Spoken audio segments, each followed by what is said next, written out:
24-year-old, one of the best drivers on tour, and you see why. Is Brennan dead center of the fairway at 1. Up ahead at the green now in Vegas for birdie.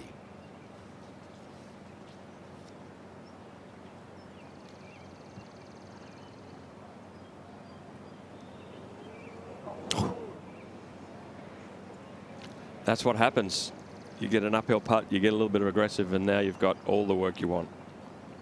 Aggressive first thing in the morning for Vegas, kind of slopes back there past the hole location. As the first 2 groups are out. We expect some summertime temperatures here today in Newtown Square, Pennsylvania. About 85 degrees or so. You did mention the wind. It's been a story since Thursday. It'll continue to be today. Is Noren now for birdie. Yeah, a lot of these Donald Ross greens slope off on the edges, so you get these holes cut quite close to the edges. You're putting uphill to the hole. As soon as you get past, it goes away. We are off and running. Hopefully everyone's got a cup of coffee, maybe a biscuit, or if you're a European, a cup of tea. 2 p.m. I want to focus on that because remember when we talked about the wind gusts, that is the time Cameron Young and Justin Thomas go off. 24-mile-an-hour gusts. Aronimik's been throwing its punches, but it's the weekend, so it's time for the players to punch back. Round 3 has started here at the PGA.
What is Scrapple?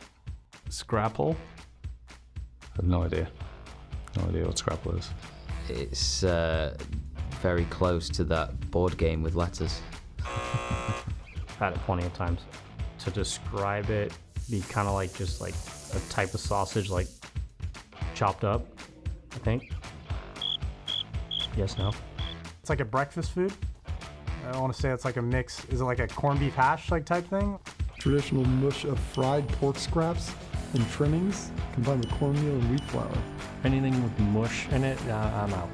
So we'll be skipping that then. Sounds like my worst nightmare. I'd dabble in some Scrapple. I need to dabble in some Scrapple. Haven't had it yet.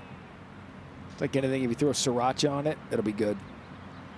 It's a breakfast sandwich.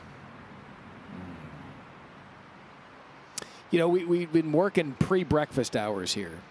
We're still kind of in the overnight Waffle House routine when we get here, but either way, the weekend at a Philadelphia sporting event, you can bet's going to be loud and proud as we go back to the first and Højgaard.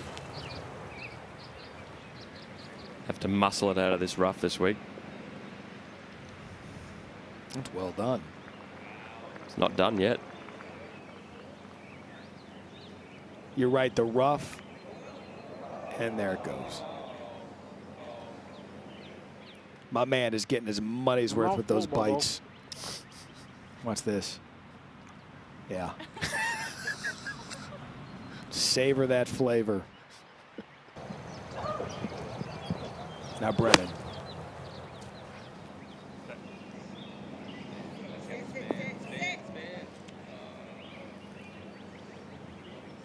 All right, so both of those players over the green, back left hole location. What's the play on this hole today? Well, so far it looks like you want to be a little bit short of the hole, but again, that green rolls off once you get past that hole, so it's going to be, it looks so far like a tough pin. Look at your announcers this morning. I'm Matt Berry with Jeff Ogilvie. We say good morning to Curtis Strange. He'll be with us on a morning coverage. Ken Brown out on the course. Jeff Darlington's going to tell stories. Tom Karpus, our PGA officials. Curtis, good morning. Good morning, all. I'm still thinking about that sausage biscuit. But, you know, they don't feed us early in the morning here, do they, Matt? No, they do a fantastic job of taking care of us. They do that. They do. High maintenance that you are. Okay, Jonathan Vegas on the second hole. Tee shot in the right rough. This hole has caused these players trouble this week. Dogleg to the left. They have lived in this right rough. Curtis, while I have you this morning, our conversation about the course setup, where do you weigh in on that? Well, I think you can look at it a couple of different ways. I think Rory might want to rethink his comments a little bit. You know, you're emotional when you go to the press room every day. It's a difficult setup. I think sometimes a bit tricky at times, but the greens lend themselves for that. It's just tough to find 4 or 5 decent hole locations on these greens. They're so busy. As we watch Alex Noren get ready. Good tee shot here. Good look at this right-sided hole location. But the greens, you know, they're a nice speed. They're not too fast. The wind has made it trickier. But Jeff said it best. It's a major championship. If it was easy, everybody would be in this thing. So it's supposed to be tough. You've won 2 U.S. Opens. Has this been a fair test of golf? It's hard for us to say, sitting on the sidelines, to be quite honest with you, as we watch Michael Brennan here at 1.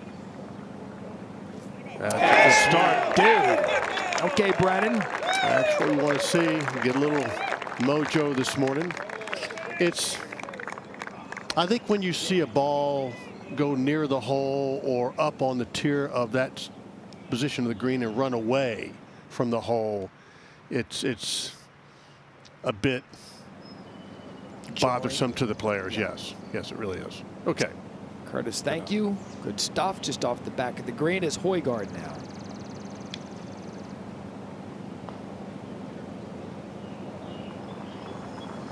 You made a good point, Jeff, about Højgaard. He can send the ball a mile, but sometimes he'll get a little bit off with that driver. We saw it in the final round of the final stretch at Quail Hollow a week ago. And Højgaard, and Certainly his brother Rasmus, two of the more talented drivers out here. Wow, and they're both playing the weekend. And if my memory serves, it is not Nikolai's swing that Adam Scott loves. It's his brother's Rasmus. Yeah, he's a Rasmus fan. Okay. So a tap in for par for Nikolai.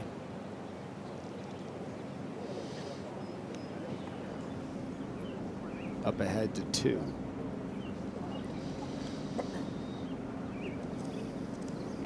Jonathan Vegas. Good look at this. Should be right below the hole. I'll tell both of you, I'm looking forward to, as the morning progresses, the hole distances coming out, especially for the par 3s and then notably the par 4 13th. Well, the one difference this morning is the lack of wind that we have had the first 2 days. You will be able to control your ball completely for the next 2 or 3 hours when it's in the air. Still just, you know, a bit of dew and moisture on the greens. It is ideal out there right now.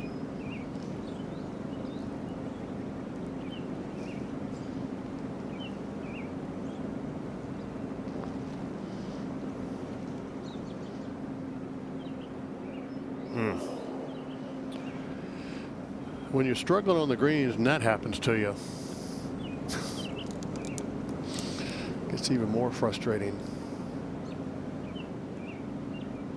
Johnny Did see how nicely that ball rolled, though. Perfect. Fresh greens. Oh, Michael Brennan on the tee. There you see what the player sees. Over the left bunkers. Sit. Sit. Sit. Good shot. Yeah.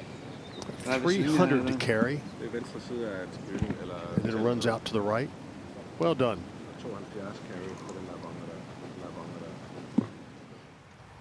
Curtis, what is that? Well, it's a bird. He's got some blue on him, so I'm assuming Jeff Bluebird. Can't get anything by you. All right, Alex Noren, this is for birdie. Get something going here. Jeff, you made a good point about his hands. Somebody tweeted out some years ago the calluses on his hands. It was disgusting looking. It looked like sandpaper, didn't he? It's like abuse what he does to his body. He does. He does. He's a hard worker. Still out here playing as good as anyone. Okay, Nikolai. Sit down.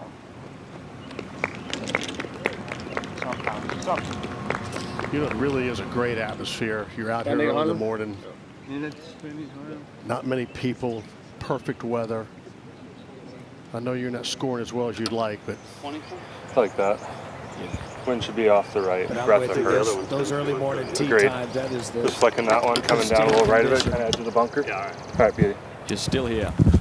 Taylor Pendrith now. Finished top 5 last year at Quail Hollow. His second.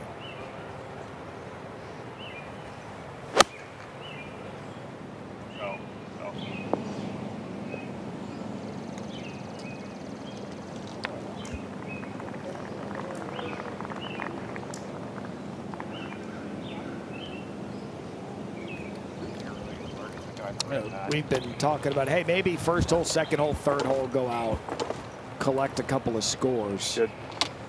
You see that setup today, Jeff? Well, this hole looks tricky on one. I mean, doable, but tricky. Maybe the best play is to be just over the back where we saw Brendan putt from. This is Johnny Kiefer. 107 yards for his second.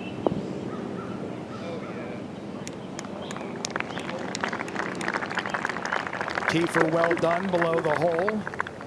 We'll have a chance to make a birdie right out of the gate. Kiefer came into the weekend another one of those +4 players.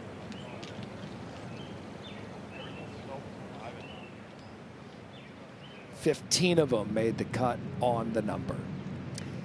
Now Noren at the third. Right. Loves to fade the ball.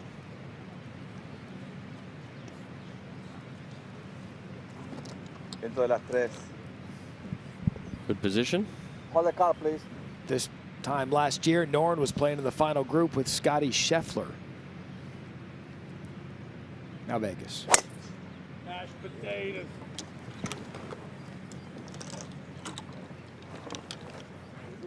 First mashed potatoes at 8:10 in the morning. Be better if those people just never showed up to the course. Between the mashed potatoes and Baba Booey guy.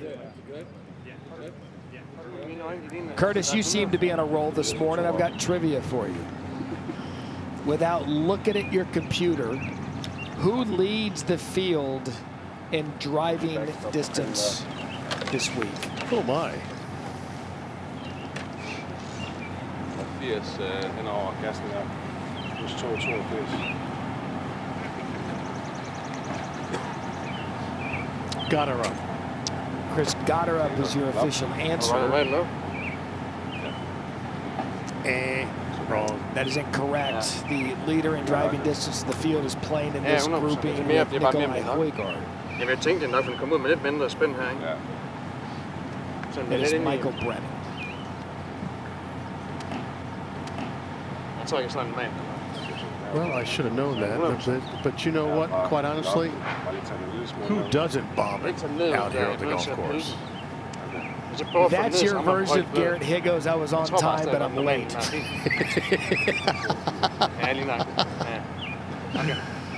All right, well, this is second for Nikolai Højgaard. This has been the first group you saw at hole location you get to, but made more difficult out of the first cut. All right, well played. There you see a little tiny breeze starting to kick up. Back to one and Pendrith for birdie.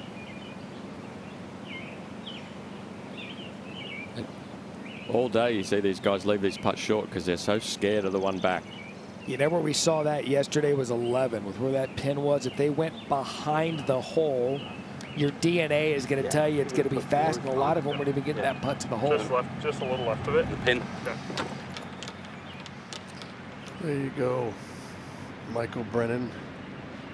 3:34 early in the morning. Boy, if you can put it in the fairway, it's such an advantage. Man from Leesburg, Virginia, out of Wake Forest University. Going to be around a long time, it looks like. Already winner on tour last year, the fall. Well played. Curtis Strange, a proud Demon Deacon. What a great, rich Well, I've got to history. get it in once. No, you do. But I've got to get it in once, okay? It was actually a compliment. You're bouncy this morning. Kiefer for birdie at the first. By the way, I'll brag on a university for a minute. I called a Thursday night college football game there this past season. What a great golf facility and actually a museum in there at Wake Forest. There's the section with you in it. Oh, yeah, 20. Old school Curtis pictures are my favorite. Want to be just right in there. Were you impressed? I was. Should be. Here's Noren second at the third.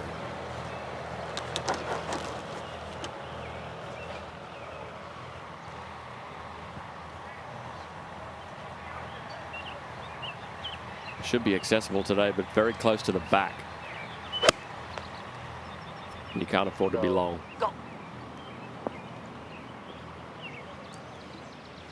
That'll work.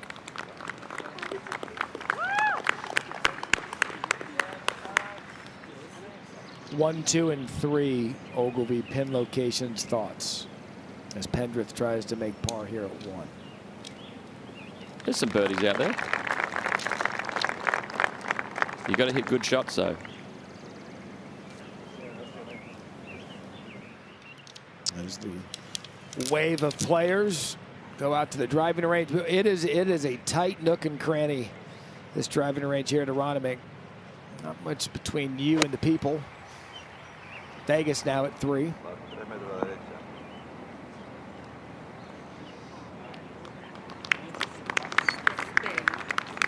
So many of these holes cut on high points on these greens. You know, it's interesting. First 2 days of this tournament, when we sent players out, sun wasn't out. It was overcast. This morning, the sun is bright. It looks good out there, but something different that these players through Thursday and Friday, at least in the morning wave, hadn't had to contend with. Now Højgaard. This for birdie from about 20 feet. Should be a little left to right. All right. Good start. Højgaard a birdie at 2 to move to +3. Now it's time to get real on a Saturday because we're talking holes. The 4th, and what to expect with our Ken Brown. Well, I'm out on the 4th fairway. The first group's not far behind me. They are wide fairways, generous fairways on slopes here. We've talked about the greens, we've talked about the wide fairways, but we haven't really looked that much at the rough. And as the week's gone on, it's got a bit longer. I'm going to just chuck 3 balls into the rough and we'll have a quick look at them. Now you get varying lies. I like to see when you go in the rough, you've got opportunities. You might get a half decent lie. Have a quick look at this one here, Travis. It's just sitting up quite nicely. These two have settled right down. Once it gets in here and the pins are tucked in the corners, particularly when the pins are at the front of the greens, it's really difficult to get out. It just nestles in like an egg in a nest, sitting right down there. So the rough is tricky. You might get lucky and get a lie like this and get half a chance, but other times you're going to be gouging out of this stuff, and I'm going to have a swish. Just listen to the sound. Oh, I can hardly get through it. This rough is tough, but you've got to keep out of it. Ken, as always, great stuff. Thank you. My favorite time of day, Ken Brown. My favorite call of the day yesterday from Ken Brown when he was walking with one of the groups. He was trying to explain the green and the spine on these greens. He said he's got to putt over a Toblerone. That's a candy bar. Candy bar, yes. Yep. It sounds missed opportunity for Michael Brennan. Sounds more eloquent when Ken says it. Missed a chance to start out with 2 straight birdies. All right, now Alex Noren below the hole at 3. Should be straight uphill, but again, you can see that it's downhill past the hole. So you get these slower putts. You feel like you can be aggressive, but always wary of hitting it too hard. And don't you think, and we've heard the players talk about it, it's because of that, we've seen a lot of putts come up short because they're putting defensively. Yeah, you don't want those 4 or 5 footers around here. So, oof. You don't want the 4 or 5 footer on the way back, so you end up defensive and leaving a lot short. Curtis, you're right. Defense is kind of the operative word we've been seeing, even on some of these short putts. These guys are trying to finish. I mean, they're taking their full time on it. And therefore, you just don't make many putts. And Zayden Hode, he's off and running with his group. He's with William Mao. They're both at 4 over. Second shot for him. Yeah, Bez isn't a bomber, but he can roll the ball.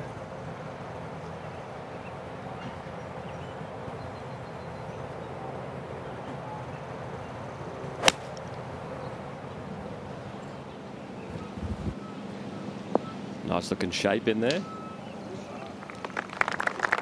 Really good looking shot. All right, back to the 3rd in Vegas. Scared the hole a couple of times with some early putts. See if he can drop this one at 3.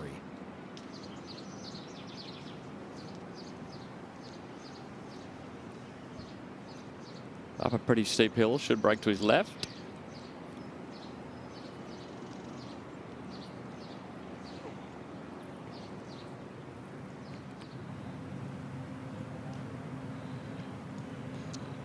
The warm-ups continue. You ever watch, I know this is, you're big in this, Curtis, you ever watch Patty Harrington's YouTube channel? I have missed that. I'm sorry. I suggest you watch it. You get little contraptions like this all the time. You know,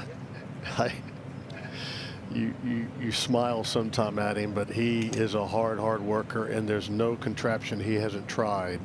Always looking to improve at 54 years old.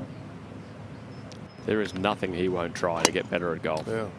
Well, he went through the transition a couple of years back, gained a lot of distance at 50 years old, wanted to prepare for the Champions Tour. He did. He's played very well out there, but he gained, what, 20 yards, 15 yards, which was enormous for being 50 years old. Incredible. Longest player on the Champions Tour right now. Even gives it the Happy Gilmore every now and then. Yeah. I think to get that extra distance, he tried to swing tip with a weighted vest and a sledgehammer. And the reason I say that, at 50 years old, there's aches and pains that come with that. There certainly are, but Harrington's out here on the weekend, and entertaining to watch, as are the next two golfers to tee off at 8:21 a.m. Good morning, ladies and gentlemen, and welcome to the 108th PGA Championship. This is the 8:21 starting time. First on the tee, please welcome, from Ireland, Shane Lowry. Lowry had it going at one point in this tournament. Hit it at 2 under. Got it to 3 under at one point, and then hit one of the more puzzling tee shots we've seen him hit at the par 3 17th. It kind of started a spiral for him, but Lowry a major champion here on the weekend. And a scrappy player, great grinder. Incredible short game. Should suit him if he can hit them all off the middle of the club face today.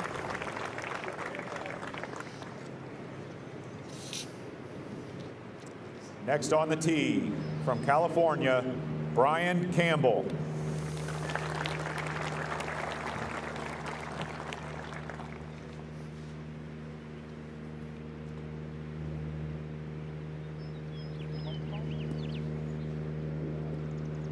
Campbell playing in his second PGA Championship.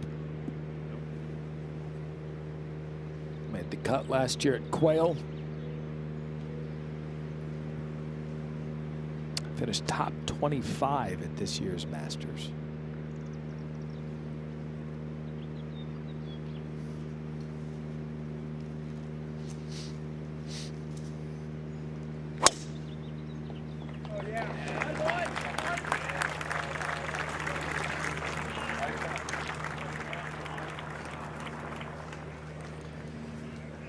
The first of our morning featured groups, off and running ESPN Plus. 5 groups have made their way to the first tee in the third round at Aronimink in the PGA Championship. So go Dogs this morning for Brian Harmon. The lefties here, 9:15 a.m. Eastern. Another feature group, he'll go off with Justin Rose as we have started the morning here on a Saturday.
Play harder. This golf course obviously.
I think it'll be great if it firms up and gets a little warmer. I think for me, being a long hitter, it kind of helps me that I can come in with some short irons. It's only going to get firmer and faster, and not going to make it any easier, I don't think. A little warmer. The golf course will play totally different just because we've kind of had some north wind. So some of the holes are going to play easier, some of the holes are going to play harder. This golf course is obviously going to play shorter, but at the same time, if it gets hot and it gets windy, now the fairways are going to get crusty, so the ball's going to roll out on those. It's going to be harder to hold the fairways. The ball's going to fly a lot further, so some bunkers that were right in play might not be, and some that we were not even getting close to might be right in play. So every hole is going to be different. It'll be a fun challenge. With where these pins are going to be, wind up, sun out, like it's only going to make the greens a little firmer, and I think it's going to bring a lot of the leaderboard stuck together. It's just going to get firmer and faster, and probably still be challenging. Firm, fast, and windy. Sign me up. As you look at some of the notables heading into round 3, Jeff and Curtis, you are not allowed to pick Scotty Scheffler. Find me a notable you like. John Rahm. Looks good. Good course for him. Great short game. Only 3 back. Cameron Young. Momentum, playing well, almost playing like house money this year. Shot 67 yesterday. Everything's looking good forward for him. All right, 2 for 2 on the Wake Forest plugs. Now Bezadenhout at 1.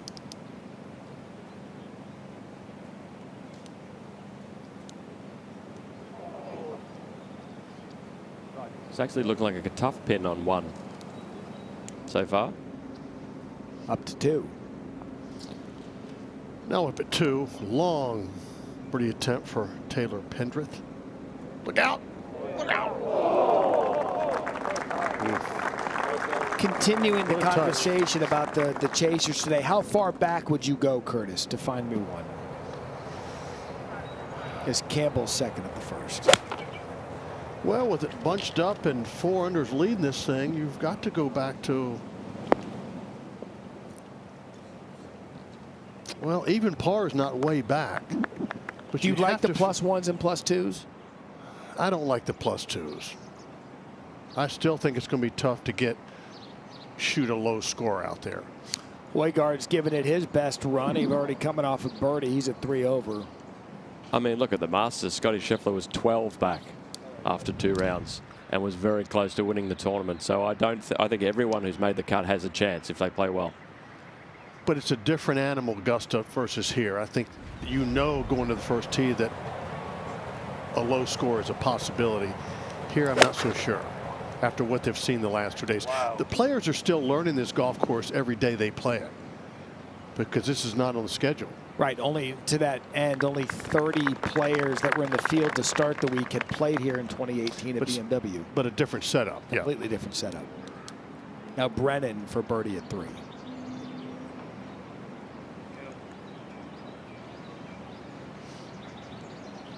Got to hit it. Dead center of the cup. Finishes that off, so he's going to set up a par there at the 3rd. 1 under through his first 3. To the green at 4.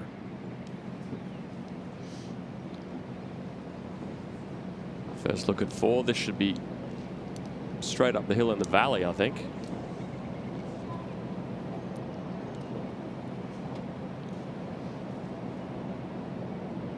Lots of grooves and spines on these greens.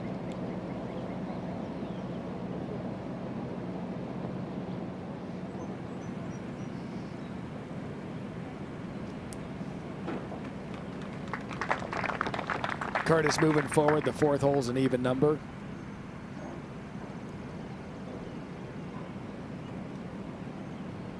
So Vegas now taps in for par. Hole location at 4, Curtis. Well, they're all going to be tricky if you don't put it in there 10 or 12 feet. It's as simple as that. And below the hole. Back to 1. And Campbell. I'm with you, Jeff, on the hole location of 1. It seemed to be a little. At first look, it looked pretty reasonable, but yeah, it's so many holes this week. We see so many balls like this just dying around the hole, and the ball seems to always break away from the hole.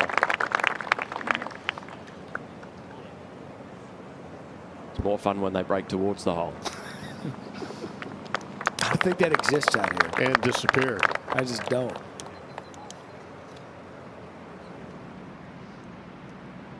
right, now Noren at the 4th. All right, you can see where he's aiming, out to the right, up the hill a little bit. Again. Look, yeah, exactly. Great point, Jeff. Look at the way that thing goes away quickly right at the hole.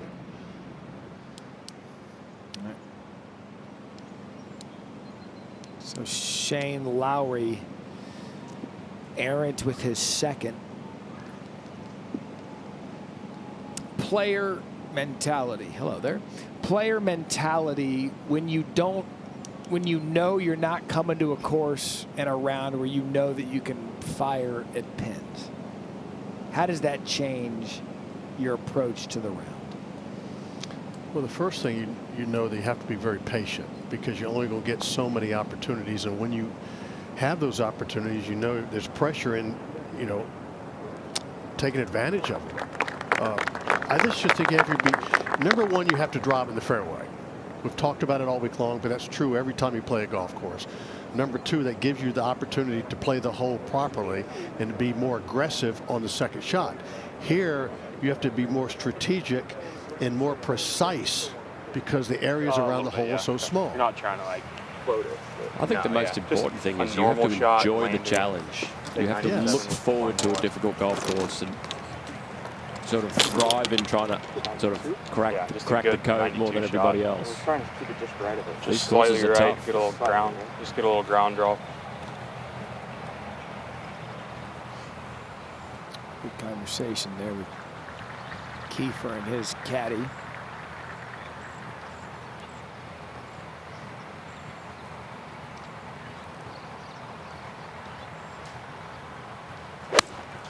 Driven it a long way up there. And if you're watching us early this morning here on ESPN Plus, we're talking about these whole locations as they come on the air for the first time. We're literally seeing them the first time with you. As we'll see the 5th here in a moment is now Lowry for par.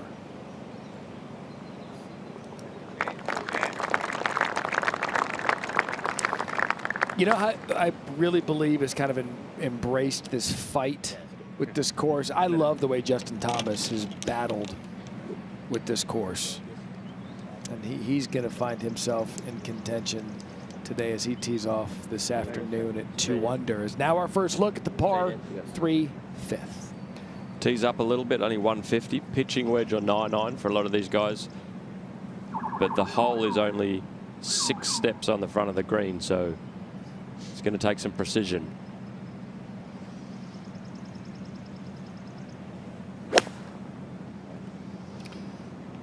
Might be the busiest green on the golf course.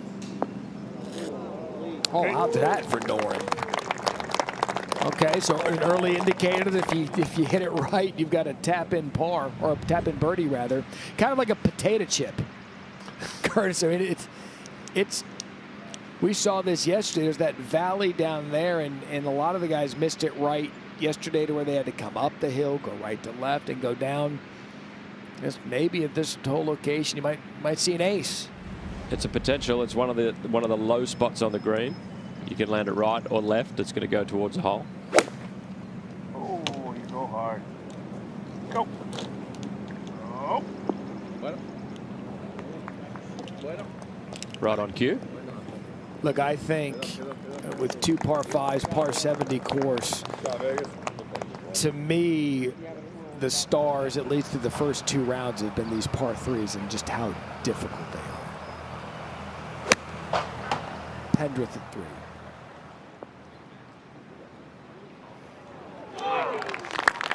Very nice. That was a big bounce I took there. Rasmus Niergaard Peterson is off and running. He's with Daniel Berger on the 8:30 a.m. tee time, his 2nd in the fairway. Australian Open champion last year. Won that tournament at Royal Melbourne. which is some pretty fast, firm, slopey greens. Oi. You know, Jeff, when you look at tournaments around the world, and we always talk a world tour and all this other stuff, I would wish that the Australian Open would elevate somehow and become a world-class golf tournament. Not that it's not, but on a major type level, because it deserves. It's been around for many, many years. You all have had some great players coming out of Australia, and I've played down there a couple of times in the Open, and I just think it's a wonderful event. Yeah, there's a lot of great names on that trophy. Gary Player won 7 times. Jack Nicklaus won it 5 times. Seve won the tournament. Incredible tournament. When you play it at a course like Royal Melbourne, you're going to sort the men out from the boys and find the best player.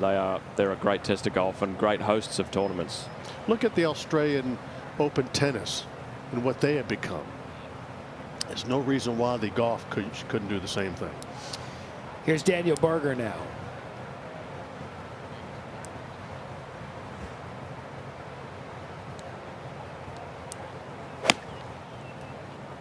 Good seeing Berger make the weekend of the majors, been dealing with all kinds of injuries. I think that's a good spot there. We did see a birdie from back there in one of our early groups, so we'll see what kind of play Berger makes with that as we go to 30. Kiefer for birdie. Again, it just breaks away from the hole. These holes look smaller here than at some courses.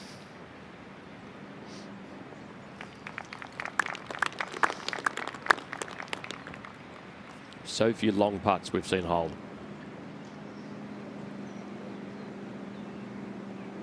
And this would qualify for a longer putt for Vegas at the par 3. Should be pretty straight up the hill. Maybe drift to his left. About 17.5 feet.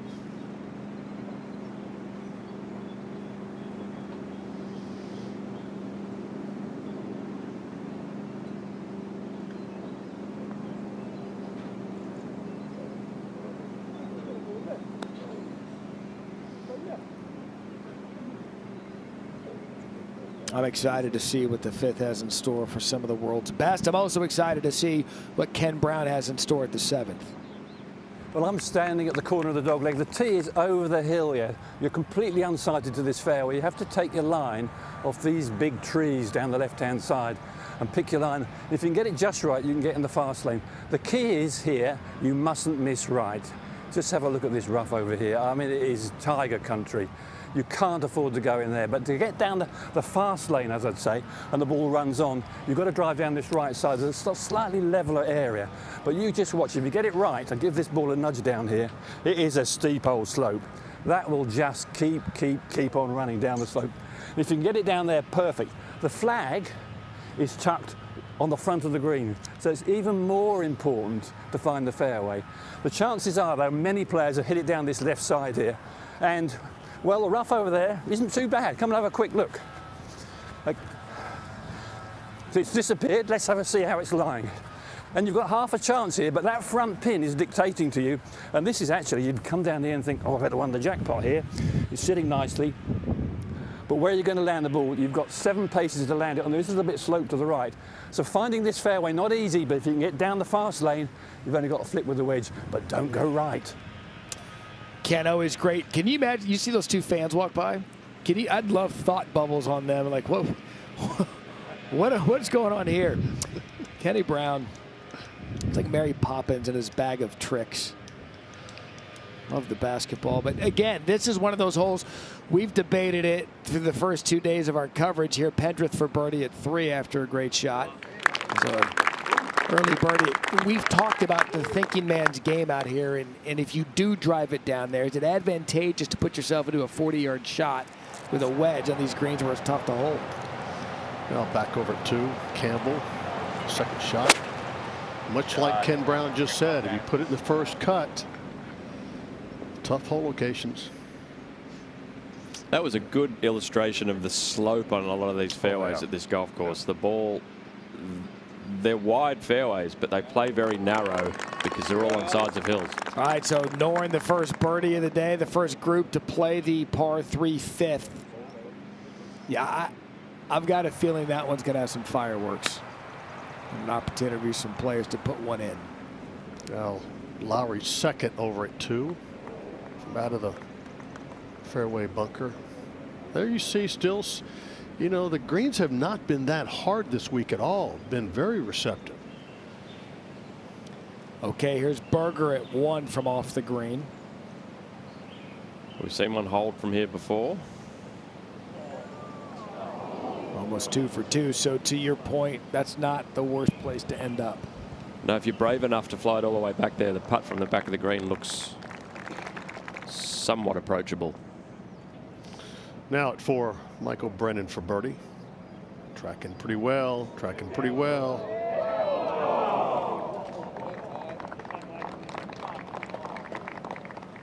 Go back to 1. A near guard, Peterson.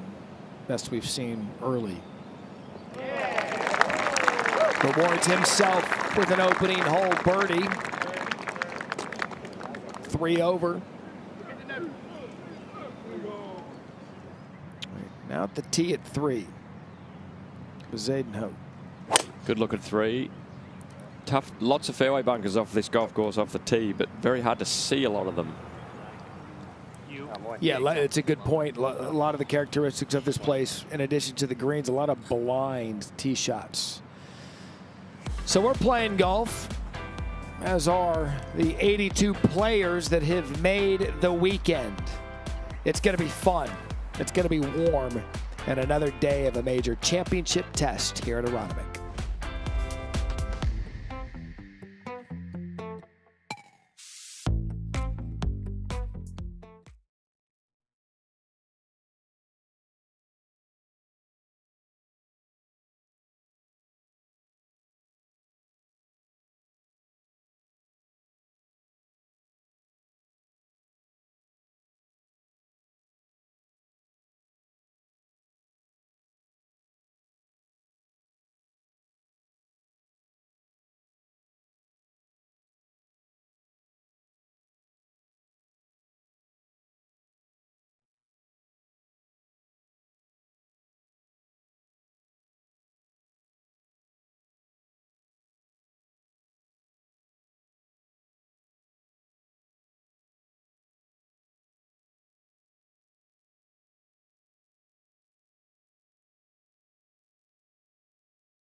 Who doesn't love Saturday morning cartoons?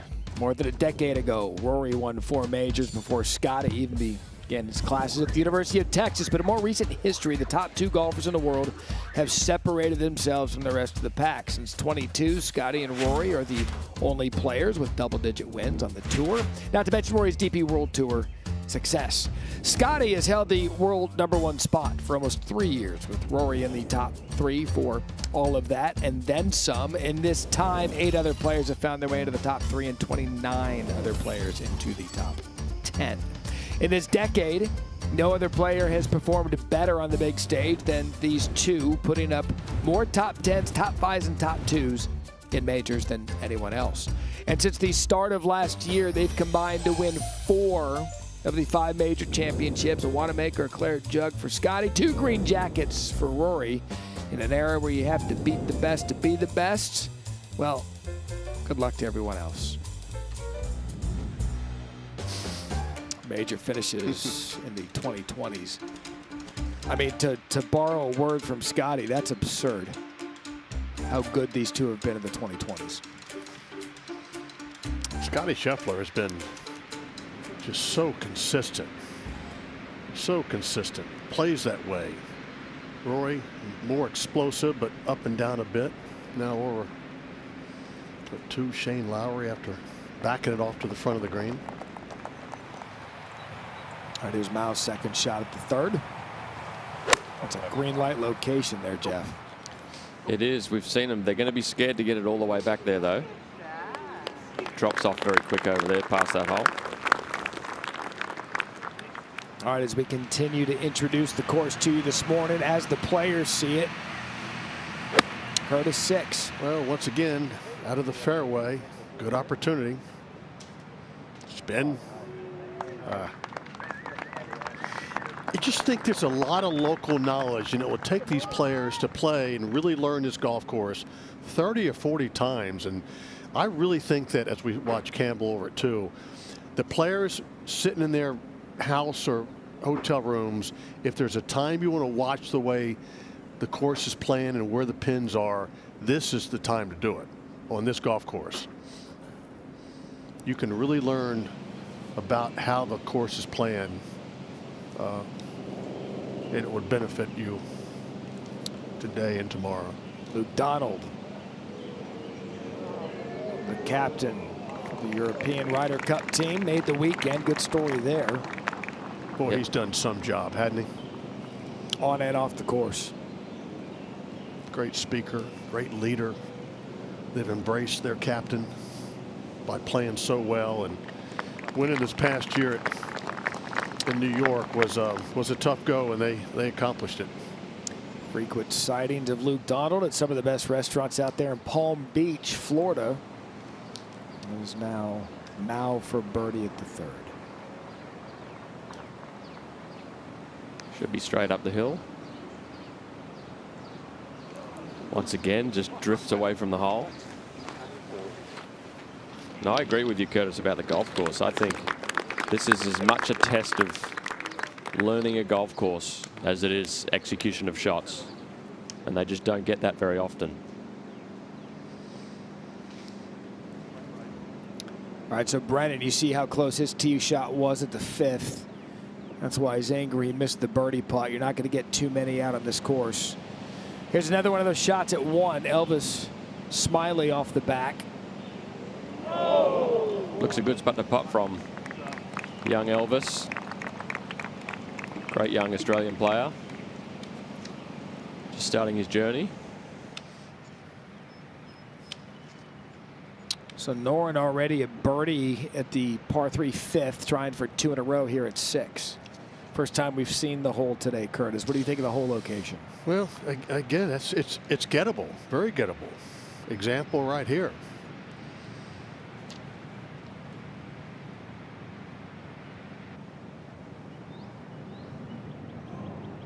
But just so frustrating when you finally get that opportunity. Tough greens, Curtis, because they're all on tilts. Yep. But there's internal contours as well, so you've got to deal with the tilt of the green and all the little wrinkles inside the green. You know, I wish we had 1 or 2 tournaments where there was a lot of slope in the greens, and we slowed the greens down so we could put hole locations in difficult positions, but very, very fair, where you had a lot of break to play and you had to read it properly and then trust it with your hit. I think that would be cool. Old style, old school. And that was your comment about this place early in the week when we were talking about the 1962 PGA Championship. You're like, yeah, great, but it was when they were rolling at a 7. Yeah, they were probably running about 8 for sure. They weren't very, very fast. That was Kiefer's putt. Yeah, we were talking to Gil earlier this week, and the members here wanted a faithful restoration of what Donald Ross built for them in 1928, and I asked if there was any thoughts to perhaps dull down some of the slopes to make them more approachable, but no, the members wanted what Ross built 100 years ago. Well, but if that's the case, you have to slow them down a little bit. Not only slow the greens down, but the runoff of the greens as well. I'd like to meet some of those members that pay these dues to come out here and get your just teeth, get beat up every day. Just get your teeth kicked in every time you play. The bar does very well in the afternoon. I'll tell you what. Teaching pro probably does well on putting lessons as well. Psychologist. Now Kiefer. Stay at +4. A lot of good young players out here. Good swingers. Big hitters. And one of them is one of the players just a shot off the lead in Potgieter. Got to see him get around this course yesterday. Vegas, who's been around for a while now. Hard play.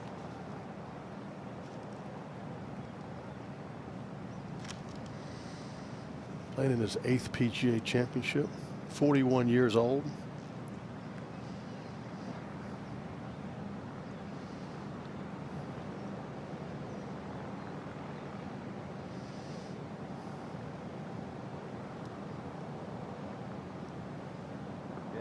All right.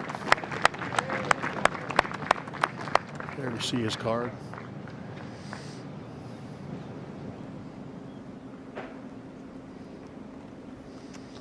Now, near guard Peterson, just off the edge of the green.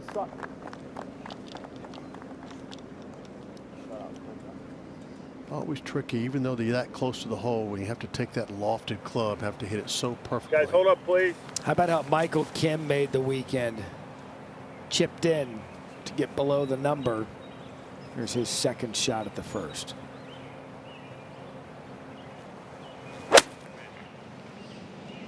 You can hear how thick that grass is.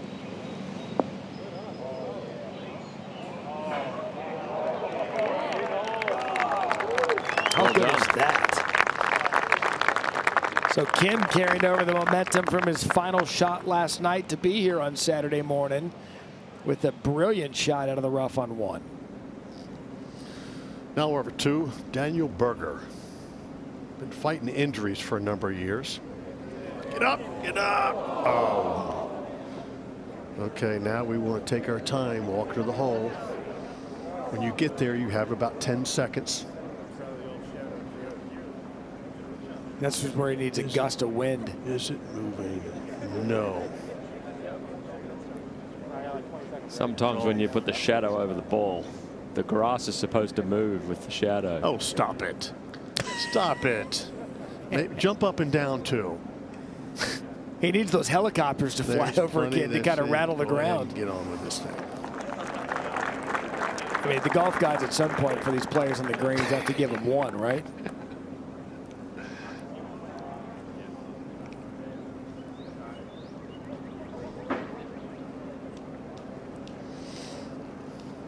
Fun guy to talk golf with and just all sports, Daniel Berger. The 3. Campbell.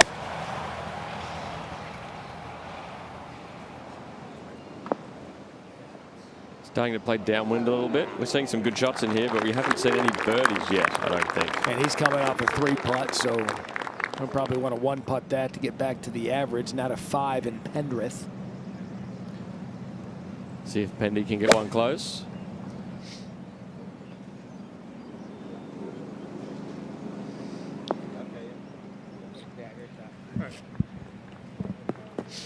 C minus.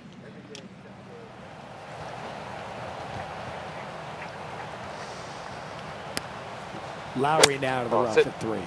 Be very easy to hit it over the back out of the rough here today.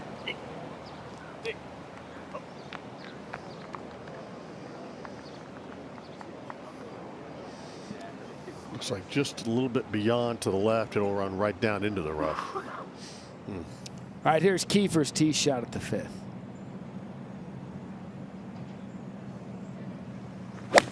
These guys going to be loving a par 3 with only a 9-iron or a wedge in their hand. This will be one of the more fun holes to watch today for that very.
Well, you've done it.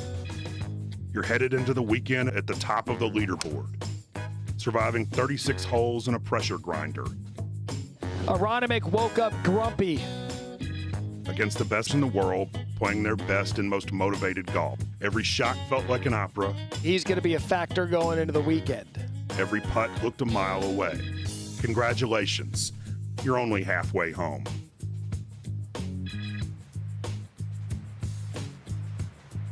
I need to know if those two are going to be back out here again.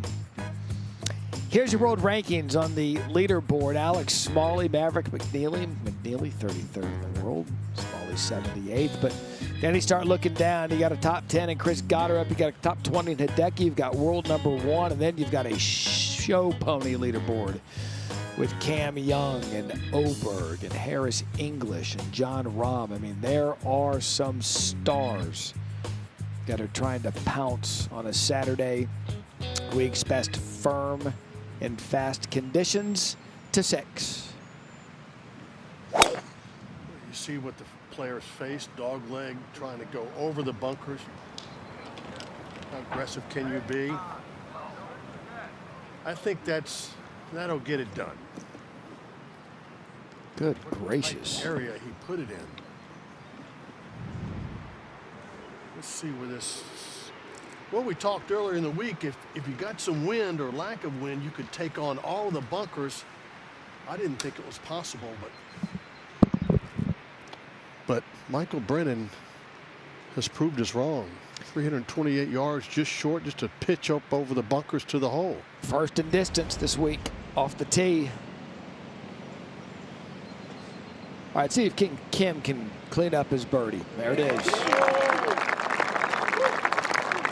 Out of the rough, so he continues where he left off last night, first thing this morning, and makes birdie.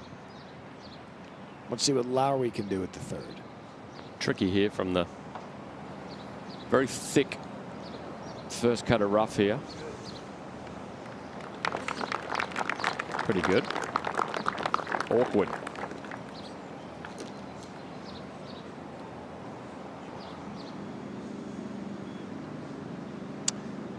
To the fifth now. And Pendrith will be an entertaining putt.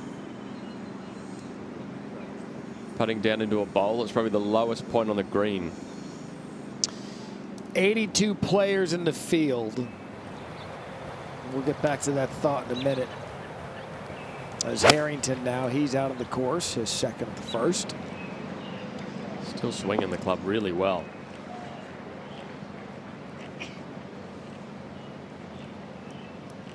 Over under 32.5 birdies at the fifth today. Campbell at the third.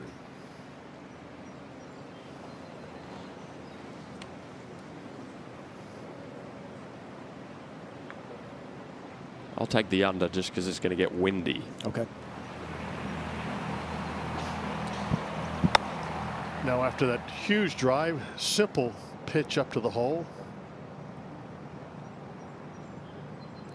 Would expect better. Oh, it's going to get fun now because this hole has been diabolical. Ken, you're at the eighth. You've seen nothing yet, I have to say. The tee up on the hill there, it's on a forward tee, but you'll see why when I show you where the flag's cut today. Well, it's a huge green. It's like Wrigley Fields, but they've missed most of it. This back left, front left corner is really, really tricky. This little area of flat. That's all there is. That is the flat area around the hole. Bunker in front, and when you're landing from the tee, you're going to skid off this downslope. I do not know how you can get close to it, because if you're a little bit long, it trickles down the slope. If you're just a fraction down this side, off they go. It's narrow. It's like a postage stamp, and when it runs off, it's a bit like the 15th of Augusta. It just keeps running. So the area there is 12 feet by 5 feet. That's what you're aiming at. The wind will freshen this afternoon. The green will dry out. It really is treacherous. I honestly don't know how you can get on that little area. Wonder if anyone will. Yeah, Ken, I've called the eighth hole for the first 2 days of the tournament. I'll do so again today, and seeing that, I don't know either. They're going to have to really, really be convicted in their shot. Round one, it was the hardest hole on the course. Round two, they moved it up at 173, 174 off memory. And today back to 198. But look at the hole locations to the right and where Ken was to the left. Now, Ken won't have his little bumpers out there for people to play off of, so it'll probably make it a little bit more difficult. But boy, that's one you can take off the gettable list. That looks really difficult. Such a small area, 6 iron or so from the top of the hill in the wind. Looks like a kids clinic. Wait, they make Ken pick up his own props? There we go. They're about to tee off. Like, can you please get your arrows off the green? Good hustle, fellas.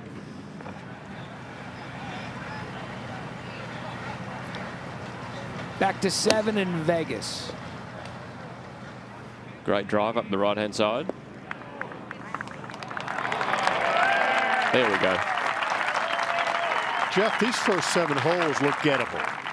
They do. You got to hit good shots, but yeah. It looks like there's birdies out there.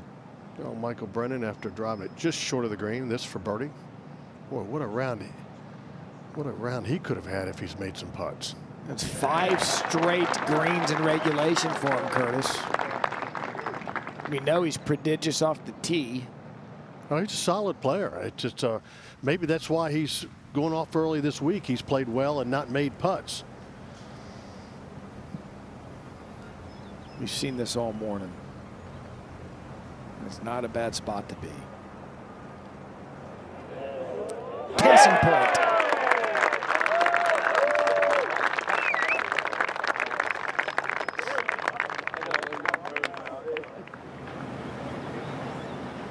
Now back over 2. Out of the first cut. Up the hill.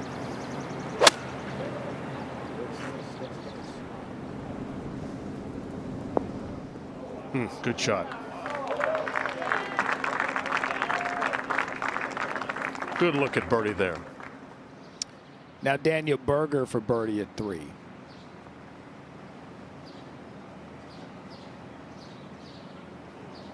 Haven't seen anyone work that putt out yet, but that was one of the better efforts, but slow putt. Vegas now at 7.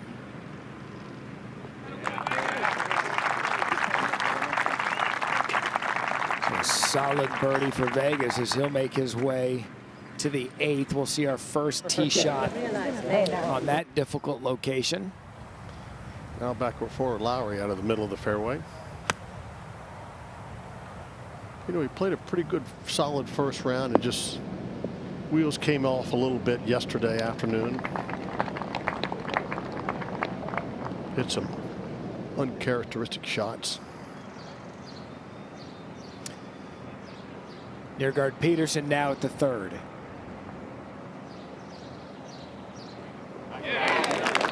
There's birdies out there. Well, they're sending a message to the players later on that there are birdies out there. All right, here's the first tee shot at the 8th with that pin location. Down the hill, only 198. Coming up just a bit short. These guys teeing off in the morning, they're going to go at every flag because they have to if they want to get back into the conversation. Yeah. I'm intrigued by the guys later in the tournament of how they decide to go at the 8th. Well, you're looking at the first 6, 7, 8 holes, 7 holes that players have talked all week long. You have wedge in every hole. Right. So they are going right at it, and some of the hole locations are somewhat accessible. But every hole is accessible with a wedge. As we progress, starting at the 8th hole, they become tougher holes, and therefore the hole locations get tougher because you're hitting longer irons. So we'll have to wait and see what these players do later on in this first round. But this looks like a tough one here at 8. Here's what Ken was talking about, running away from the hole. Just such a small plateau in which to play. That looks like a sensible place to hit it, though, where Alex hit that, I think. Well, of course, yeah. You don't want to go left because you missed the green. Now you're going to make 4. Absolutely, yes. Yeah, and like Matt says, these early players want to get aggressive, but there's aggressive and there's cavalier. How's that for a start for Michael Kim? So he birdied his last hole last night to make the weekend. Now he came out here and birdied his first 2 holes. It was an eagle to come hang out with us on a Saturday morning. Now Luke Donald. Still playing some very good golf, the Ryder Cup captain. I'm with you guys, though, in that back in the day, there wasn't the technology of ESPN Plus to get this early round coverage for you to get live reconnaissance of what you're about to get into. I'd be watching this for sure. Now Kiefer 6 is second. Oh, shot. What a play. One of the toughest shots in golf, the long bunker shot. The Zayden out at the 5th. Noren birdied first out. Make it 2. Coming off the double at 4.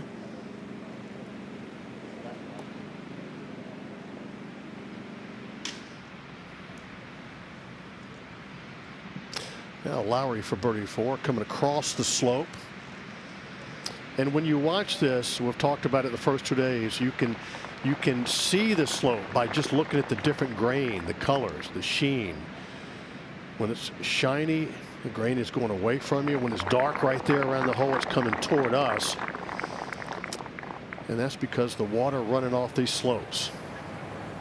Dan Brown had one of the early tournament highlights with a hole out for eagle.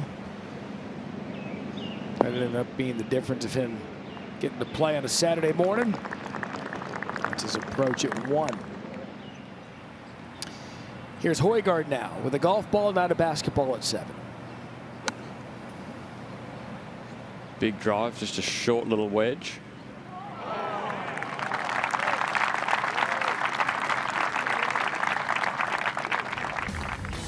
So I've been talking about Michael Kim making it to the weekend. This is the par 5 9th, just off the green for 3. He's above the number when the ball left the club. When it went in the hole, he made it to Saturday. Look, I love seeing the emotion of how much that means to be able to make the weekend of a major championship. It's such a great feeling. You've been grinding it out for 2 full days. You don't want to go home. Worst feeling in the world, we're packing those golf clubs Friday afternoon. Just the worst. Ugh. You got here early in the week. You put in all the work. Well, it's just, you know, you don't get 2 more rounds of playing golf on a great golf tournament on a great golf course. It's deflating. So Chris Kirk and Daniel Brown went out at 9:06 a.m. This is his second shot at 1.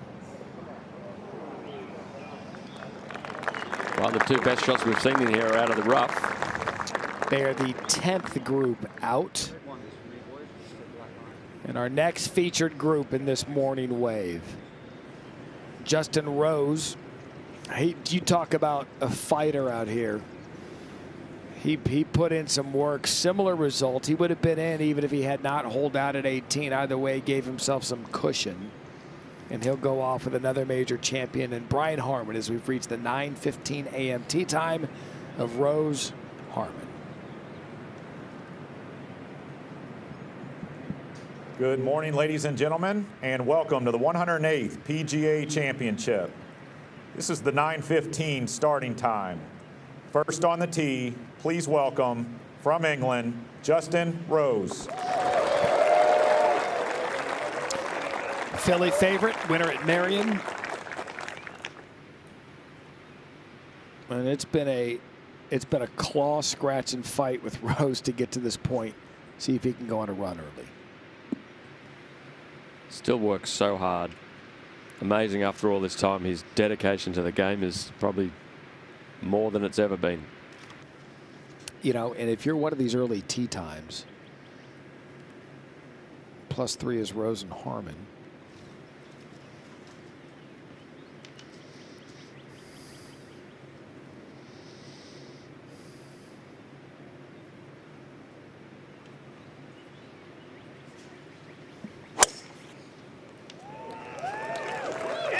That's going to be perfect for Rose in his opening tee shot to finish the point. Plus, you're only 7 shots off the lead.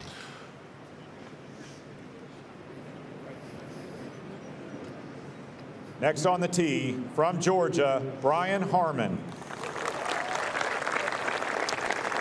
Georgia Bulldog. You know, these players, are they going to win? Probably not. But they have an enormous amount of pride, work ethic. And every time they go out there, they're true professionals. And they're trying to do their best. Every day is a new battle, new beginning. A winner at Royal Liverpool in 2023.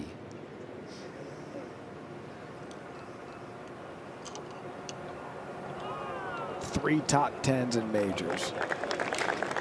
Curtis, to that end, though, if you're one of these +2, +3 guys, and you go out there when the course is fairly benign, and you know maybe you shoot a 64, you get one out there and you get a number, and then That's being a professional. Now you put yourself in position to do some damage on Sunday, right? Let's go back over at 8, up the hill for Alex Noren.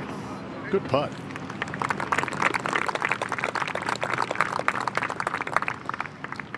Players are getting more familiar with the slopes, the speed, how to handle them. Now Dan Brown, the birdie putt at 1.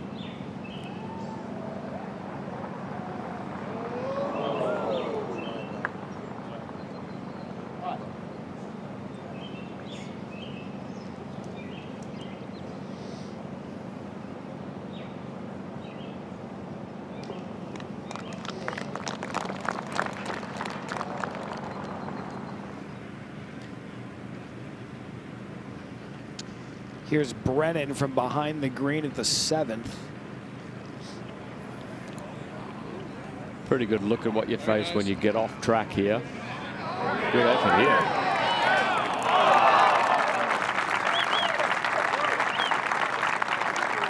Wow, what a shot.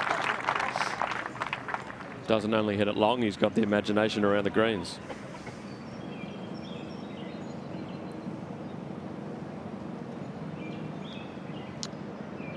Chris Kirk for birdie at 1.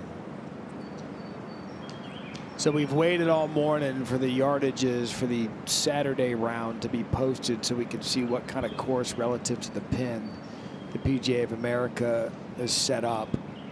The yardage for the par 4 13th has been posted, the shortest of the par 4s, 292 yards. Take that head cover right off. That is going to be special to watch, because now you're thinking, and you're thinking a lot about it. Well, you get so few opportunities for birdie out here, so you get a short hole like that, everyone's going to go for that green. We continue to bring some early round coverage here on ESPN Plus. We're unveiling the course with you as it comes available to us. And we'll make the trek around the first 9 with these players.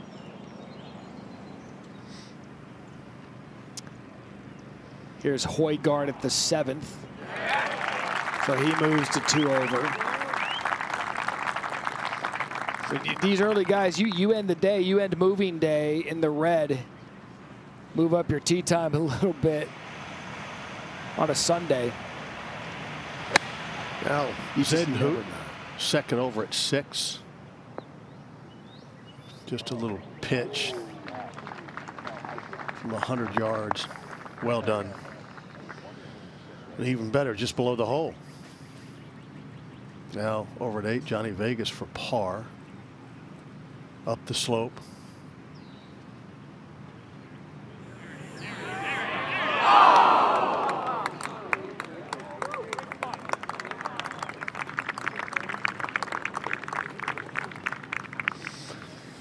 Well, good effort. Could have easily gone in. But Curtis, that appears to be a safety zone, though, for the tee shot. Well, it has to be. It has to be. Once again, you want to play aggressive golf, but you can't be silly. You can't miss the place where you cannot make par.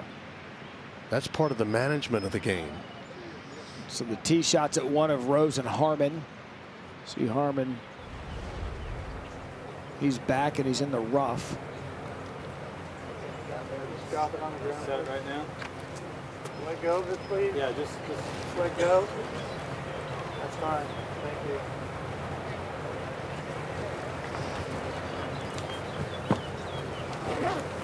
Pitching wise or not. So Harmon already moving the ropes first thing this morning. You gonna try to land it on top or short? All right, so while we wait for his approach, let's go back to the 8th. Another look at this front left hole location. Højgaard.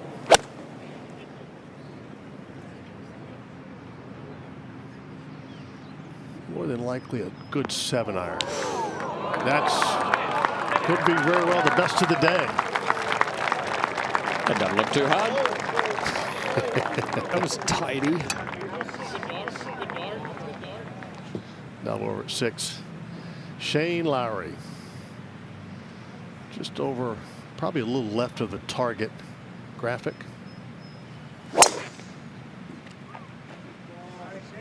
Okay. Get on the ground. Get on the ground quick. Get down right there. Ah, beautifully placed. Yeah.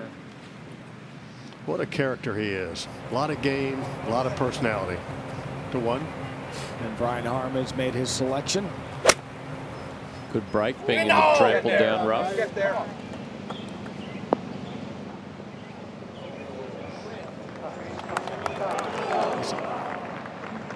Doesn't want to stop. Again, not the worst, at least from what we've seen this morning from down in that area. Here's Michael Kim now for 3 in a row.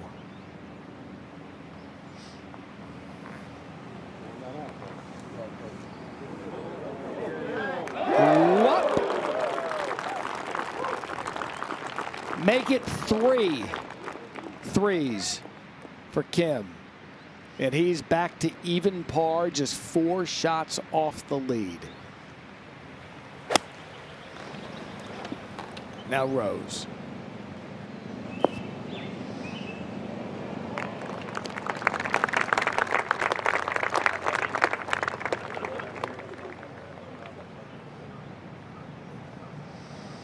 Now Zadenhout over at 6 for birdie.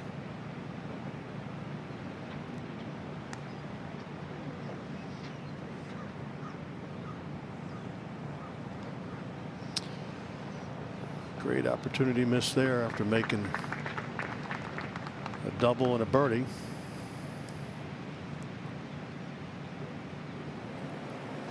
Now to 8. Michael Brennan. Oh, I shanked it. Stay left.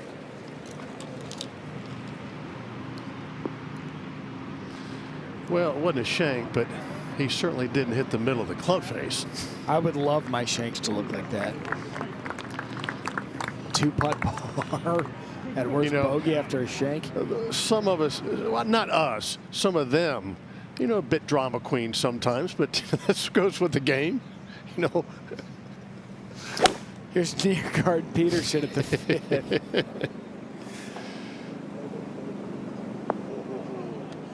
Here it comes down that ridge. They do expect to hit everyone perfectly. As they should. Professionals, Curtis. Or true professionals. Now Berger.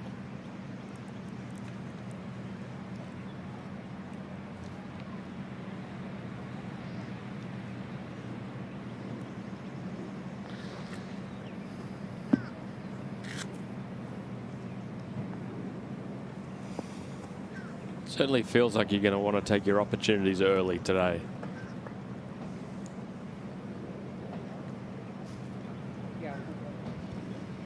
This would be one of the more gettable holes on the course.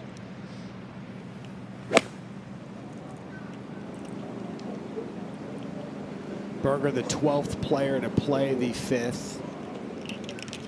There's been 2 birdies.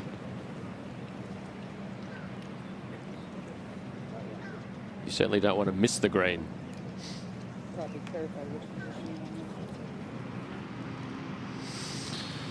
Now after Michael Brennan's mishit off the tee, this up the hill from 40 feet.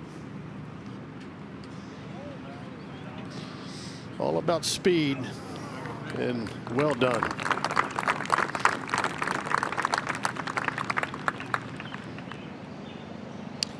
There have been 4 birdies at the first this morning. Harmon trying to make it 5.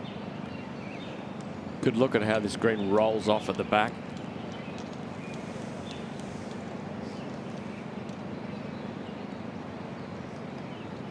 He'll mark it and think about it.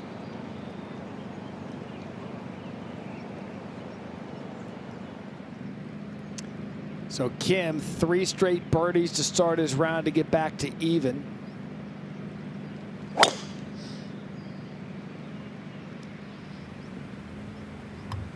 Is it going to catch the fairway? No. Now, he did miss the fairway at 1 in the rough and made birdie. So he just finding a way through his first third of the front 9. Now Rose at 1.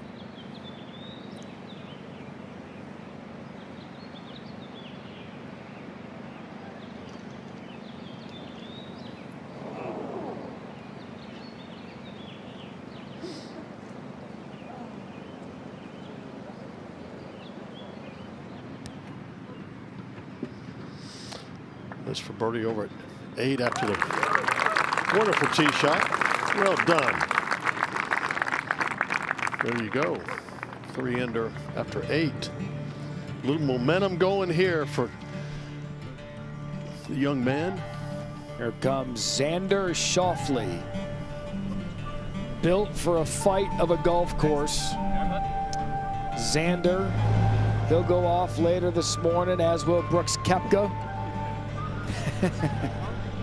Ready to go at 11 a.m. That's a fun one with Rory McIlroy as we've embarked on moving day on a course that looks scoreable at the PGA Championship.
Here comes Jordan Spieth in his quest for a career Grand Slam. He's played some really good golf, probably hasn't scored the way the golf indicated for him. +1, 10:50 a.m. with Dustin Johnson. 13 months after McIlroy completed the career Grand Slam at his 11th attempt. Here's Jordan Spieth. He's going to try to join that exclusive club. This week now his 10th appearance at the PGA Championship with the Slam on the line. This many tries at winning all 4 majors hasn't been fruitful to anyone other than McIlroy. Palmer, 34 tries at the PGA. Nope. Watson, 24, same thing. Snead made 23 appearances at the U.S. Open with the slam at stake. Trevino, 16. The Masters, and Nicholson, 11 and counting at the U.S. Open. It was McIlroy, the only check mark on the list. That's why there's only 6 of them. And Usby, 32 years young, the 7th player ever to make at least 10 tries at winning their career Grand Slam. Just 5 shots off the lead. He's played well enough to be near the lead, Jeff. How do you like his chances this weekend? Yeah, look, he's playing very well. If he can make a few putts, he's driving the ball well, which is very important. But there's a reason there's only 6 people in history. It's a really hard thing to do. I mean, that is like the Mount Rushmore of golf. Now Michael Kim from the left rough at this long par 4. Trying to figure out how I can get par and continue this run that I'm on. Birdied the first 3 holes, and that's a good leave. Now over at 6 after a wonderful drive. Shane Lowry. Just 80 yards or so up to this whole location. All right.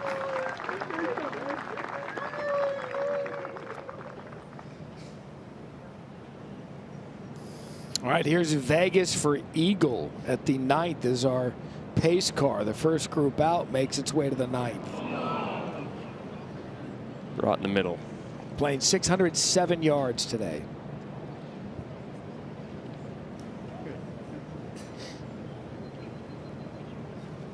Frustrated. He has been, because he's been in and around the hole throughout his front 9.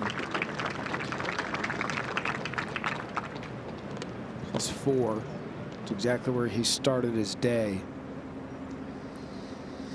Now back over to Chris Kirk to get to +2. All right. Well, we heard players talk all week long, and we're seeing it right here. You have to make hay in the first 6 or 7 holes here. Harrington trying to make hay at 3. Off to a good start. Still playing very good golf. That is 7. A bit of a struggle for Zadenhout early on today. This for birdie. He's looked frustrated this morning. He's such a great putter. Should be a good course for him. now after dropping in the rough. Does this position in 2. Simple pitch, but can we negotiate all the bumps and bruises in this green? Flag stick all the way in the back right. 25 paces back.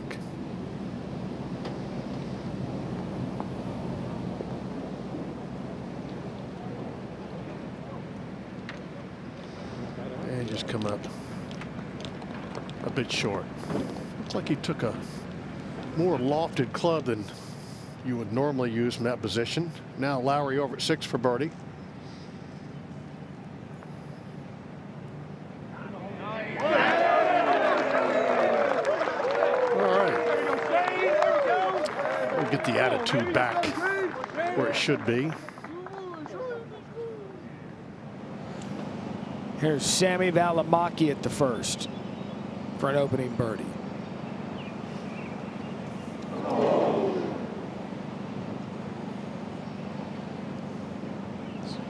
We've seen so many lip outs.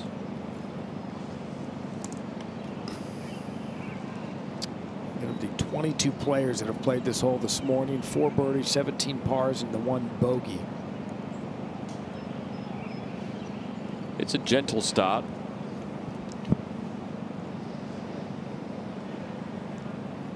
What did Donald Ross say? The first hole should be just a gentle handshake. Get you out on the golf course. Get the field away. Yep. He'll come get you later. And then he then he rips the arm off. Right. From a gentle handshake to a gut punch. Yes. It happens. Yes. Great description, though.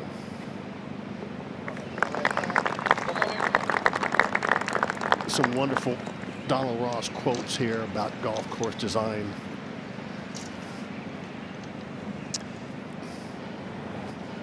Let's go to 2. Brian Harmon from pretty decent lie in the right rough. Intimidating second shot up the hill, though, it looks like. Curtis' second consecutive tee shot. Harmon's found the trampled down rough. If you're going to miss it, miss it. Well, I came up short. That should be pretty simple bunker shot.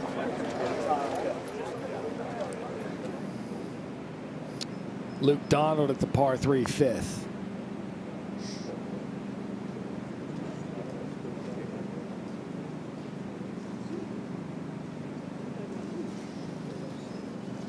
Not his best. Now at the 4th, Kim for par.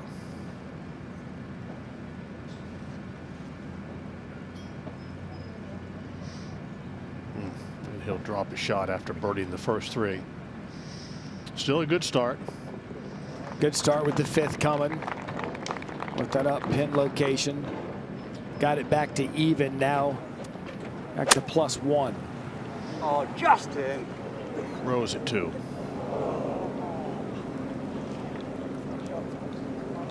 Players know when they miss the green, there's work to be done. So a look at our leaderboard as we enter moving day. The leaders go off 240, Smalley and McNeely. It is crowded. So many players in contention entering the Saturday at the PGA Championship. 58 players within 6 shots of the lead. That's the most in 36-hole history. And even more so, 36 straight champs have been within 6 through the second round. All of this is to say, Jeff Darlington, we're in store for some exciting golf. We are, Matt. I mean, look at that epic blue sky right there. Very impeccable conditions out there. But a day ago, not quite the same. We actually thought that that was going to be the story of the day. The morning wave, it was cold, it was windy, it was impacting those players. But what we later learned as the players did come into player scoring was that it wasn't necessarily the weather as much as it was the course itself. If Thursday at the PGA Championship felt like a Philadelphia festival, Friday felt like cleanup duty. The morning wave battled cold air, heavy wind, and survival golf. By afternoon, the gusts eased, but Aronimink changed in a different way. The greens got firmer, faster, putts started racing by. Approach shots stopped holding. Suddenly, everyone was dealing with something, which made Friday fascinating. This stopped feeling like one side got lucky and started feeling like everybody got tested differently. The early players battled the weather. The later players battled the golf course itself. And everyone battled brutal pin placements that felt downright mean. And yet through it all, the leaderboard barely moved. Somewhat surprisingly, morning scores held up. Big names stayed packed together. Nobody fully escaped. Which is why this PGA Championship suddenly feels less like a sprint toward a winner and more like a survival test nobody has solved yet. We've been talking about this throughout the morning. Difficult pin placements. That was definitely the talk from the players as they came in. Scotty Scheffler saying that they were borderline absurd. The word he used, absurd. Rory McIlroy saying that's why we're seeing such a bunch leaderboard. Gotterup even pointing out that that's some of the reason for the pace of play. But ultimately, every golfer knows they're up against the same challenges. So the course does present that. We'll find out today if it continues to do so. Jeff Darlington, thank you. Always enjoy your end-of-day perspective of what these players have battled through the first 2 rounds. Some tee times now with the contenders starting at 1:20 p.m. Eastern. Ludwig Oberg and Andrew Novak. And Scotty Scheffler, the young David Puig, 1:40 p.m. Eastern. Scheffler was in a battle again yesterday. And there's Cameron Young. Didn't do much, stayed in the fight, and then eagled his final hole. We talked about Justin Thomas and his grit around this course. Then Hideki Matsuyama, Chris Gotterup, they go off at 2:30 p.m. Eastern. Gotterup, the length and the creativity to make some noise on the weekend. And there they are, the 2 leaders, Alex Smalley and Maverick McNeely. They will go off last at 2:40 p.m. Eastern. Early on, we've seen it though, Curtis. Front nine, you can have a day with it. Well, this guy normally is excellent out of the bunker. Looked like he just skidded on him a bit. Good chance for par. For 3. And Chris Kirk second. After a nice drive.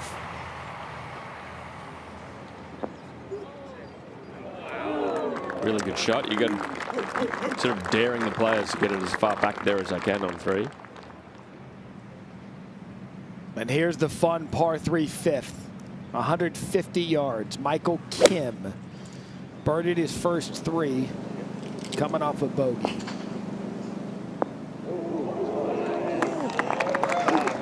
Good bounce back. What a fun hole that's going to be to watch this afternoon.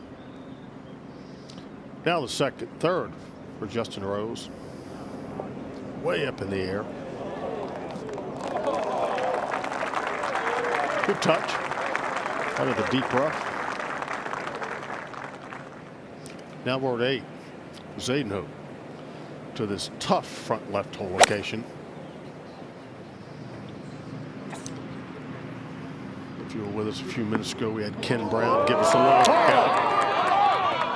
demonstration of how small this plateau is in which this hole sits. That's 2 of them already that got close. Højgaard. Now Daniel Berger for birdie at 6. We're seeing a few putts go. After the double at 4, could come back here at 6.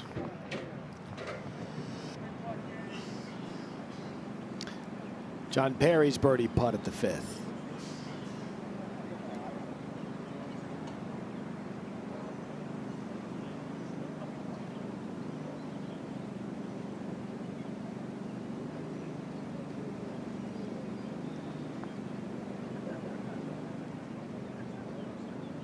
They're just so scared of these fast putts here this week. I mean, to be fair, they've been beaten up in the first 2 rounds. They have. They show up on the weekend a bit bruised. But Curtis, you always have to have a quick memory and delete it coming into the weekend. Well, yeah, just we've seen a lot of them come up short, and I just think they think they're faster than they really are down the hill. See if Chris Kirk's got the speed right. He does. They look faster than they are. Back-to-back birdies for Kirk.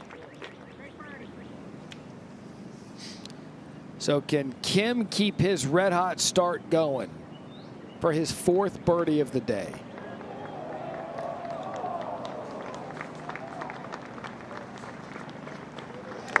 What a bounce back.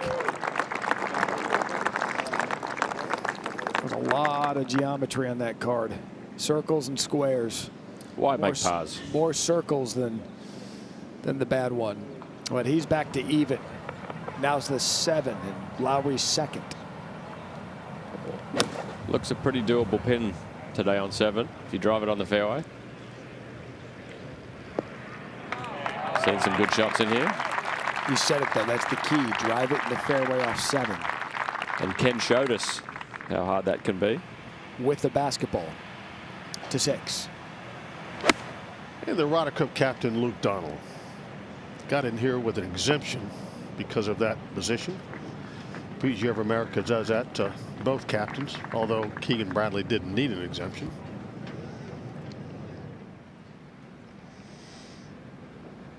Now, Harrington's 3rd at 4.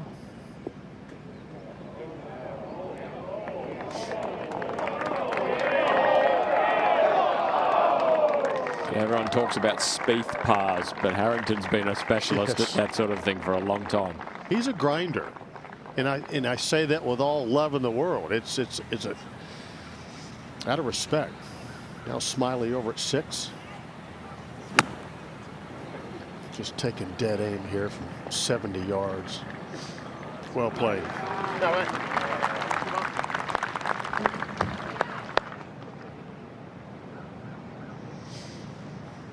All right, so Curtis, what's the play here at 6?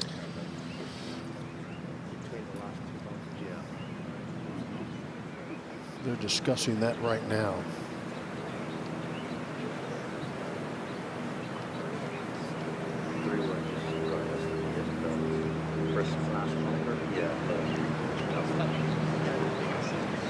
282 to carry the 2 bunkers at the corner. Does it cover them? Which bunkers? It covers this bunker, but it does close on that one. What's the cover on that line? Thank you so much. Appreciate it. Yeah, 79.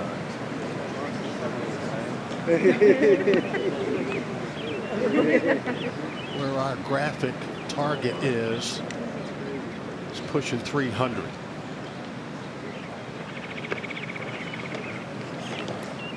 Even if it goes through with where that pin is. You have to have the line match up with the club, because you can go through if you pull it a little bit left, and that's no good at all. So there you see, taking driver, and probably will go right at our target graphic at 300. You have to commit to that line.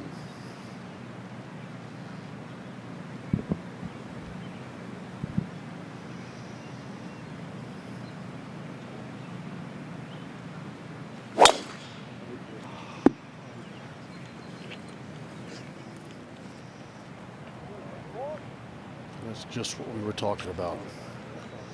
But go over where the spectators have been walking, could get lucky. Now Bezadenhout over at 8. This for birdie after the wonderful tee shot. Well done. After making double, couple birdies, back to level par for the day. So as difficult as the 8's been, Curtis, we've already seen 2 birdies. Now Perry back at 6, I'm sorry.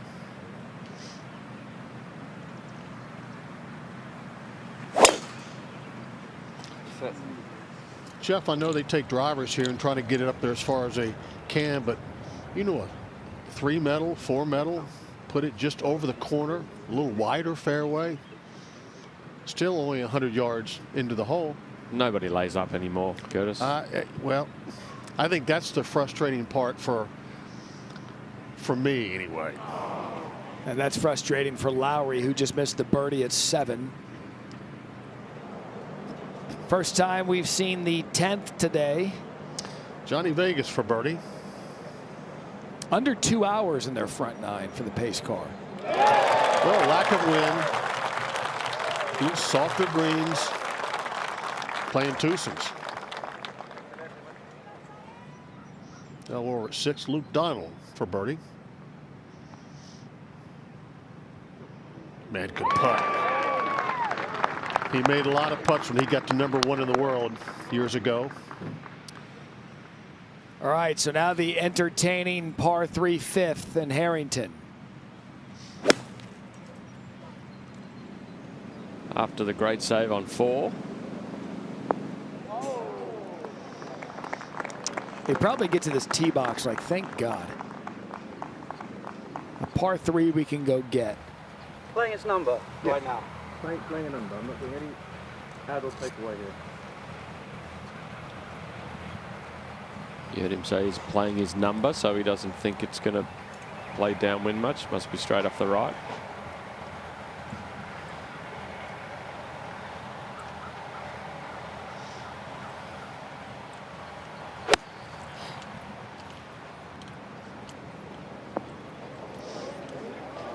Well done. Yeah, he got the number right. So Justin Rose will have that for birdie at 3. Now we're over at 6. Elvis Smiley.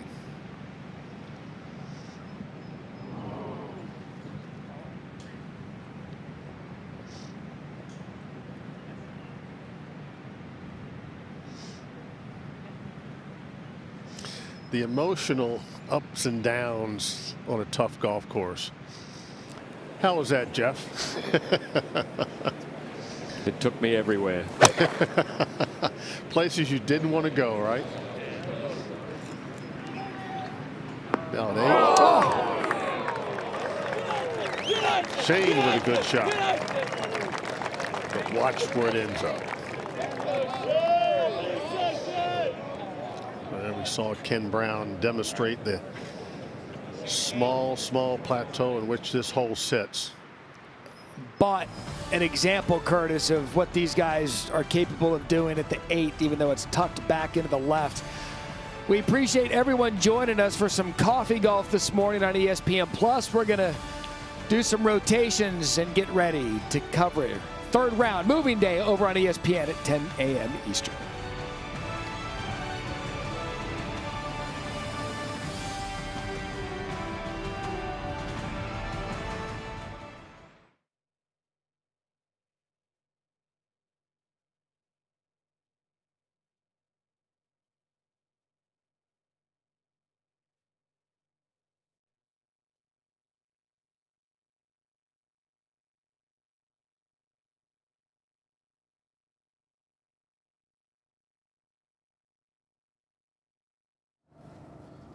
Yeah, give us a second as well just to get ourselves. Thank you.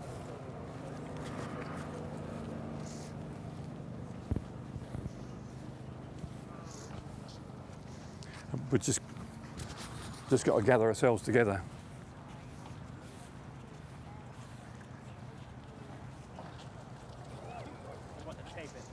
Yes, I can.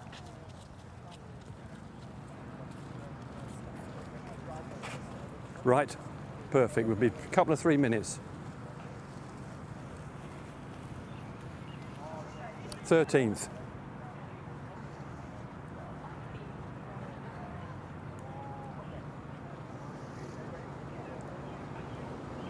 Start at the front of the.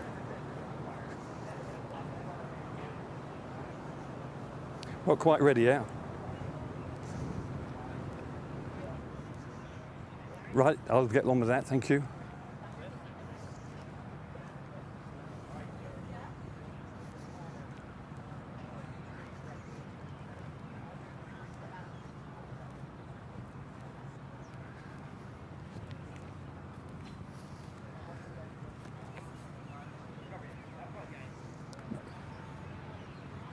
You want to go around? Yeah, I'm going to show this. Okay, so start this way and come around? No, it's not. I'm not quite ready yet, no, sorry.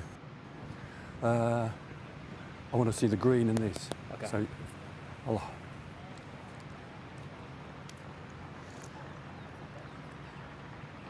Put that in my pocket. So it's about the strategy as a whole.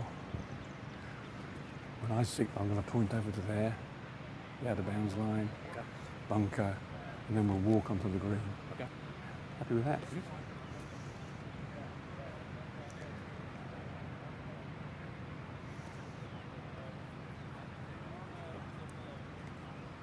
Okay, here we go. We're ready.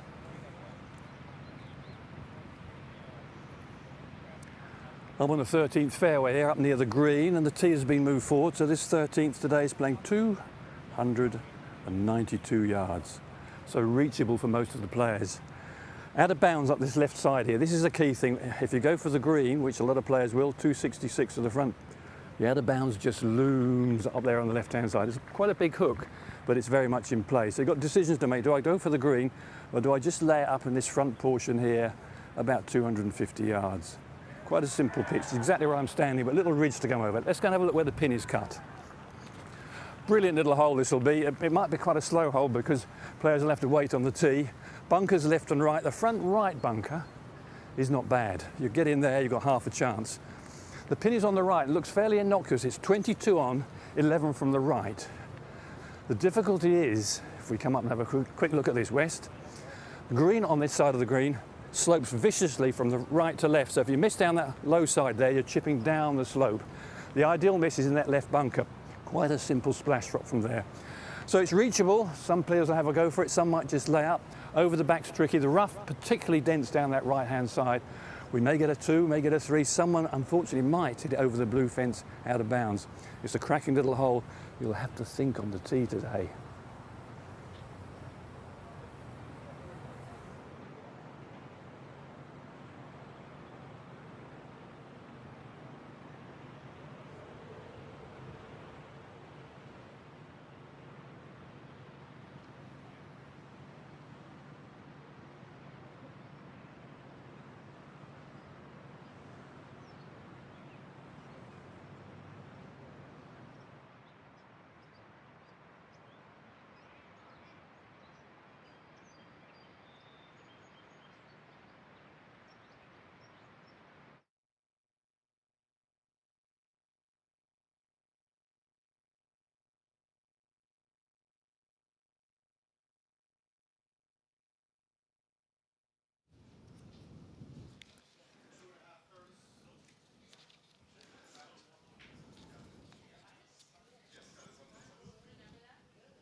Hello, hello. I don't.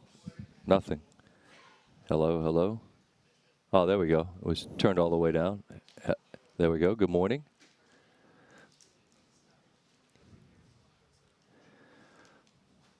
Okay.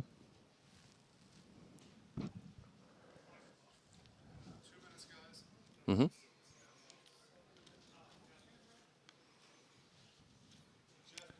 Did he make eagle to make the cut, or is it?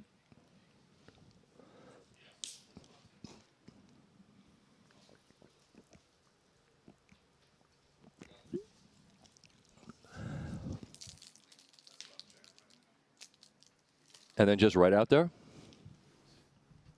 Fantastic. Yeah, we were watching. 1 through 7. Like, there's numbers. There's a lot of numbers out there. But the way they're setting it up. No, he needed birdie for the cut. Yeah, he needed a birdie to make the cut. He made an eagle. Mike check, Matt, Mike, 1, 2, 3, 4, yeah.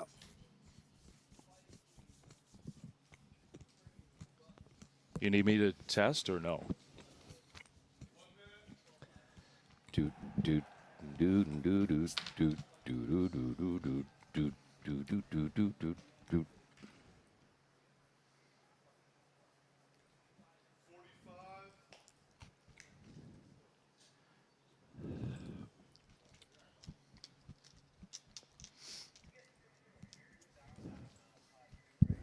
I have neglected, David, even in the quietest of moments, to ask the general well-being of the fam is good. Everybody.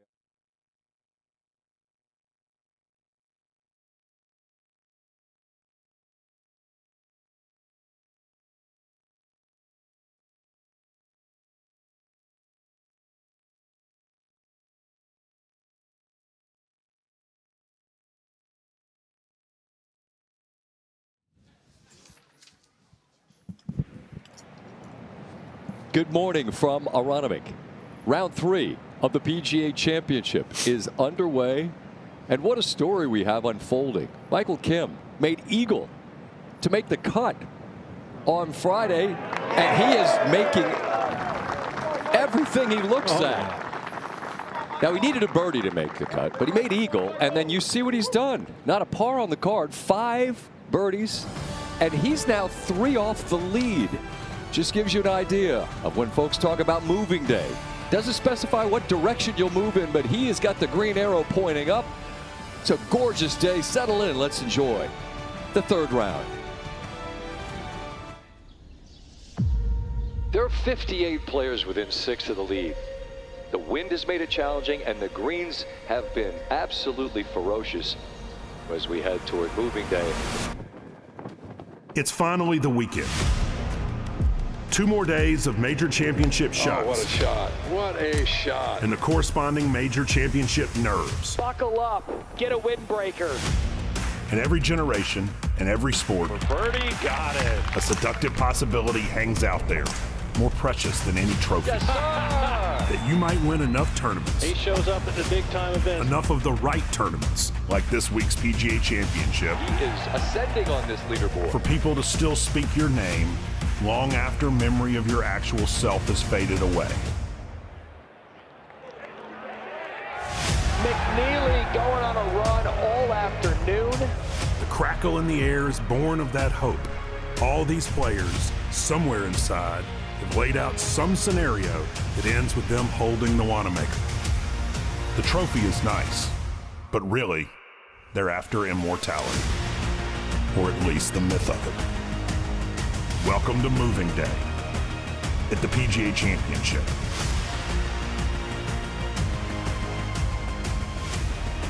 ESPN and the PGA of America present the 2026 PGA Championship. Today it's continuing 3rd round coverage from Aronimink Golf Club here in Newtown Square, Pennsylvania. About 25 miles north of Center City. The great sports fans of Philadelphia, and we have a magnificent weather day. We knew it was going to get warmer. The winds were going to die. It's not easier, but maybe some hole locations could yield some birdies. We've already seen it There are 4 weeks a year, as Wright Thompson alludes to, that make you a forever golfer, make you a golfing immortal. This is one of them. And on Saturday, the storylines become clearer. Who are we going to be talking about come Sunday night? And forever and ever, Michael Kim at the end of the second round. It gets late in the day. The sun's going down. The cut is +4. He needs birdie to stick around for the weekend. I don't need my putter. He hoops it for eagle. And he knew exactly what that meant. It meant I've got a tee time tomorrow morning. All right, what are you going to do with it? What are you prepared to do with this blessing? From the rough on one, David Duval. He was off and running. Absolutely. Players like Michael Kim, they're always fighting just to get a chance to play on the weekend when they're outside the number. You never know what's going to happen early on a Saturday morning in a major championship, and he goes out and has taken huge advantage of it. Birdie and 1. Middle of the green and an uphill putt at 2. And he knocks that in. Good morning is underway, and it continues on 3. This is when you start wondering, right? Yeah. What might I be able to do today? So 3 in a row after an eagle just to make the cut. And after that birdie you just saw at 6 to get to red numbers, here he is on the tee at 7. 4 under par on his day with a bogey so far. Hasn't made a par or hit a fairway. It's an interesting recipe. Not what we talked about. But he's got a red number next to his name, and there was such a bunched up collection. Really, if you made the cut, this proves it. If you made the cut, you're still in this championship. And there's the card. Not a single fairway. 5 greens and 7 putts and 6 holes. That is that's some tidy work, considering the spots he's been in off the tee. And once again, he's going to be playing from the rough. And you see where he was after the first round, where he was after the second round, and where he finds himself currently. So as we work our way towards the afternoon and the leaders, you have Jordan Spieth, who's hit it so well, but David just didn't make a putt on Friday. No, he had so many great looks. He's managed his game properly around this golf course, driven it well, put it in good space. Dustin Johnson, a multiple major champion, been playing some better golf in the majors, which is great to see as he's here for the weekend. Speaking of hasn't made putts, Brooks Koepka, tee to green, exceptional. And this is a man who's won it 3 different times. He's got plenty to lean on, Dave. He does, and I think he's getting more comfortable in tournament golf after a little bit of a hiatus from the PGA Tour, and it's starting to show. Rory had a rough start, was 4 over, but the fairways were found on Friday. The driver, he looked way more comfortable. He is now 1 over. That's exactly where Ricky and Xander are. Fowler arrived having played brilliant golf. His last 3 events, all top 10s. And if he gets that putter cooking, I feel like he's a guy that could really climb. Absolutely. He's ready, and he's been playing very well this year. And Xander Schauffele, Billy Kratzer was out with that group, just called it a grind on Friday. And it was for really everyone in this field. And we see Jordan Spieth making his way out to the golf course. You know his story well. Began with just remarkable play, and all that he lacks in the major championship department is this one. And there's Brooks Koepka with crew. Daddy's hitting it so well, young man. He and Spieth both could just use a little cooperation from the putter. Rory, and frankly many in the field, had a lot to say about hole locations and how there just hasn't been a separation here yet. But again, we're just halfway there. And this is the leaderboard, which has not changed from overnight. And you see that the leaders, they got to do that thing where you occupy your mind and your body for all these hours waiting until 2:40. I got to think that's the hardest part of the day in many respects. It can be for sure, but the leaders are going to have some of the world's best players going out early and get an idea and sense of how this golf course is playing. And we had just a remarkable collection of over 50 players within 6 of the lead, and the last 36 winners of this tournament have found themselves there. So Kim's play this morning is just an indication of if you're here, you're still in it. David Duval, Scott Van Pelt with you from Aronimink on a spectacular day. If you're one of those players that's waiting to go out and you're watching us right now, what is the early intel about what this golf course is today compared to what it's been the first two? We've talked about the first 6 or 7 holes being where you need to make up some ground. It's proving itself to be very much that point early on in this third round. And as the leaders can see, even if they're not actually watching the golf, they can see the updates and leaderboards, and they realize that there's a lot of birdies to be made early. When you see that pin sheet in front of you, the whole locations, there's been a lot of chatter about them. These greens are incredibly challenging, and there have been some hole locations right on some spines. What do you notice today, David? A little more friendly, if you will. I think the first couple of days, having not had a major championship here in 64 years, Kerry Haig and PGA of America didn't necessarily know what the golf course would yield, and so they protected it a little bit. Now they're going to give the players an opportunity to shoot the score and have that moving day opportunity. Well, they call it moving day for a reason, but as I always say, that you just don't know what direction you might go. You could surrender ground. You could go with a bullet towards the top of the leaderboard, and there you see what Kim has done. Birdie, birdie, birdie to start. Drops a shot on 4. Birdie, birdie again, but now on 7. The work continues as he's missed yet another fairway, but he's bombed it out there. Decent distance. Yeah, but with the whole cut on the front right, he's going to be looking to make his first par of the round.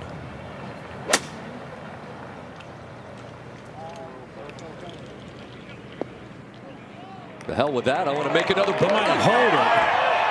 Wow. What a remarkable start.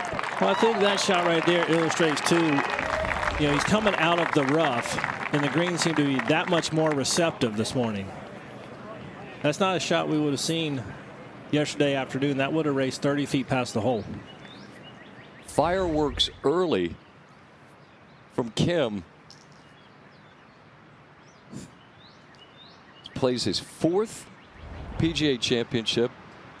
As I mentioned late yesterday, if you're on social media, he's great on there, sharing his thoughts afterwards, gives his fans really an inside look at what folks are dealing with that are out here competing. You see, entering Saturday, there were 15 players within 2 of the lead, 29 within 4, and then 58 within 6. And just the mentality of the weekend when there is such a collection of players, David. What type of mentality did you bring into an event like this when there was so many people in the mix? When you have such congestion of the world's best players on a leaderboard like we do here on Saturday morning of the PGA Championship, you're going to have to go out with, I think, more of an aggressive mind frame. You know that there's going to be multiple players in that. You could go back to 6 shots, but within the 2 and 4 shots of the lead that are going to have stellar days. Right.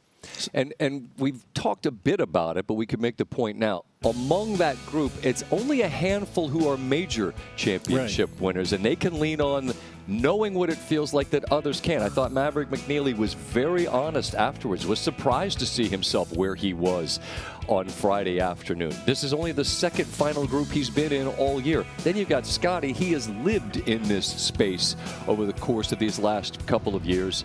He'd obviously like to stop the runner-up department. He's finished 3 times in a row as the runner-up, but he's also won a pile of majors as well. I think you can, as a player who doesn't necessarily have that experience in these major championships, you could kind of trick yourself into realizing that regardless of the situation, you have to go play well because there's so many people involved. But does it feel different when you haven't lived in that space and now you're the last group off? Oh, without question it does. It's a different situation. It is what you work for and where you want to be and how you want to expose yourself, but you got to learn it. Playing alongside Michael Kim, John Perry, who's seen the fireworks, looking to participate here. That was interesting, David, you described. You can't know what it's going to feel like till you feel it. do it. And then they're going to have the opportunity to go through it this weekend. Let's see what Perry putt reacts here on 7. Pretty well done over that ridge.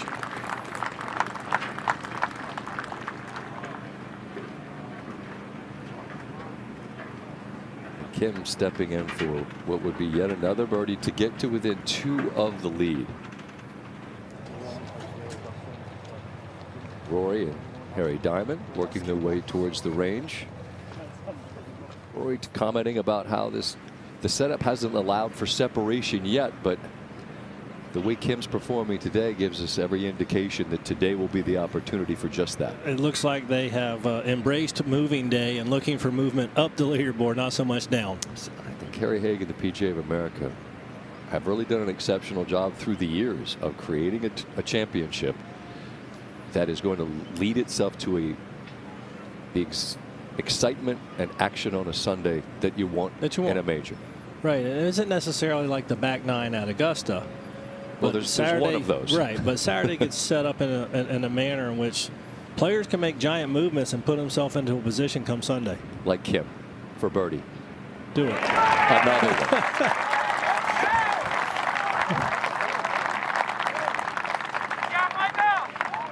That's the most birdies he has made in a major championship round in his career, and he's done it in 7 holes, and he's done it without finding a fairway. He's 2 off the lead. Just give me a tee time on Saturday. What's the saying in poker? A chip in a chair. That's the idea. If you've got a seat at the table, you have a chance. And all week long, you've noticed if you've watched hoodies, winter hats.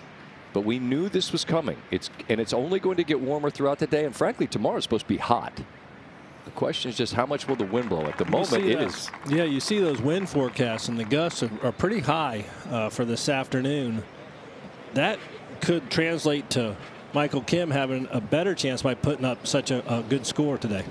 David and I have greeted you this morning. Dave Fleming, Matt Berry, Curtis Strange will be also calling the golf. Andy North, Billy Kratzer, John McGinnis will be on the golf course. Marty Smith with the interviews. Jeff Darling is here. Tom Karpus with any rules questions we've got. But the story early is the man that makes eagle on 9 late Friday afternoon. Frankly, early evening just to get up early Saturday.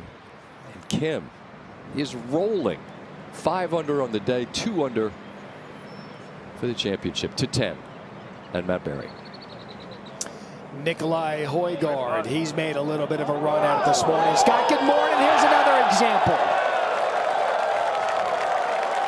Lie in wait, and these golfers are now taking advantage. 4th birdie for Højgaard. He's back to even and just 4 shots off the lead to 5. There's Kirk for a birdie. And he's got 3 and 5. We talked before this championship started about the possibility that there could be low numbers, and they just were not available on Thursday or Friday. The wind, I think, was a huge part of that. It's down. You also eliminate half the field, so you've got the players who are playing the best, but it seems early very, very different. Well, these players obviously are playing well to make the cut in the PGA. And they're also getting the best of conditions with low wind, the softest the golf course will be this morning. And so they're trying to take advantage. The 8th hole today in our early coverage, Ken Brown did a demo of it. You see that pin tucked into the back left. What's interesting about this pin is we've seen, David, some players be aggressive with it, I think because they know they have to, but then the runoff there. The runoff. So it's going to be interesting to see how Kim attacks it with where he is now on the leaderboard with the move he's made earlier. Well, I imagine he's going to fire right at it at this point. So it's playing 198 yards here in the 3rd round. I don't want to play help. Yeah, I agree. Just trying to keep it a little right, honestly. Yeah. This is a good stall. Yeah, 85. 85 is perfect. Right. He wants to hit it 185, as you hear, and a little bit right.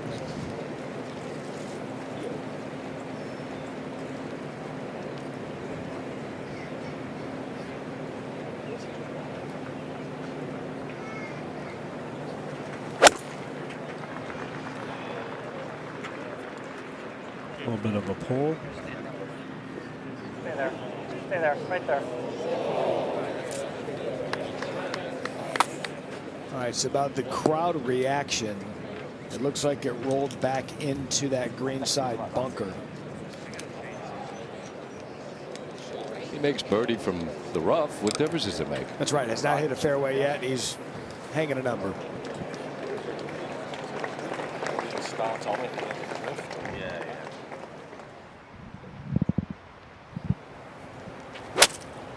And the first hole here, Denny McCarthy. Very accessible from the right rough. You can do exactly this. Chase it back to that hole. DMV native. One of the great rollers of the ball in the world. He'll have that for a birdie to 3. Sam Burns out of the middle of the fairway. More accessible hole location than the first 2 days. And there you see it. Well played.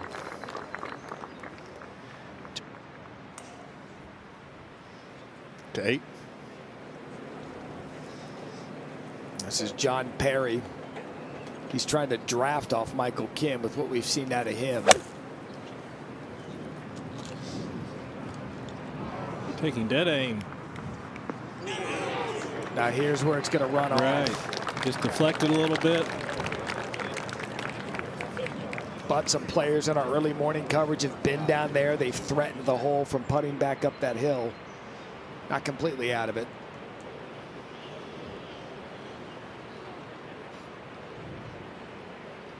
Ken Brown's demonstration with the bowls was pretty remarkable. Also used a basketball this morning. We got that covered.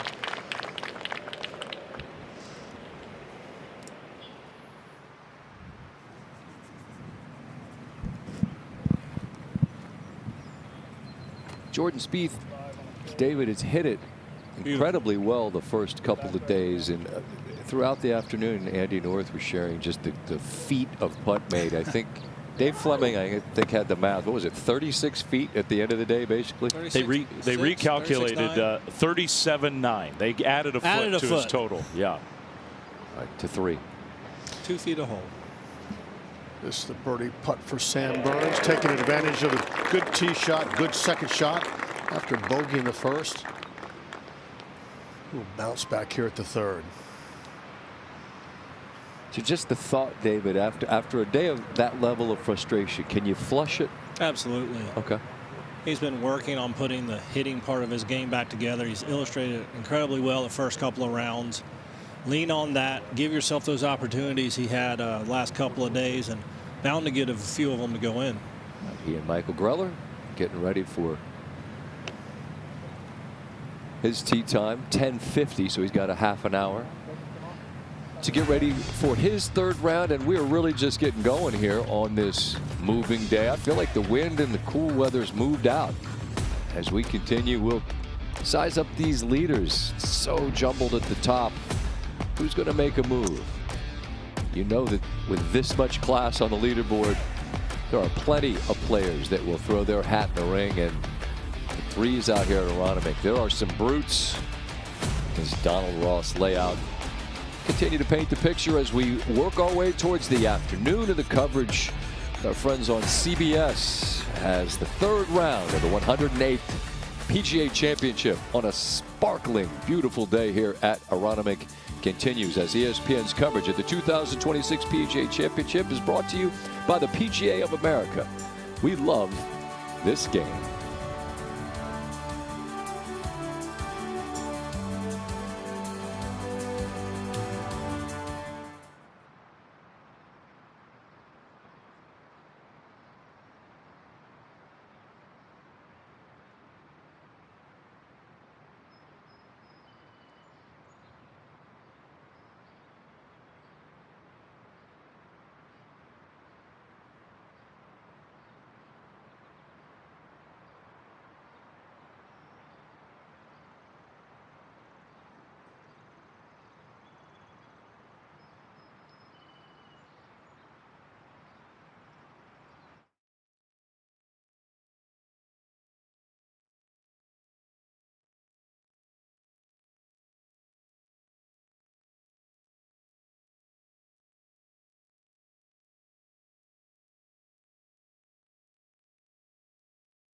This morning, PGA of America held a ceremony prior to the first tee time in honor of our nation's upcoming 250th birthday and Armed Forces Day. Members of the U.S. military performed revelry, national anthem, and a ceremonial flyover by the Pennsylvania Army National Guard. Going to be quite a birthday coming up this summertime in the United States.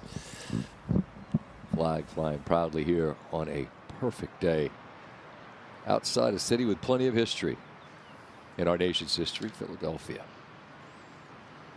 Wow, look at that. Been waiting all week for this. Heard it was coming, and it's here. To 6. All right, Chris Kirk, 6th hole today is going to be a lot different than it was yesterday.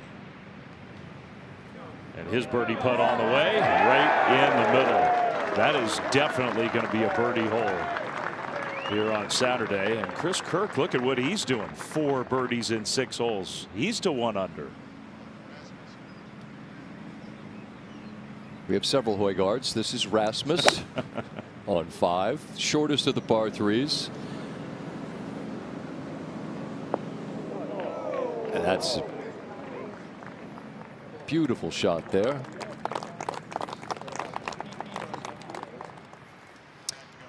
So scoring conditions abound here on the front 9. Is one of them the 8th, playing 198 yards. Ken Brown, walk us through what makes this hole unique today.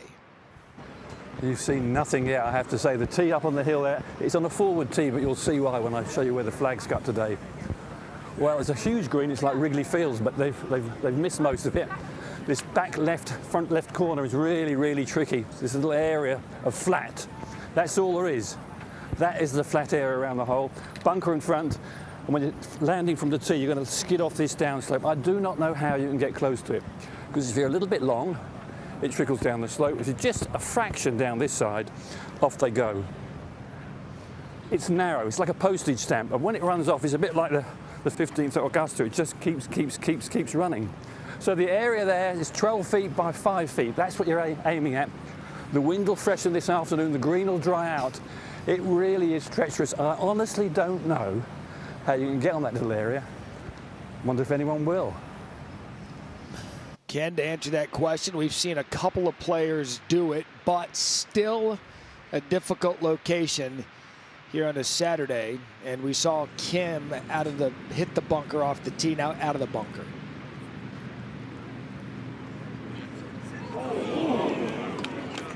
So it's going to stay up on top of the ridge, about 8 feet now for Kim to stay hot in his 3rd round to save par at the 8th. Now we're at 7, Padraig Harrington, 54-year-old, qualified for this. And there you go, 3 under through 7. The old guy still got a little game, doesn't he?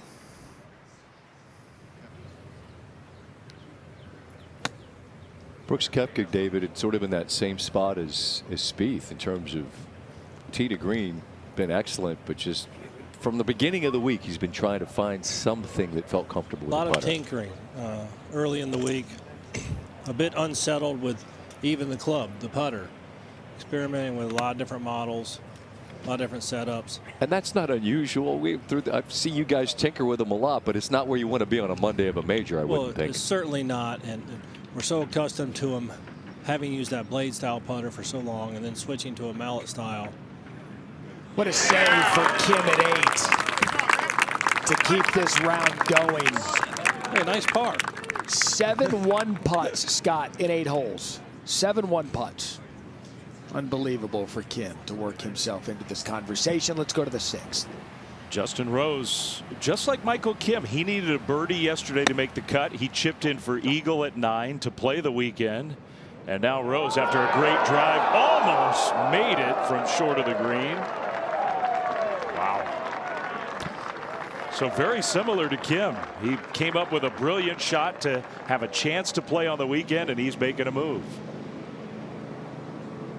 Oh, Højgaard after that beautiful approach on 5. Seems like everybody's making everything early on in this round on the holes we've talked about trying to take advantage of. Can't let that one slip by. It's an unforced error. To 3. Joaquin Niemann from the fairway. And these players going out now, they see what's happened. Gives them a little bit of confidence to be able to fire at it. They know that the greens have a little bit of softness to them because there's been a lack of wind. It's a good point. Like the players can see with all the birdies, knowing the greens are receptive. If I'm back in my hotel room or house, I'm watching this right now. Absolutely. Yeah. Billy Kratzert is watching Michael Kim. And this par 5, 9, playing a little downwind, maybe a little bit more out of the right, but finds the fairway again. Actually, it's not again. He finds the fairway for the first time. It's the first one he's hit. Now he's cursed. Oh, no. Gonna make another bogey. No. To cash in that brilliant little pitch shot. That's a tap-in birdie for Justin Rose. 4 straight birdies. And Justin now 1 under par. 3 shots off the lead.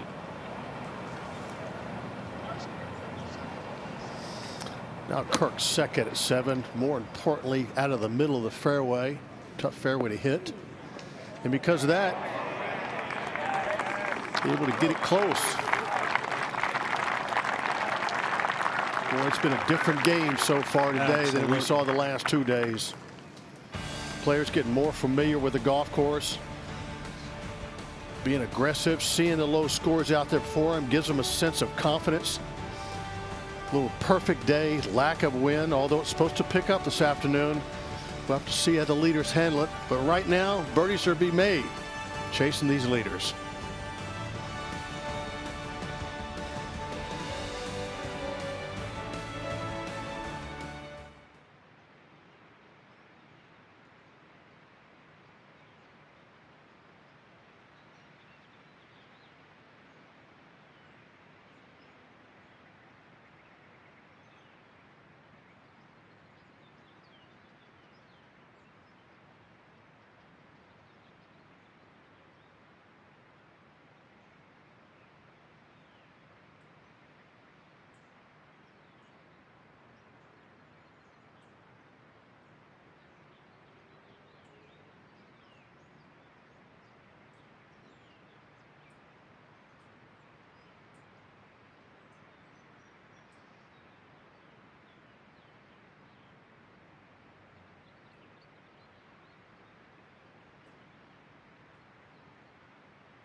So just 7 1-putts in 8 holes, huh?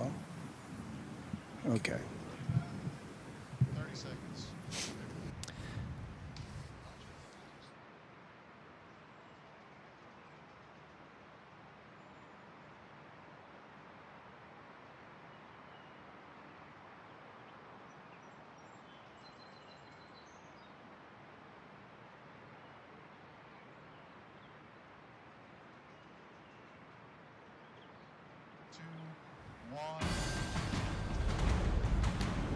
The 2026 PGA Championship is brought to you by the PGA of America.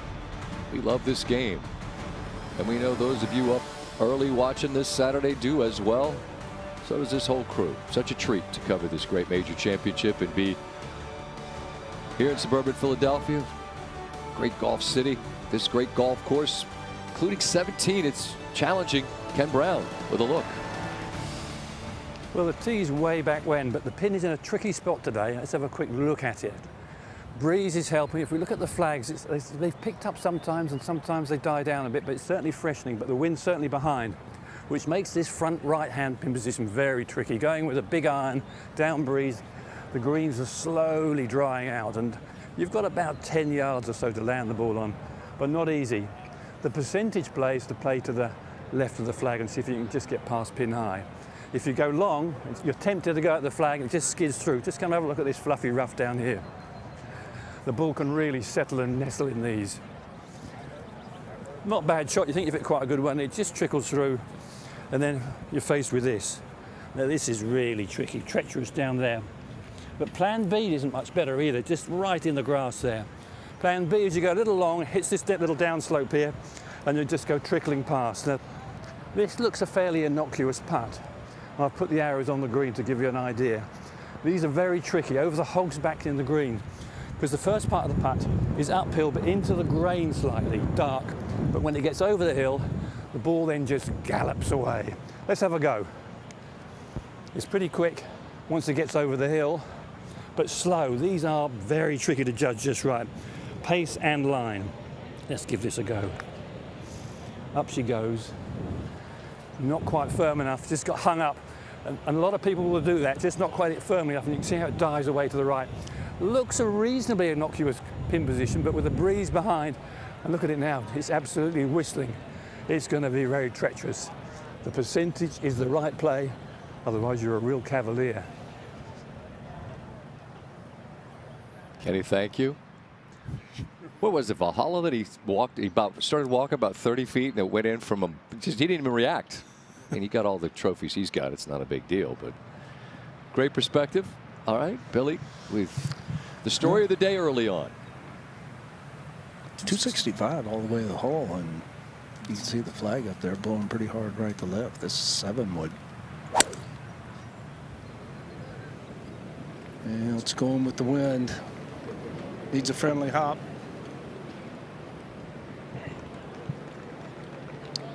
Up against the collar. Very doable, though. Well, if he does, he's tied for the lead. And it's kind of cool, Scott, to think about just yesterday afternoon on that very same hole around that same green, what he did to get a chance to play today. That's what I'm saying. Yeah. If he makes another eagle on that hole, yesterday it was to make the cut, and he would be tied the lead at 9 holes to 7. 3 in a row, 5 of the first 7 for Chris Kirk. Look at that card. Wow, what a day. Wind is freshening, though. It is. Now back over the 3rd hole. Joaquin Neiman, after bogeying the 1st. There you see birdie in the 3rd. Matt Fitzpatrick here on 1. Left rough. Not pleased with that one.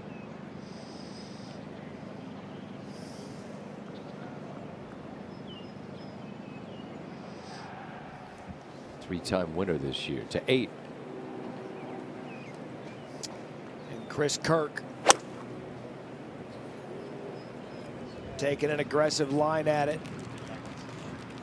Oh, his day continues. That's going to roll just off the back, but David, he took dead aim at that flag. Absolutely, trying to get in that tiny area. We're going to see a lot of balls through the day bounce through that green. Now Rose second at 7. Good lie. Flag stick. Front right quadrant of the green. Look at this. Just perfectly played.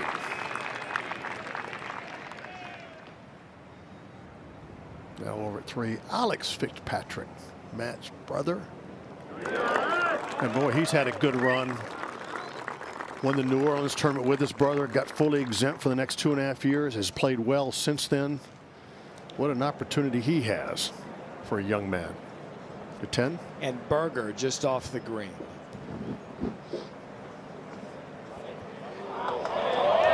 It's going to be one of those days, isn't it?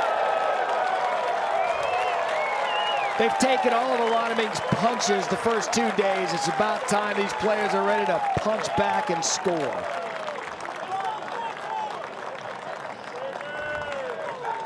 So now Berger at +3.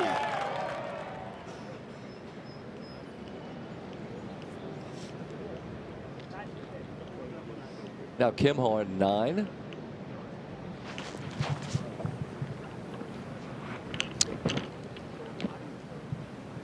Again, made eagle on Friday early in the evening. And one more look at this. The cut line was +4. He was 5, so he knows what he needs to do. Get it down there close and make birdie. Or, David? Do this. And everyone knows, the folks that are still here, and certainly Michael knows what that means. It means I got a tee time. It's remarkable. You just need to make the cut to give yourself a chance, especially knowing they're going to set up the golf course today a bit more gettable. Now he holds this, like you said, he's tied for the lead, gets up and down, he breaks 30 going out on Saturday. That earned him an 8:48 tee time, an early wake-up call. We had talked about earlier the emotion he showed just to make the weekend and how excited he was to do just that. And now look what he's doing with it. Well, talking this morning with Dave Fleming about that as we were on very late in the evening, and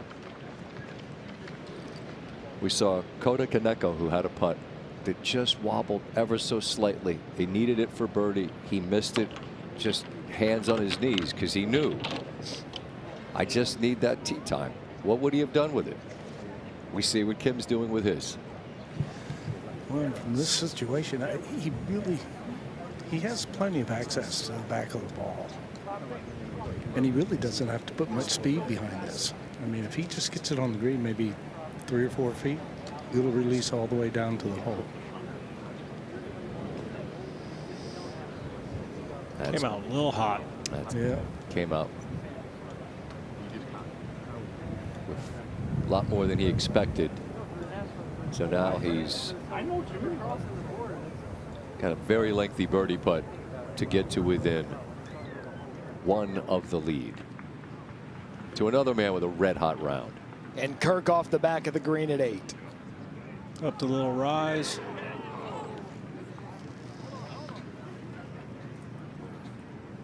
There's that subtle run out these greens possess in so many spots.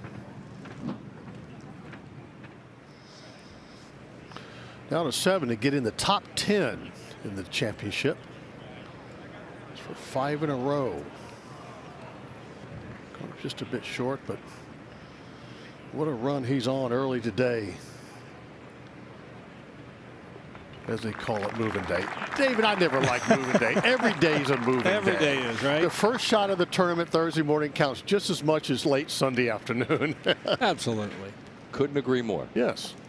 You can move any day, but the PGA of America is helping make this a moving day. That's right. As this golf course is more gettable. Not easy, but more gettable. Fitzpatrick won't get birdie on 1, but it should be an easy 2-putt par.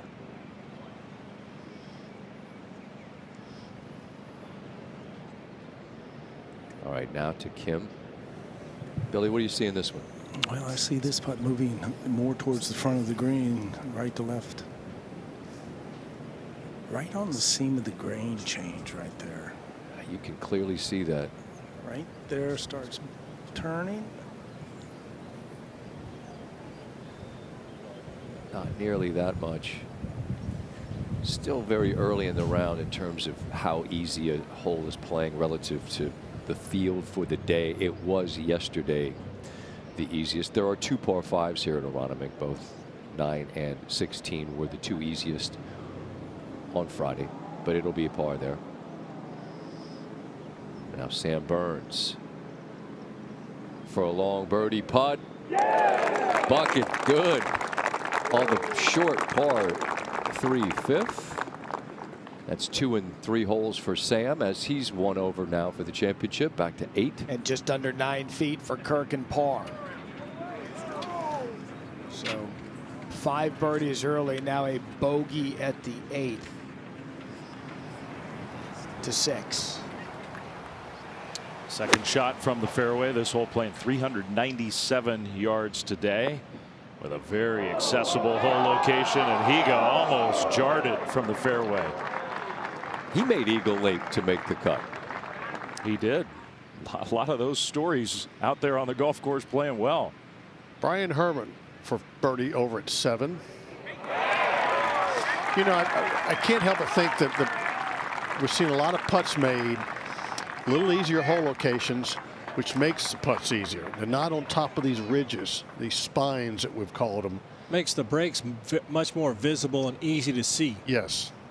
All right, so Nikolai Højgaard, short par 4, 13th today, playing 292 yards. That one's going to be a fun one to watch in our coverage to see who aggressively, with that pin back right, goes and gets it.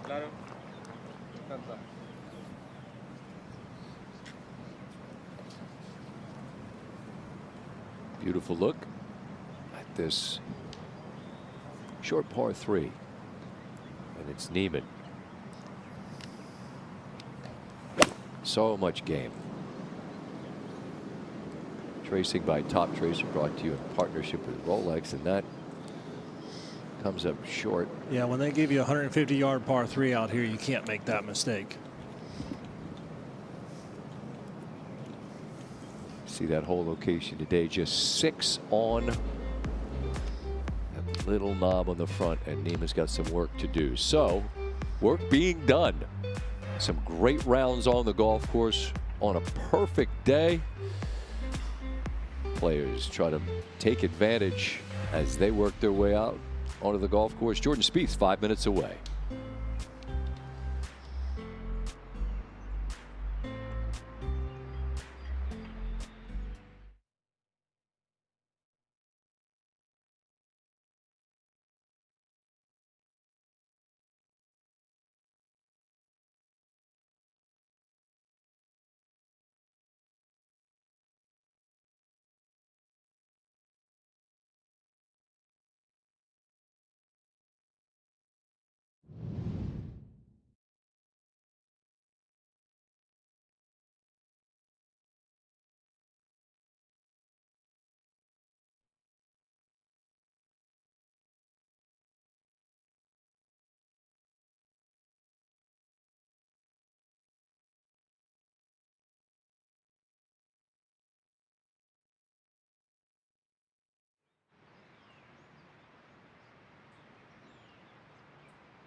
It's the highest our sport.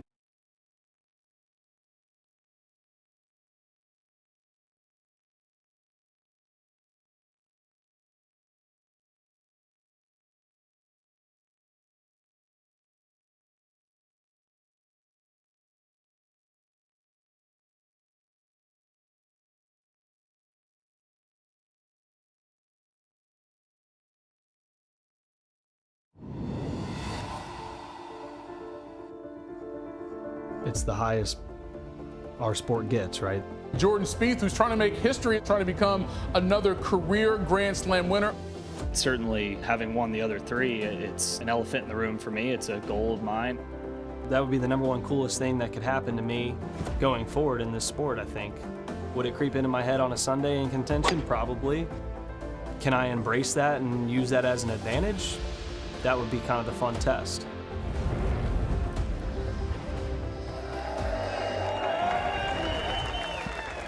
There's Spieth on the tee. It's his 10th opportunity here. Still a young man. If not this year, he'll go back to his home state of Texas next year in Frisco. If not there, go to Olympic, go to Baltusrol, go to Congressional.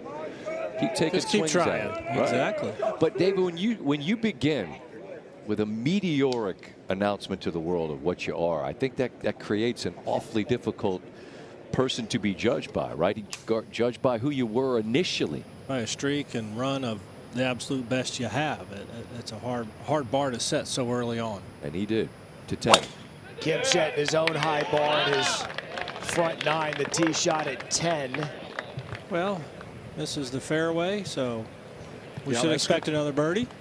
It's going to be another issue, I think. Well, the only fairway he hit, he parred. 10 was the hardest hole on the course yesterday. A bit more generous hole location today. And this is Michael Kim throughout the week and what he's done front 9, back 9 this week. And that's not, we're not breaking any news that the back 9 is much more difficult. And that's exactly what that played with for Kim. And so the 10:50 tee time. Spieth and Johnson, both multiple major champions.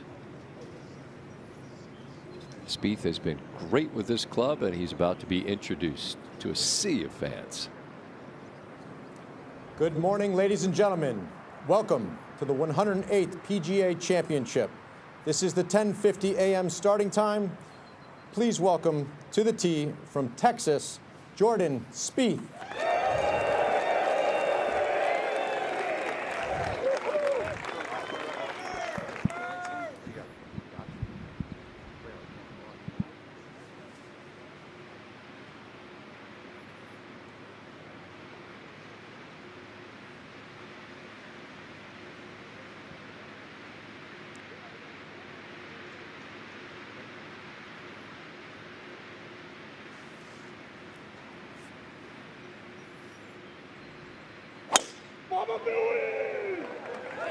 It's a very familiar trigger for him, that thumb. It's a grip that's uniquely his. We'll see if the kicks. Does not. Just misses the fairway right-hand side. Next to play, from Florida, Dustin Johnson.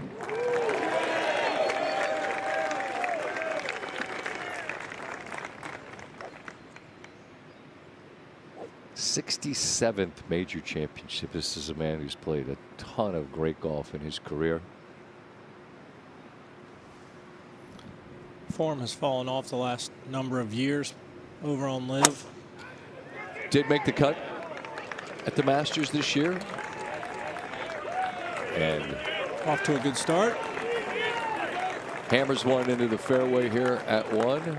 And Jordan's tee shot isn't the worst place because the hole's cut back left. He can chase it up the middle of the green and access where it is cut. So their round is underway. 1 ahead to 2. PGA champion from 2010 at Whistling Straits, Martin Keimer, who had one of the quotes of the week at the past champions dinner. He was asked, "Are you still playing competitive golf? Are you in the field this week?" Said he used that as motivation. He's played really well. What a shot that was. Said he didn't come here to eat a steak. Correct. I wouldn't have flown from Europe to have a steak with you. Now Rasmus Højgaard over at 7 for a birdie. He gets back to +1. Brother's playing well today.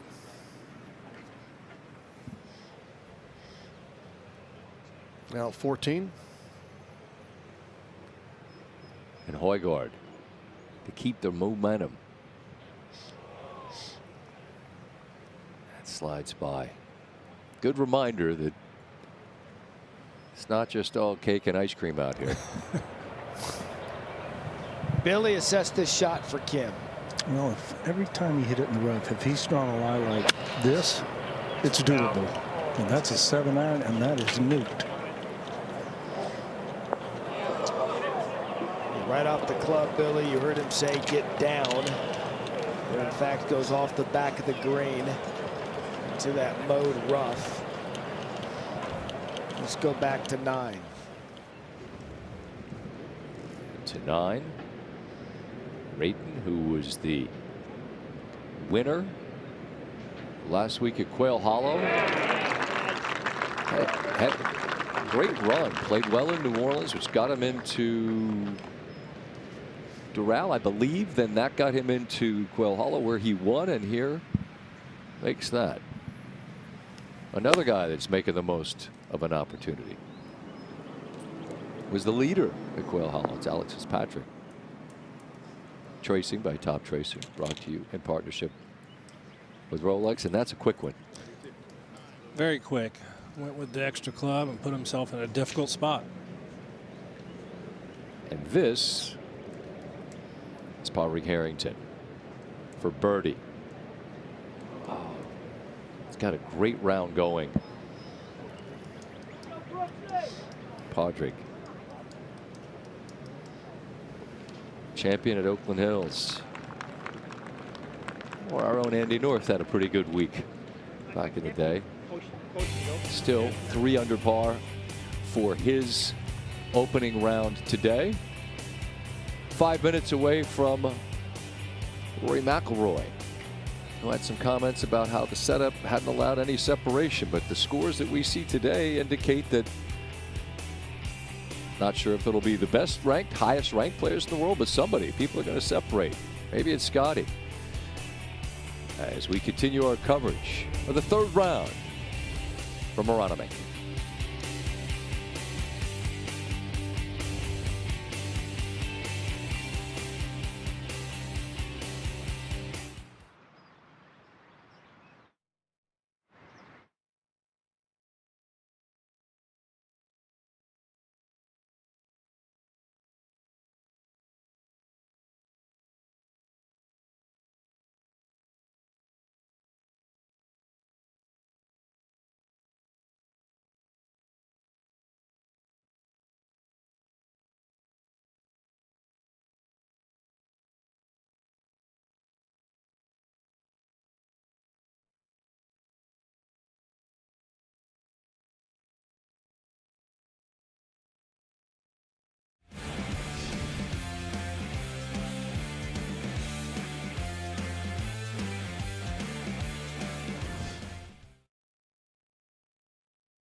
Mic check, 1 2 1 2.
Rory McIlroy walking down to the first tee.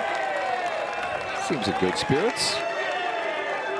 Undoubtedly seen how this golf course is a bit more gettable today. You see the first round ended in misery, bogeying 4 consecutive holes. Just couldn't find it with the driver. Then spent hours on the range trying to get things dialed in. Said he felt like he found something.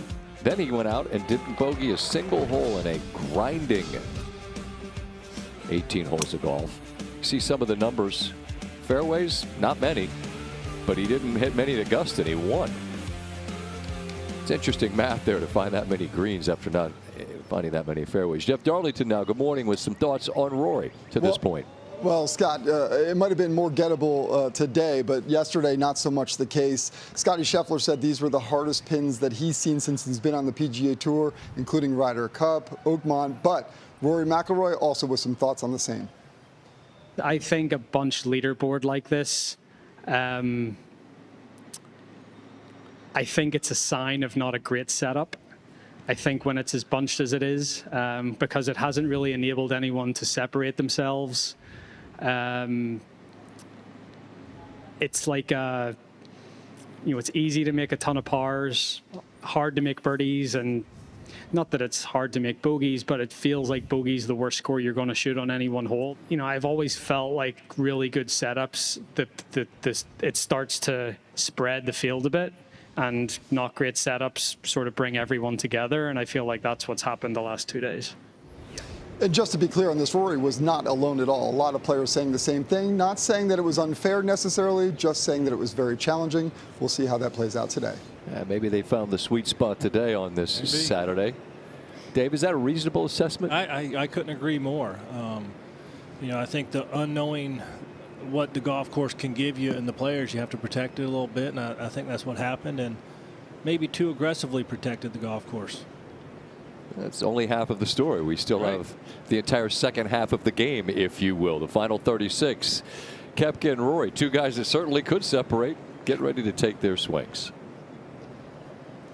Good morning, ladies and gentlemen. Welcome to the 108th PGA Championship. This is the 11 a.m. starting time. Please welcome to the tee the 2018, 2019, and 2023 PGA champion from Florida, Brooks Koepka. To kind of go back to what Rory said, and so many players have echoed, they didn't know what the course would present them because they haven't played here. Similarly, Kerry Haig doesn't know what the golf course is going to allow because he hasn't set it up before. I had a player this morning also say, I think the wind had a ton to do with that. And the wind is largely absent today. And Brooks Koepka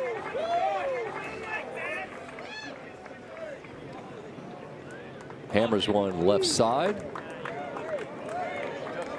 So he'll have a wedge in hand. Next on the tee, the 2012 and 2014 PGA champion from Northern Ireland, Rory McIlroy.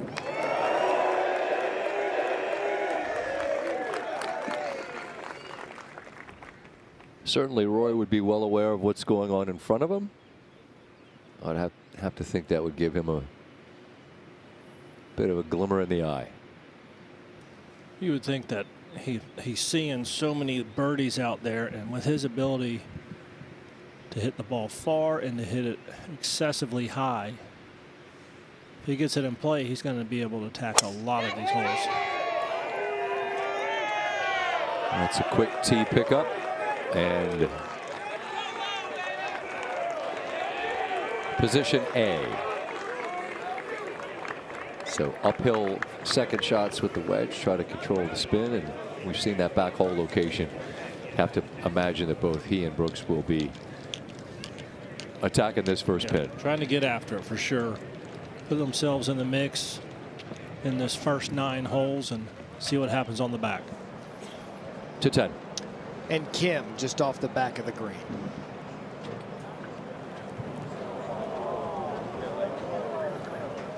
Having to try to go upstairs and hit it so high and soft with the green racing away from him back down towards the flag. That's the mistake that can happen. 1. Long distance for Spieth. Big swinger from right to left. His work's not done, is it, John? Now, if he'd made that, it would have equaled his number of feet of putts made yesterday, though. But still working. Back, so is Kim on 10. This is for par. Well, like you said, David, it is just so quick down this slope, even though that's kind of in a little bit of a saddle. Anything over the screen, it's not that easy to get up and down. Dustin Johnson off the green here at 1. Slippery down the hill. That was well judged. So Johnson tap in par.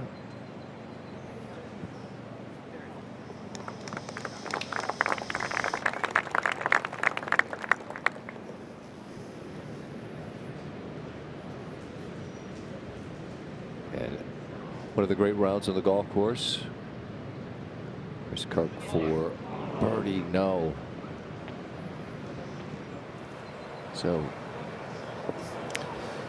now Keith Mitchell over at 7. Good look, but tough shot out of the rough. Wow, beautifully played. That's the difference in the first 2 days and today.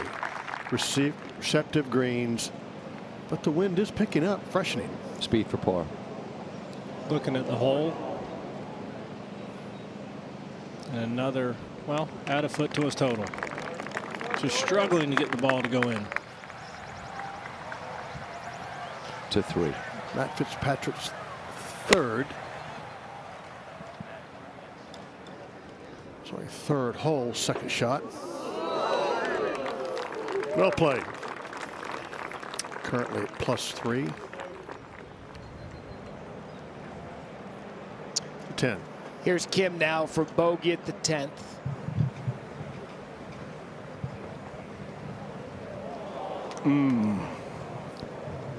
That is a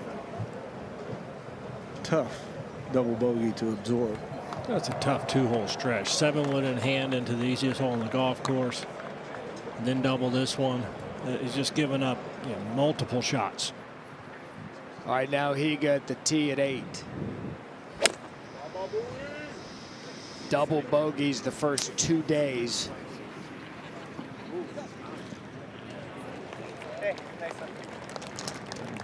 That's going to take every bit of his concentration to get up and down for par just at the front of the green. Now Keith Mitchell after a good approach. Very quick, left to right. Wow. First birdie of his day after bogeying 1, 2, and 5. He'll get the attitude back. A little more positive note. You know it's warmed up because he's not wearing the cashmere. Single or double ply? My man is a fan of fine fabric, Mr. Mitchell. An appreciator of fine fabric. Andy North, good afternoon. Good group to walk with. Oh, this is perfect. This could be a fun day. Brooks from 134 to this back left-hand location, and it is not easy to get it next to this hole. Very easy to hit it over the green. Brooks with a beautiful shot. Well judged.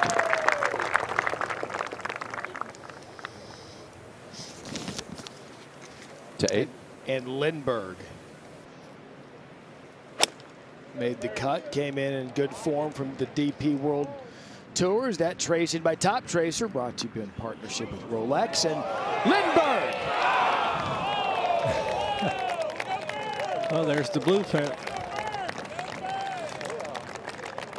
Or are we set up for something fun? Back to the first. Now Rory, he can't have much in here. Really nice tee shot, 123 to the hole. I think the one thing here, he's got to be probably careful not to overspin it. The ridge isn't even close today. We've seen some problems with the ridge, but he's going right at it. Oh, beautiful. Great start for McIlroy, fairway and inside 12 feet for a birdie. To 3. Okay, back over at 3. Fitzpatrick for birdie. Hang on. Okay. Brothers Fitzpatrick going well here in the 3rd round.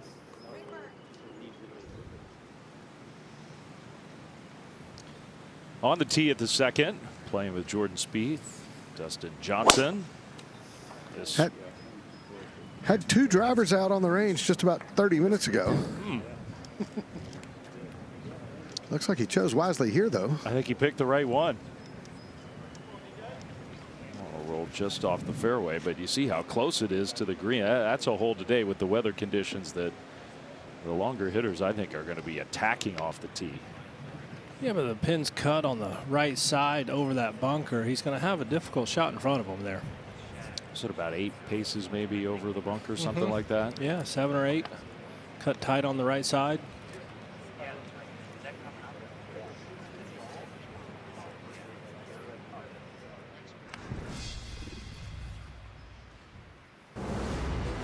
Working their way towards the first tee.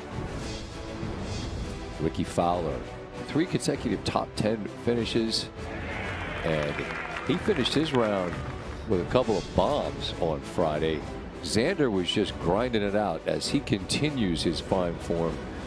You come to a major, you expect to find Xander playing on the weekend and typically somewhere in the top 20 or better. He is a force in this game. And great look at the first tee. Philadelphia showed out from the main line, from downtown, from all over. They have been coming out all week long. Looking forward to the weekend, and it's here. And a couple of their favorites are on the tee, about to be introduced. Good morning, ladies and gentlemen. Welcome to the 108th PGA Championship. This is the 11:10 a.m. starting time. Please welcome to the tee from California, Ricky Fowler.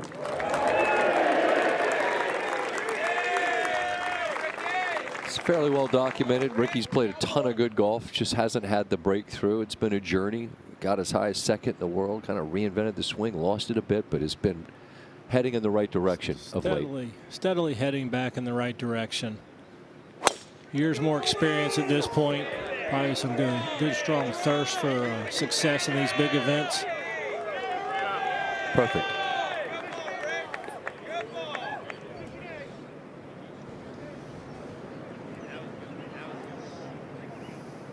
Next to play, the 2024 PGA champion from California, Xander Schauffele.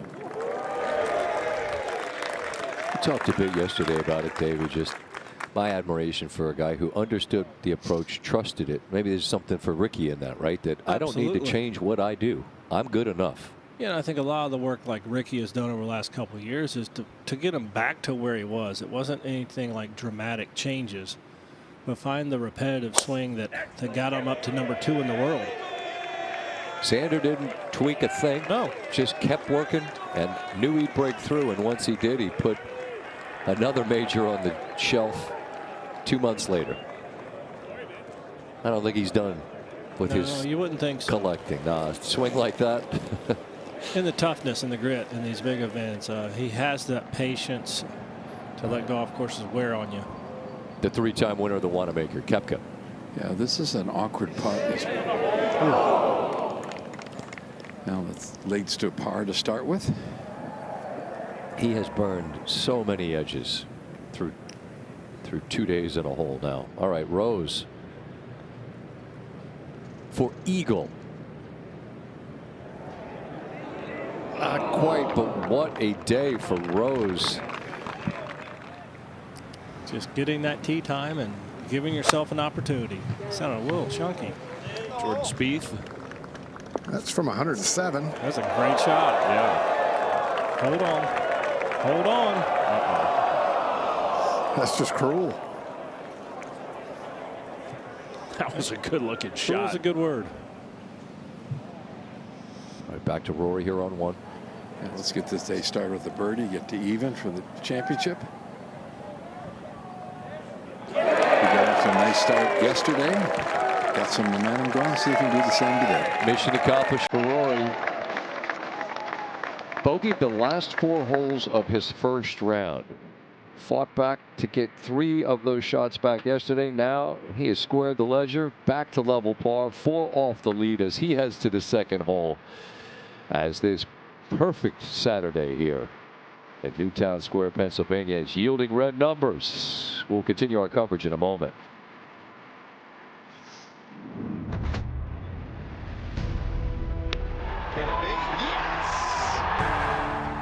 And we have a shining star at sunset. Rory continues his run to greatness.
I think it'll be great if it firms up and gets a little warmer. I think for me, being a long hitter, it kind of helps me that I can come in with some short irons. It's only going to get firmer and faster, and not going to make it any easier, I don't think. A little warmer. The golf course will play totally different just because we've kind of had some north wind. So some of the holes are going to play easier, some of the holes are going to play harder. Golf course is obviously going to play shorter, but at the same time, if it gets hot, it gets windy, now the fairways are going to get crusty, so the ball's going to roll out on those. It's going to be harder to hold the fairways. The ball's going to fly a lot further, so some bunkers that were right in play might not be, and some that we were not even getting close to might be right in play. So every hole is going to be different. It'll be a fun challenge. With where these pins are going to be, wind up, sun out, like it's only going to make the greens a little firmer, and I think it's going to bring a lot of the leaderboard stuck together. It's just going to get firmer and faster, and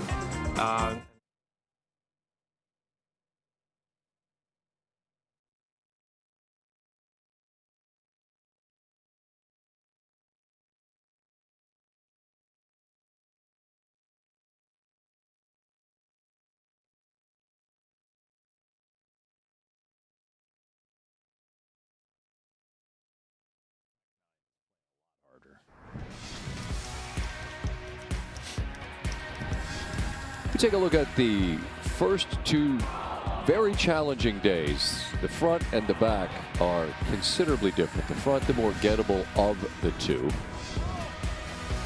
You see that there are 3 holes playing under par, and there are 4 holes that are playing more than 100 over par. The 3-putt numbers on Friday were insane. And history says that the leader comes from within 6 shots of the lead, and there are 58 players through 36 holes that are in that category. Players were asked what they expected to see come the weekend.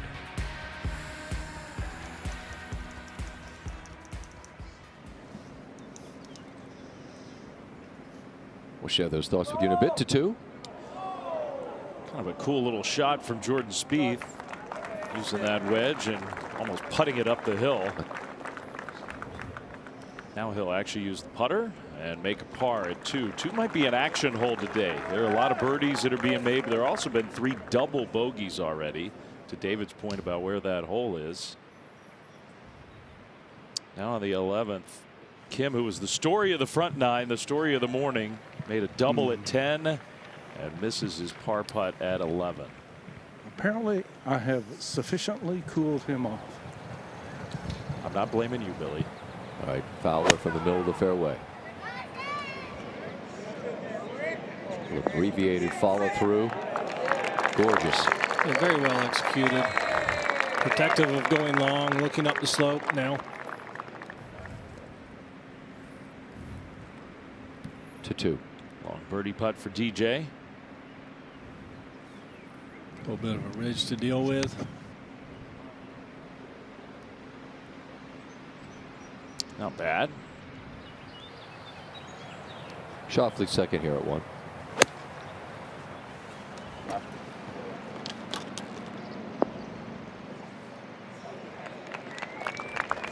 On the green, but you saw his reaction. He was hoping for better. To 2. Brooks Koepka found the rough off his tee shot, Andy. Yeah, he's got an okay lie. It's kind of about halfway down in the grass, 85 yards coming in right over the bunker. I think he's probably got to go a little bit left, give himself a little bit more green to work with. Yeah, I think that's a very sensible shot. Hang on, hang on. Now it's good. Okay. It does give you an indication. You missed the fairway, even though he's so close. What was he, 80 yards from the hole? Andy said couldn't really play to the hole. Meanwhile, Rory McIlroy might be a little different story for Rory on the left side. Well, Dave, he only has 75 yards, but his ball landed about a yard in the rough and didn't run at all. If it would have landed in the fairway, he'd end up here 30 yards from the green. He's got drawn an absolutely amazing lie. You could hit a 3-wood out of it if you wanted to. So he should be able to spin it. The hole's cut right on top of a little ridge on the right. Just a little bit left of the hole, you'd be putting right up the hill. He'd like you get in there 6-8 feet left of the hole. Yeah, if he could land this 5 or 6 steps on, right on the left edge of the camera tower.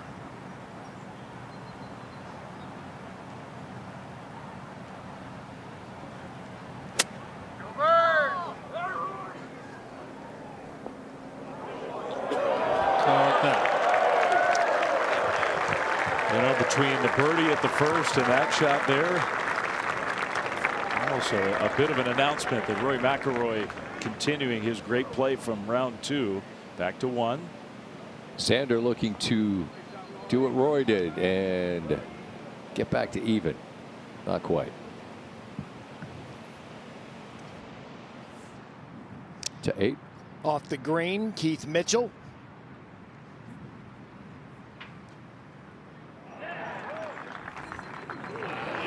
Cashmere. Count it. 2 in a row for Keith Mitchell. Have some squares, have a couple circles as he heads to the par 5 ninth. That's just the Stanford Steve effect. I believe he's out there walking with the fellas. Ricky Fowler for birdie.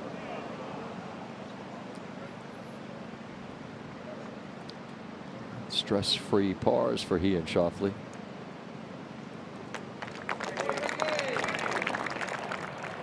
Round of the day belongs to Justin Rose at the moment.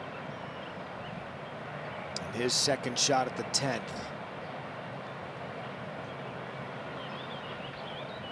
Remember yesterday at 10, Rose errant right, kept his second shot of the bunker, hitting the lip. Much different story today. Wanted it to feed to the hole. That's going to get down it. Trying to give him a much flatter putt. Barely caught the ridge. A rare pin in the bottom of a valley here at Aronimink. They can put him there if they want. They owed him one at 10 today after yesterday. Now Jordan Spieth at the 3rd. That's from 123, and Curtis, that's not a good shot. Yeah, especially from another fairway. He's driven it so well this week. The rest of his game hasn't kept pace with that. Now Dustin Johnson from 116. Yeah, beautiful driver of the golf ball still, and that's a heck of a shot. Still has a lot of game. Like to see him playing a little bit better. Down to 16. Nikolai Højgaard. Second of the 2 par 5s. Asking for it to sit. Or he said something in the language I don't understand. Could be the other. Couldn't ask for a whole lot more from where he was. Just a beautiful shot. Well controlled. He'll have that for an eagle as it settles down to 2. And Brooks has got about a 40-footer. He's got to go up over a little bit of a ridge, and it should be sliding hard to his right. Okay, he's got a little work left. Guys have been very serious on these short putts this week. We've seen a lot missed, and they're taking a lot of time with them. Yeah, almost no examples of somebody just walking up and tapping a putt in. Everybody's marking, taking their time. Andy, Rory McIlroy inside 7 feet for a second consecutive birdie to start his round. Yeah, this is exactly the start he's looking for. This has got to slide right a little bit, putting up this little ridge. Everything's going toward the front of the green.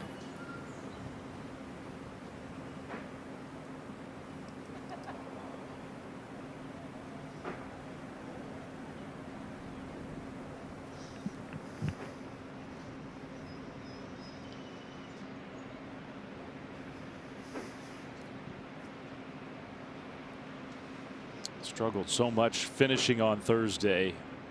Arguably played the most solid round overall of anybody yesterday.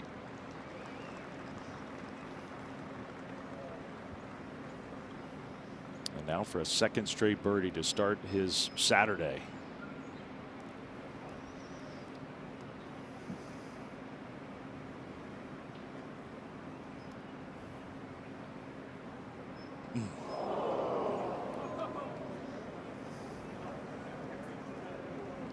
The rare tap in, but a par for McIlroy, sort of shaking his head.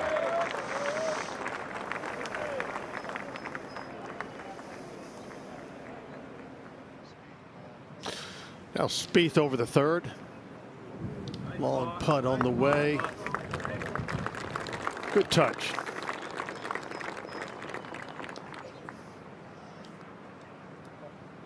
Can he get it going? Can he make something happen today, set up tomorrow? Maybe the same question for Brooks Koepka. Par putt for him. So he starts his third round with back-to-back pars.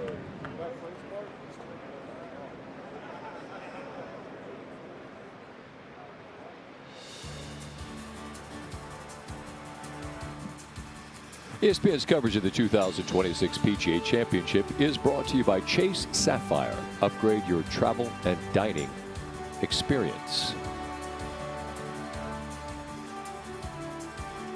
Look at rounds on the course. Rose 5 under, Kirk, Højgaard both 4.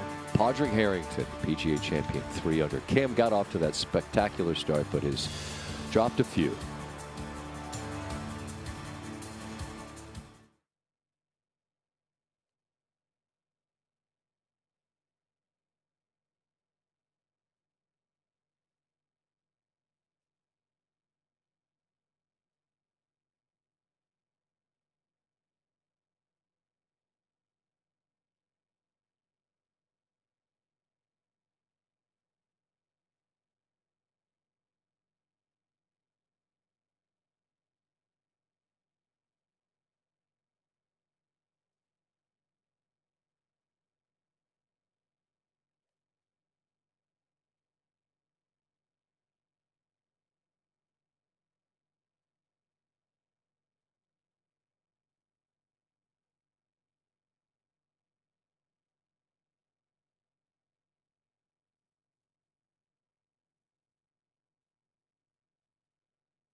Back the third round as we take a look at the journey to the championship presented by Chase Sapphire. Yesterday, Justin Rose got every bit of the golf course. Struggled early on. And then he started to turn it on. Needed some heroics in that eagle to make the weekend. And then today, he carried that momentum into his round. The second shot at 3. That set up birdie number 1, tidy. He would go on to birdie 3. Second shot at 4 to set up yet another birdie for Justin Rose. Endearing himself to these Philly fans from his win at Marion. That was another birdie. Now 5 to make it 3 in a row. And everything came up Rose's for the 4th consecutive hole. This is second shot at 6. Nearly hold it. 4 consecutive birdies to start his round. He would also birdie 9 to go out in 30. And now his putt for birdie at 10.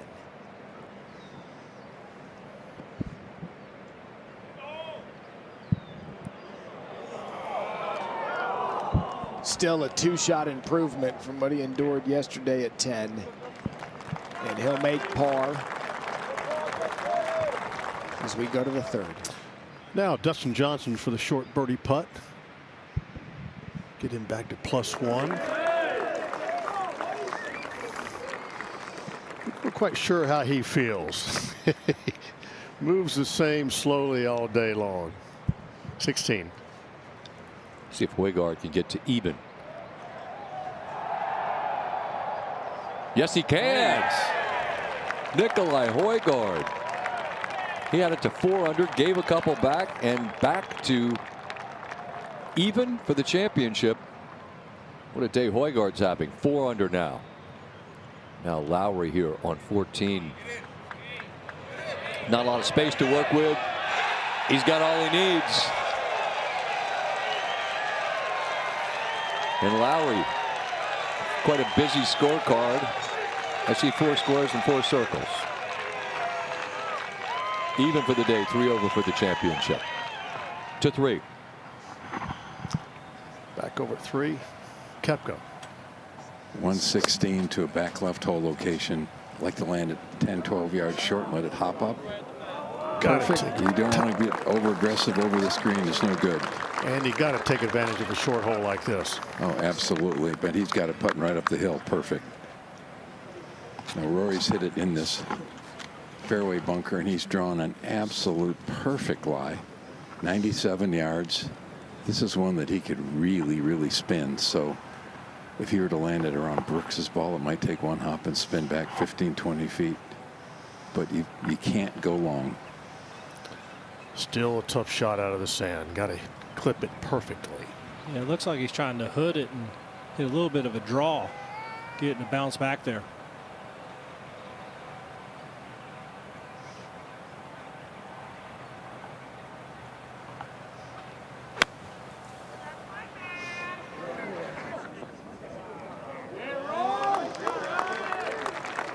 Pretty good from there. That's a good shot, isn't it?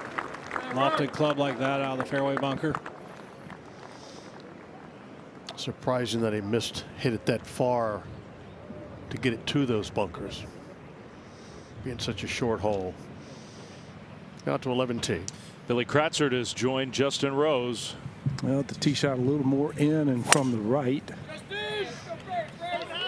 This one heading up the right side and should be fine. 11's just a fascinating hole today.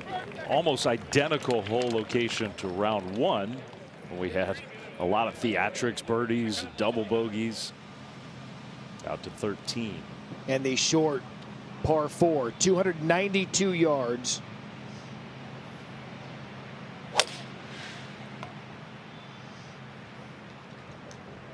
I can't wait to see what percentage of the field does just that. How about Luke Donald? Also playing downwind. Yeah, with that, you're going to see a lot of 3-woods from the top players later in this day. So an excellent eagle opportunity at the 13th. Third shot from off the green with the putter, Xander Schauffele. Well judged, comes up a few feet short. Out to 5. Matt Fitzpatrick trying to get a bit of momentum.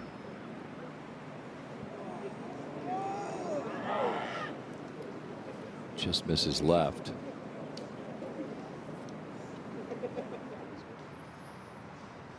Back to 3. Have to drop it into the bunker. Good shot from there. About 20 feet, Andy. Yeah, maybe a bit more than that, but it's a kind of putt that it's uphill. There's not a lot of crazy breaks. This is one you could roll in. Yeah, left to birdie number 1, par in the last. Just to get to red numbers. And it definitely looks like there's a score out here today. Get it going and don't give any away. Up the hill, should go a little bit to his right.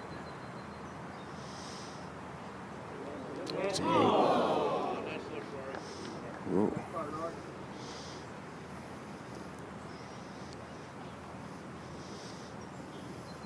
Flag sticks what we've seen in the first 12 or 13 holes, a little more accessible today. Well, and Curtis, the fact that it's going to be a good 20 degrees warmer, the ball's going to go so much further. The wind looks like it's, maybe 8, 9, 10 miles an hour max right now, which is totally different. This time yesterday it was blowing 25. Well, but that's what it's supposed to do this afternoon. And it's going to dry out and change quickly, this golf course. The one the leaders are going to see this afternoon is probably going to be a bit different than the guys going out this morning. Yeah, just got to take advantage of these good conditions early, post something low. Yeah, Andy, that's why it's so important to take advantage. And we've seen this early on, the first 7 or 8 holes, because we've seen all week long, backside has played so much tougher than the front. And looking at some of the hole locations, and there's a couple of the par threes are going to play a lot shorter. So I think the guys have got some opportunities to play some good shots. Now Brooks. Yeah, this one's very makeable. Just exactly where he wanted it, up the hill. He can be a little bit firmer with it. Get back to even par.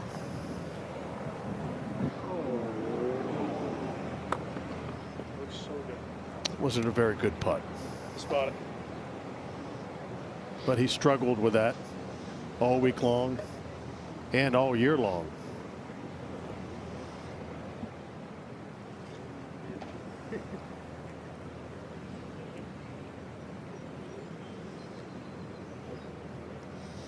Andy, this is where he can't make a mistake. Absolutely, Curtis. I mean, you've got so many opportunities out here. You just can't give shots away, particularly with the putter. And we've seen the guys do that a lot this week. Got a little energy surge on the first one. But I think we've seen more 3, 4, 5 footers miss this week than I can ever remember. It'll all due, I think, to the hole locations. Have been very, very tough, at times tricky. We've heard players, including McIlroy, talk about that yesterday. Yeah, this one, I mean, these are all important, but particularly keep a little bit of momentum going. Okay. You don't want to work hard when you only have a 20, 22 footer, but nevertheless, well hold. Out to 11. All right, Justin Rose, who's made a couple pars on this hole already. Billy? 124 yards. Looking to get it left of the hole, use the backstop like they did in the first round. He did. Yeah, he wasn't happy with that, but not all that bad. And at least it stayed up there. You can make a mistake where the ball's coming right back to you on that green. Arguably the most severe sloped green in golf anywhere to 4. And Spieth second. 141. Back right flag.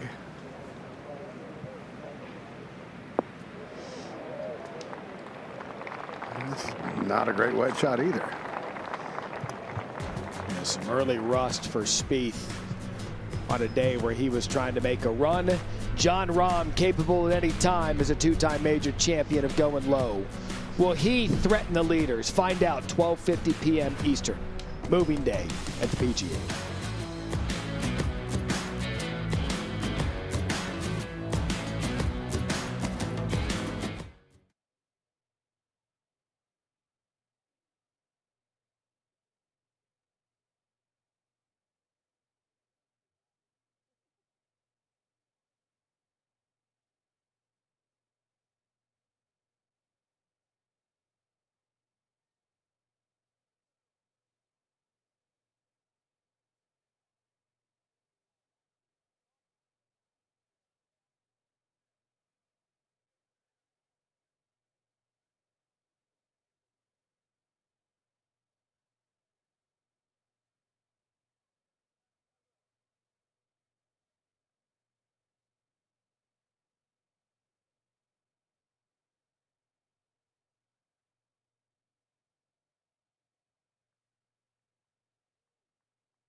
I think it'll be great if it firms up and gets a little warmer. I think for me, being a long hitter, it kind of helps me that I can come in with some short irons. It's only going to get firmer and faster, and not going to make it any easier, I don't think. A little warmer. The golf course will play totally different just because we've kind of had some north wind. So some of the holes are going to play easier, some of the holes are going to play harder. Golf course is obviously going to play shorter, but at the same time, if it gets hot and it gets windy, now the fairways are going to get crusty, so the ball's going to roll out on those. It's going to be harder to hold the fairways. The ball's going to fly a lot further, so some bunkers that were right in play might not be, and some that we were not even getting close to might be right in play. So every hole is going to be different. It'll be a fun challenge. With where these pins are going to be, wind up, sun out, like it's only going to make the greens a little firmer, and I think it's going to bring a lot of the leaderboard stuck together. It's just going to get firmer and faster, and probably still be challenging. And this is the point about any major championship. It takes place over the course of 4 different days. Things change. How you feel changes. Everything's different each and every day. And throughout this particular day, David made the point earlier, it is supposed to get gustier throughout the afternoon. And this sun's only going to bake. So that will be something we keep an eye on as we get to 4. And Spieth's birdie putt.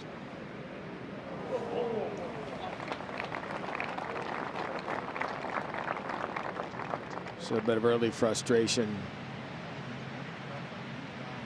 out of Jordan.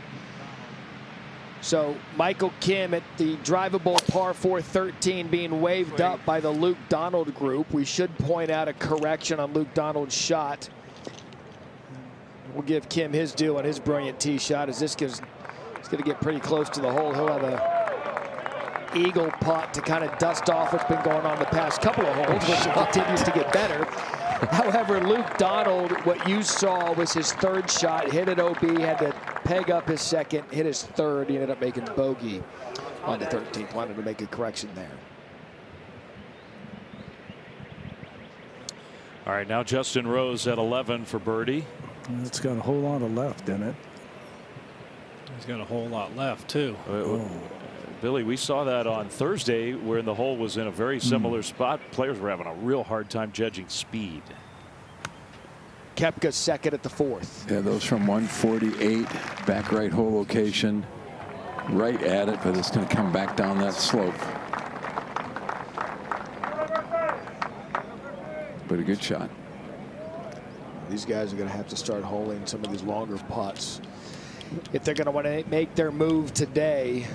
Yeah, they need to hit it closer early in this round, frankly. Yeah. We've seen a lot of good shots early with the greens being a bit receptive. They're only going to get firmer and harder to get close to. Let's see how close Rory can hit it. Yeah, 132 yards. This is the highest point on this green where the hole was cut. This green is very typical of so many of these greens. If you play the safer shot, it goes, ooh, that's where you didn't want to go. So both Koepka and McIlroy unable to take advantage of the tee shots at 4. You can take advantage of the PGA Junior League, bringing friends, families, and communities together through golf, all with expert PGA and LPGA coaching. Find a team near you at pgajrleague.com. You grow up in this area, you're going to have some fine golf courses to grow up on. Hello. Beautiful day out there. Rose for par at 11. Nicely done. Keep it going. Keep the round together. A 5 under par, bogey-free 3rd round for Justin Rose. Honker down. Let's see if Keith Mitchell can keep this positive momentum. Absolutely.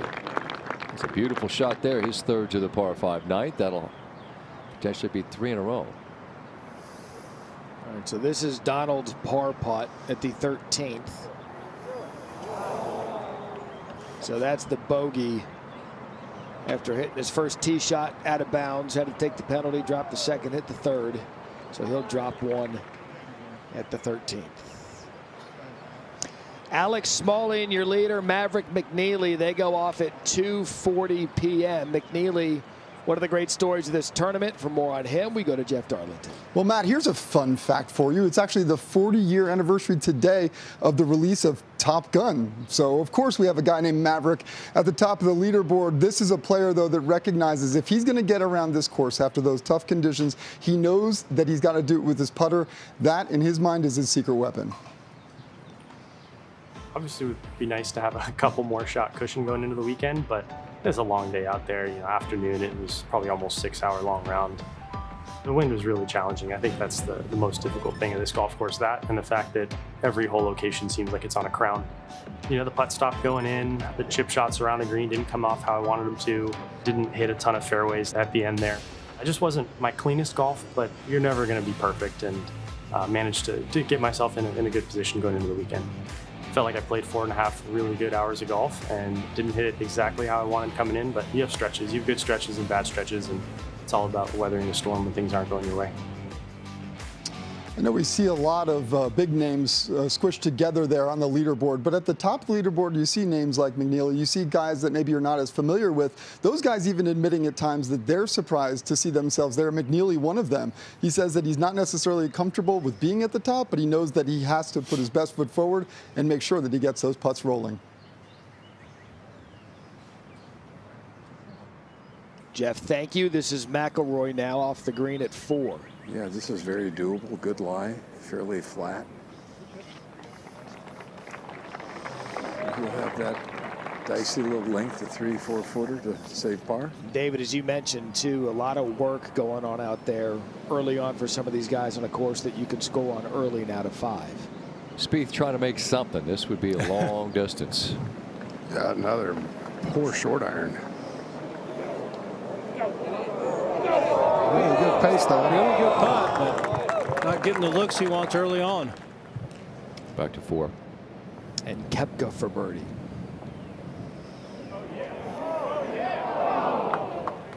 That was a beautiful roll, putting up that hill. And so they'll head to the short par 3 5th. Now Kim for eagle at 13 to get back to 1 under.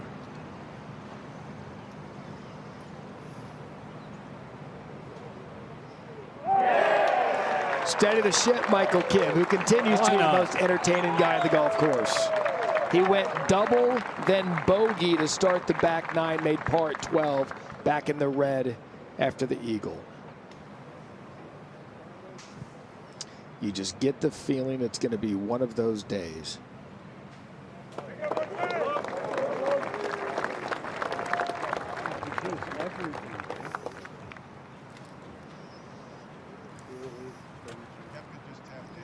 Koepka tapped in there at 4. They're going to be over on 5T in just a moment. That's one of those areas of the course, Scott. We got to watch what's going on to the hole next to you so someone doesn't get in the way of noise. A lot of side-by-sides here, not a huge property, and as we've described throughout the week, there are a number of areas where tees crisscross, and the wind, these greens, that led to some pretty long days. Similar to the way St. Andrews is set up. A lot of kind of crossovers, waiting on other groups. My guess is in 1920.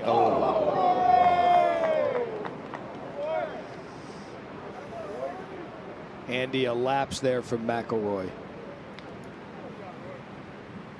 There's so many of these short putts that the guys are overreading a little bit.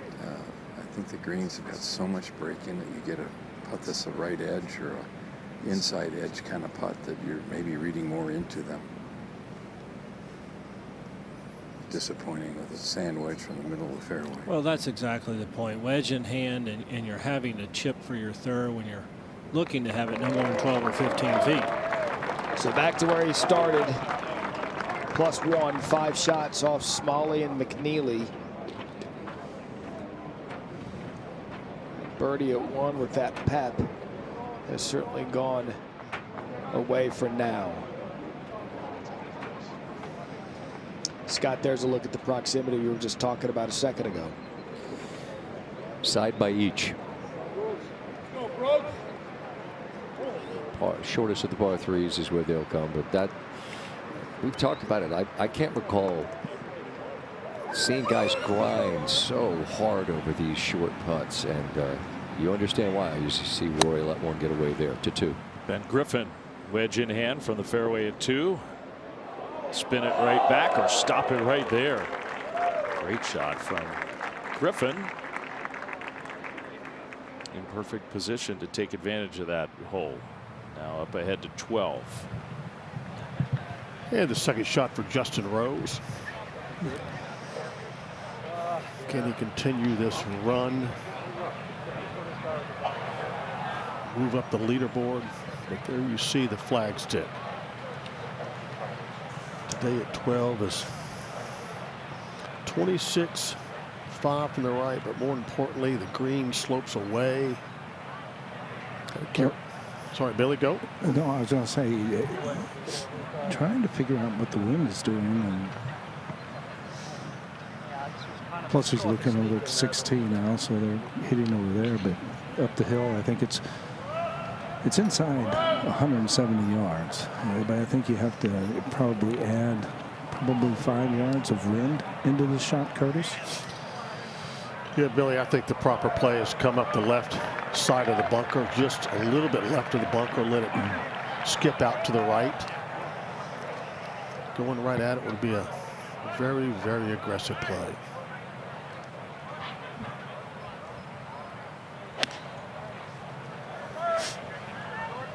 Well, that's a 7-iron left of the hole, just like you prescribed. Proper play. That's what he's been so good at later in his career, just navigating a golf course like the shot's demanding of you. Kept going the tee at 5.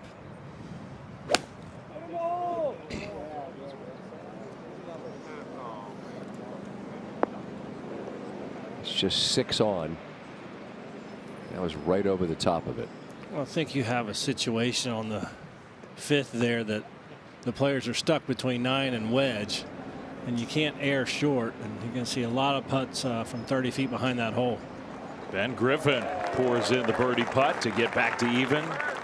Ben was literally in the first group out on Thursday, our early morning coverage, and struggled early. He has fought hard to get back in it. He's shown a great propensity to do that. He'll stay in the fight. Rory, same story. Here he is on 5. Yeah, about 150, about 10 miles an hour breeze into him. That's useful. Well done. That's exact correct distance. He'll have that to get back. The shot dropped on 4. 2-4. And Fowler second.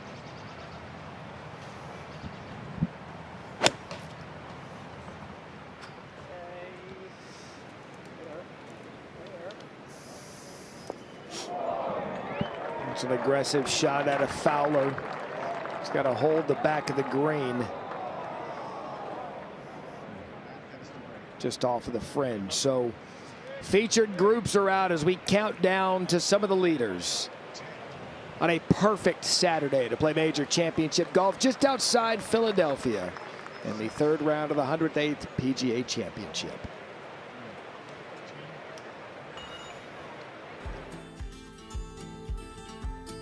PGA Hope is so much bigger than golf. Shows you that light that you keep moving, keep going, keep swinging a club. You never know whose life you're going to touch. They've obviously touched mine in so many ways.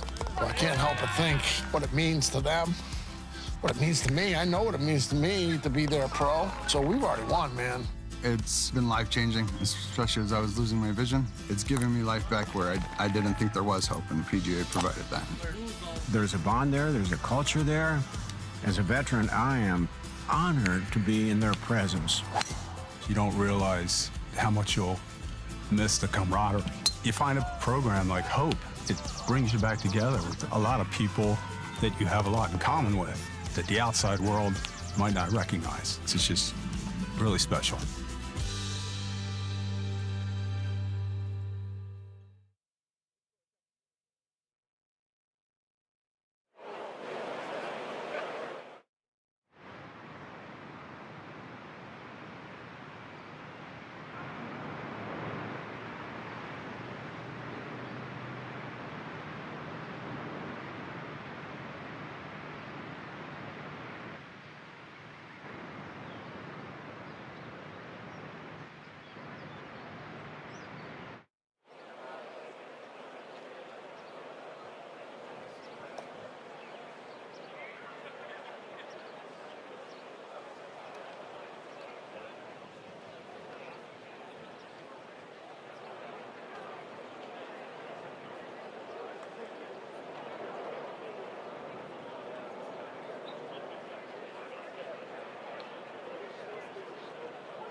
I try to put a lot of attention into how I start and finish rounds and even making the turn. I think it's just a big momentum boost for the weekend, and it feels good to take advantage of a couple of holes that you kind of feel like you need to take advantage of out here. And it goes.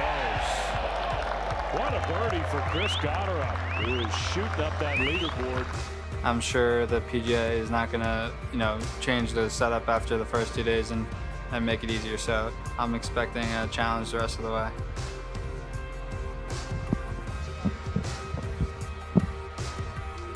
Chris Gotterup, relatively new to major championship golf.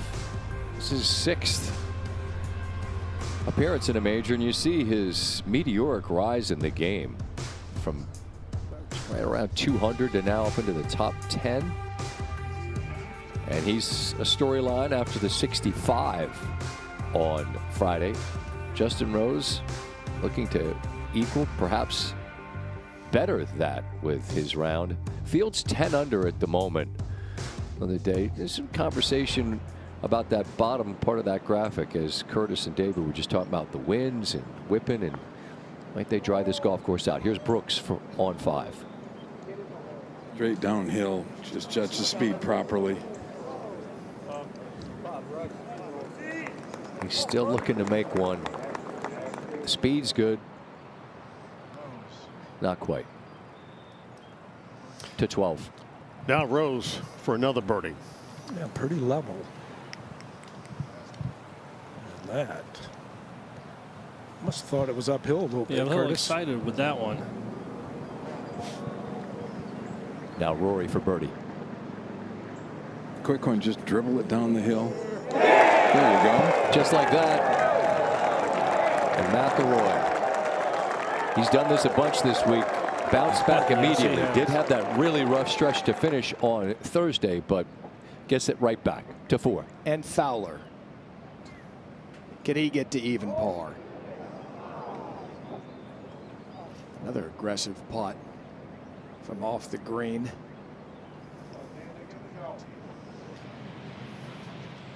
All right, so now the 13th. We've been waiting for this. Rayton, last week's winner at Quail, 292 yards. We'll see a lot of these groups wave the tee box up. This could go in. Just do it. Oh. When we make the comment, take dead aim at the flag, well, that's what it looks like. How much fun is this going to be this afternoon? Yep. Maybe a little bit unfortunate there for how far it rolled away. Either way, Rayton's going to have an excellent look at eagle. Now Schauffele for birdie at the 4th. Xander's going to fight as good as any of them.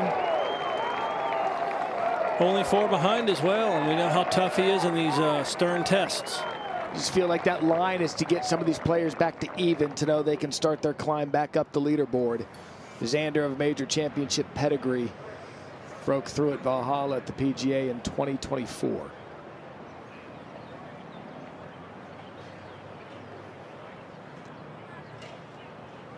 Just past noon here, East Coast, downtown Philadelphia, Center City, off in the distance on a perfect day. It is sunny and warm. Big question as it relates to this particular venue and those that are going later today. How much will the wind kick up? It's been such a part of the story on Thursday and Friday, but we've seen scores early today. Out at 6, Scott, that's Jordan Spieth for par. Rory McIlroy getting ready to play that hole. 6, where that hole is located today, is a true birdie opportunity. It was what, about 3 on yesterday in that little corner? Wasn't much. Exactly. Uh-oh. Well, that somebody has one on the green. Andy? Yeah, Rory decided that it's downwind. 397-yard hole. Let's just go ahead and put it on the green. Oh my goodness. Now everybody's going to try to drive the green at 13 today. Not everybody's going to try to drive the green at 6. Oh my, what a shot. Well, you know, the wind's picked up, it's straight downwind, and it's getting firm. So if you can land it 40 yards short of the green, there's a chance it can get there. Dave, you just mentioned everyone will try to drive this green. Rayton for eagle. Easy does it. He's 4 under on the day. Look at his back 9. Birdie, birdie, eagle. After birdie and 9, he's laughing at the notion we're saying the back 9 is harder.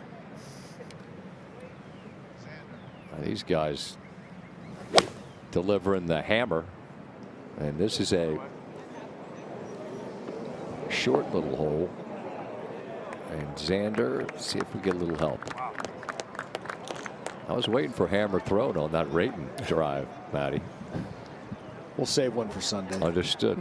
Keep it in the back pocket. Keep the powder dry to 3. And the second for Ben Griffin out of the first cut. Just drove it a little bit too far. Yeah, going to have to try to bounce it back there. Well played. Well controlled. All right, light it up. 13. Chris Kirk, 5 under on his Saturday to get 2 shots off the lead. 3 wood in hand. On a good line.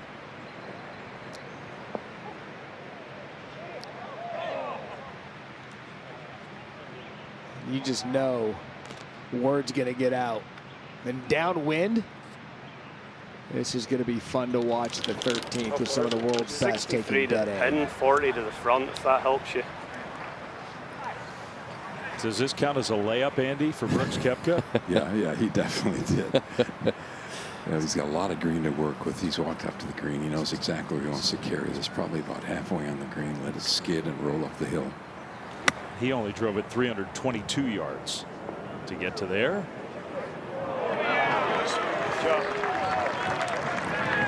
Well, I mean, that's a really good shot. He'll have that to make a birdie. Try to get to even par. Meanwhile, McIlroy just spectacular. Coming off the birdie. He's got a true chance to make it eagle. Well, Dave, you know, a good friend of mine, Neil Oxman's out here getting yardages for me, and he gave me this as a -6 to the front. That's why we love Ox. Well played. Rory's going to take his time, isn't he, Andy, and survey this one. He's licking his chops. Well, and it's a very doable putt. I mean, there's so many ridges and mounds, but this one he's just kind of putting straight up the hill at it. He's got a little valley to go through in the first 15 or so feet, then it just gently goes up the hill. So this is one that you can make. We haven't seen a putt from here, at least after a drive, but we've seen a few of those little short pitch shots that have really funneled right back to the hole. Clear the sight line.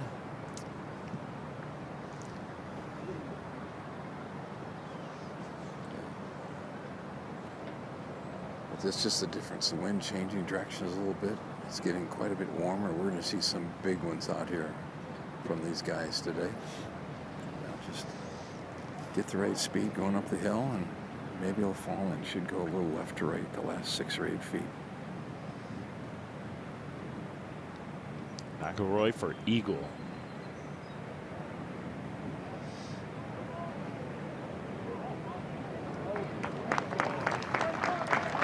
Very good pace. So that should be a second consecutive birdie for McIlroy. We don't take any of those for granted out here.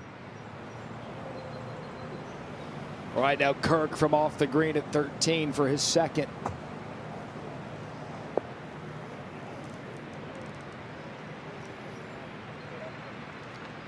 Probably not the bounce he wanted that to take. Back to the Koepka-Rory group. How's this putt, Andy? Yeah, Brooks has hit every green so far. He's made nothing but pars. This one's got it. This one's pretty slippery, and it's definitely going left. And we see some of these shorter putts that either they seem like they're dead straight or they've got big breakers in them. And the hard thing here, you're hitting it so easily that you know, sometimes you can't get it started on the right line. Right. barely moving it off the putter face. It's hard to get it online.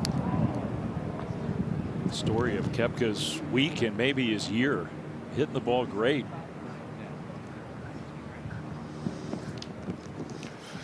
Back to now, 3. And Ben Griffin, after birdie the second, this to get to -1. Yes. And he moves up the leaderboard.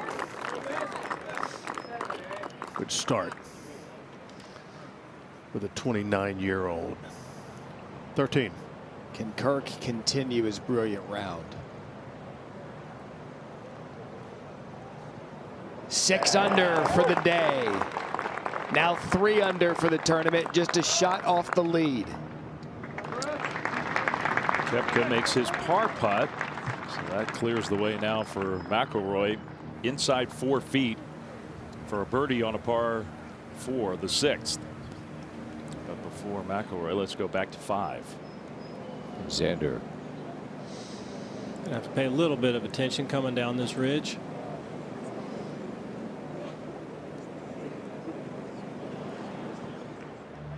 Seven birdies thus far on 5. Xander not able to make it 8. Straightforward putt, Andy. You know, it's like so many of these short ones, Dave. You just have to be, you know, really pay attention, not get careless. And you've got to pick the perfect speed. You know, sometimes you hit a little bit too firmly and it catches the edge, and if it had been a little bit easier, it would have gone in. But that's a nice 2-putt for an easy birdie. I would say not many people in the world could play that hole like that. Rory McIlroy with a 2nd straight birdie, 3 shots off the lead. All right, so this is Rose's 2nd at the 13th. Just to land it just on the top of that plateau and let it release down the hill, and that is really well played. Very well done. So Justin Rose continues his brilliant Saturday. He'll have that for birdie. All right, we get back to the first tee. Maybe not as many folks as there were for some superstars, but a great story to be celebrated here. Good afternoon, ladies and gentlemen. Welcome to the 108th PGA Championship. This is the 12:10 p.m. tee time. Please welcome to the tee from New Zealand, Daniel Hillier.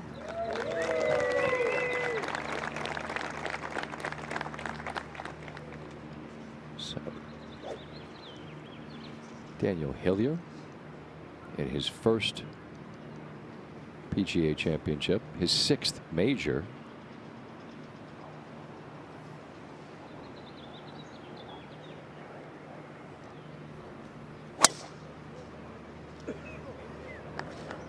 He smacks one down the middle. And that makes way for the shining star, the Corebridge Financial team of 20. Now on the tee, please welcome from Ohio, Ben Kern.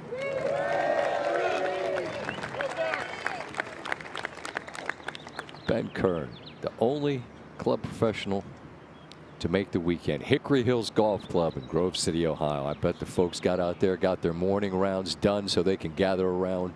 Absolutely. And watch their man do his thing. Be a lot of fun to see him have another good day today. Says he knows he's got a lot of game. His interview with Marty Smith yesterday was just great. His emotions understandable. He's proud of himself and moved by great start. What his play had earned him the right to do, which is enjoy these walks these next 2 days.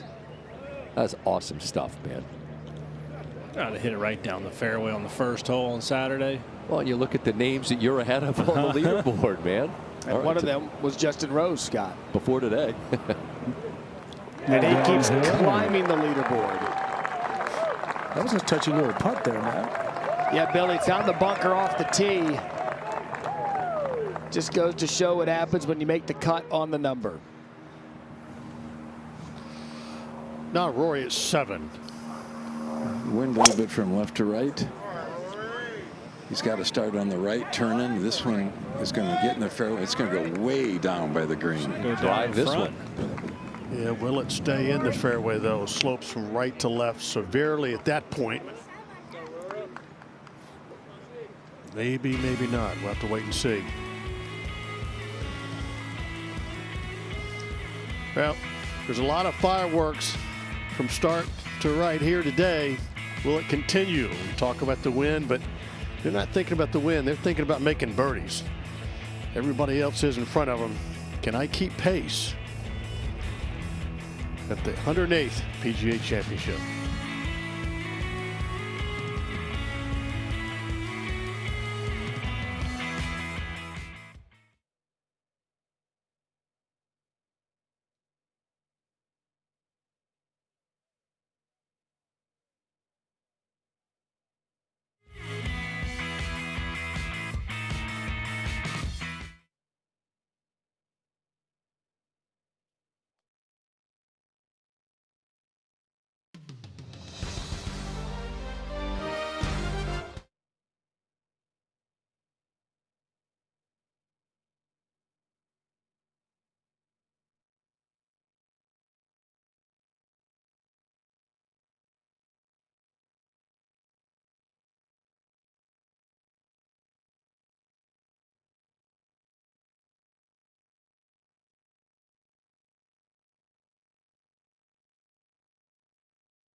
Our leaders trying to figure out what to do with all this time.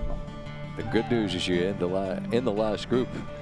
The challenge is to keep your mind and yourself occupied. Maverick McNeely and Alex Smalley will be going off at 2:40, and Alex Smalley is in some new territory. He's been playing great, but never been here, Jeff Darlington. And how's he earned his way to this spot? Well, Scott, for a quiet guy who does admit that he doesn't exactly love the spotlight, he's also an analytical guy who's trying to shrink things down to maybe handle this moment exactly how he's handled his career. Be patient, have great tempo, and that's sort of what got him to this weekend. But he also understands he's also got to catch some breaks. You just can't get ahead of yourself. You have to be so locked in. There's some luck involved. The rough is thick around here, and with the wind direction and the contours, they're kind of going in the same direction. So it's very difficult to get the ball to stop on the fairway. You know, I'm just trying to give myself as many birdie looks as I can. And if I do happen to miss a green, you know, I'm trying to hang in there. Now it's Smalley for birdie. Got it. Big time. Try not to look ahead or realize, oh my gosh, I might be leading the PGA Championship. You're just trying to focus on the shot that you have at hand. Now he's still trying to get his first win, and he understands that this would be a massive one. I mentioned the fact that he's an analytical guy, 3.73 GPA from Duke. Family also very connected to Duke. A guy who knows he's got to come out here and just keep his head about him, maybe use some of those analytics, stay patient, and like I said, keep that tempo, Scott. 4 days to change your life. You certainly can if you win one of these. You see the world golf ranking, and it gets a bit convoluted given guys on live, and I think we understand there's some players there whose world golf ranking relative to what the number might say is different, but you see where guys are ranked. I think we understand Scotty's earned that one next to his name, but there are so many who began this third round lumped together, 56 within 6 of the lead. But this is a day where you can separate if you shoot around like Kirk or Rose. Brooks trying to get his round going. Just into the rough, 113. Fairly heavy lie. Can you get it there? No, just a couple yards short. Well, you're trying to land it just on the front, very front edge, and didn't come out the way you want. Now over to 14. And Kirk, this would tie the lead. 6 under on his round. 3 under for the championship. Comes up short, but still Kirk has vaulted up the board to 7. Roy with a similar shot. Yeah, 59 yards. Backstop behind him. So he's trying to use it.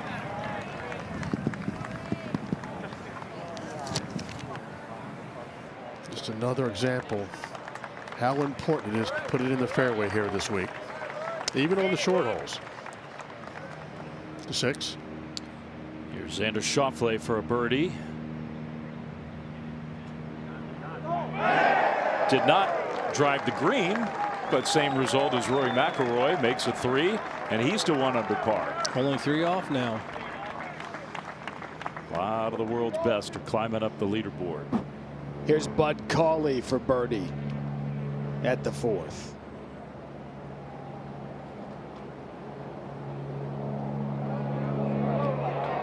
Cleans his plate to even par.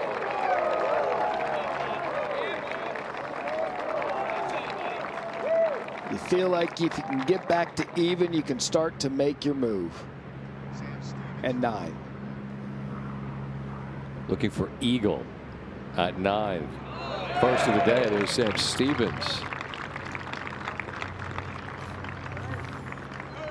Card's kind of busy, but a 3 on a par 5 erases any damage to 14.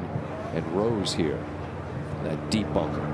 It is a deep bunker, and it is a lot of pitch going the other direction. That's about as well as you can do from there. Back to 7. And a tough bunker shot from Brooks. Got to get it up quickly. Heck of a shot. Yeah, couldn't ask for much more there. Put himself in a bad place.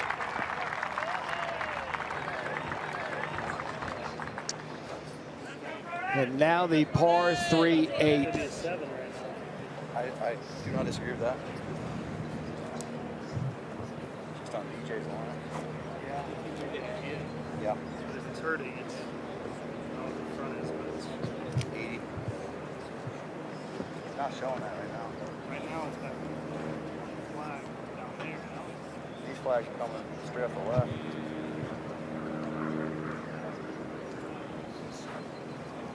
Taking a look at the flag where the wind is blowing. It has kicked up over the last half hour, 45 minutes. He just watched DJ hit 7 iron, sort of right into the middle of the green. And he has 6 and 7 in his hands. So he and Michael Greller. 95 and 7. Am I right? Yeah, you're right. It's like a little punch in the 6. Where's the shot DJ hit? Well, I just don't know if I can hit that far. Yeah. Or else I'd hit that. Yeah. I'm trying to hit it where he hit it. Yeah. Right now, I like that club that went. He's coming off a bogey at the 7th. And this is 6 iron in his hand. Yeah, you can hear him telling Michael that he's just trying to hit it where DJ hit it. He just wasn't sure he could get a 7 iron there. Well, he started it right at DJ's ball. That's Racing by Top Tracer, brought to you in partnership with Rolex. And, well, if his goal was to hit it where DJ hit it, then mission accomplished. Might be his best shot of the day then.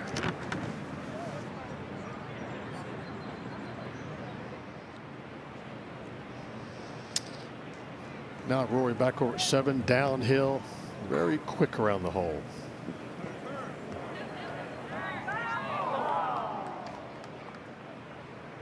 Good putt. Frustrating, I know, for him as far as he can hit it. Get so close to the green and you have almost an impossible shot by just being a foot in the rough.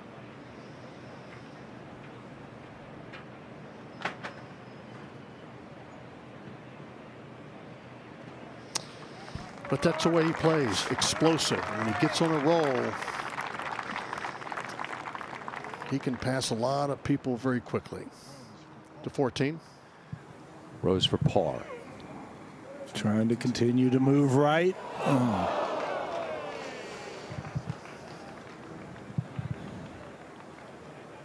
Well, Scotty's missed one shot today, and it was the iron here at 14. Yeah, short-sighted himself and just put himself in a place where difficult to get any closer than he did. Now Koepka for par. All right. There you go. 7 straight pars to start out, when everybody else is taking advantage of those holes. To 15.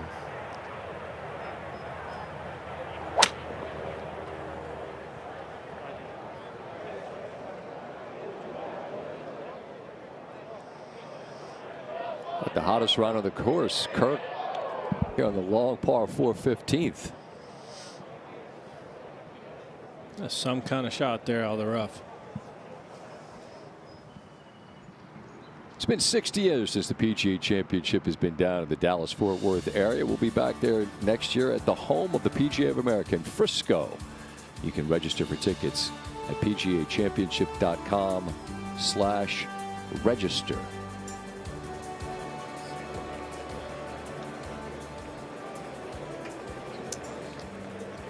The traditional weight at the par 3 8th.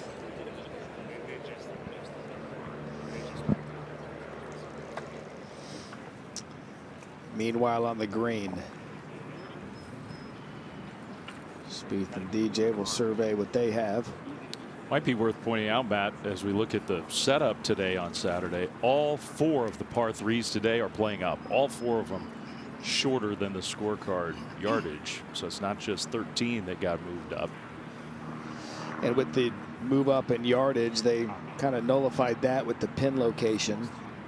There's been 3 birdies today on the 8th, and all 3 of them came during our morning coverage. And Curtis, you had mentioned it earlier about how some of the earlier guys were more aggressive. Maybe the course has changed a little bit, firmed up, but there was a lot more pin seeking earlier this morning. I think because of the wind, complete lack of wind early this morning.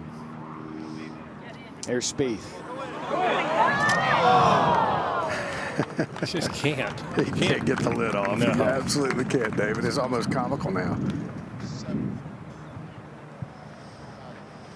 Now we're at 7. Ricky second. All right, left below the hole. Currently at +1.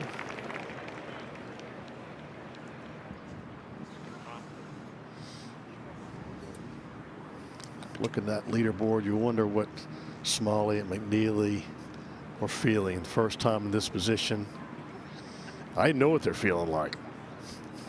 They're very, very anxious. They got to sit and wait. The longest time a professional golfer ever has in his life is the time when you wake up in the morning on the weekend and your tee off time if you're playing late. You don't know what to do. Here's the scoring average on the 8th. Whether you believe the graphic or not, you don't have to, but it's today is listed as the easiest. Yeah, but not a whole lot is going through. Right. So give it time. It'll regress to the mean eventually. DJ now.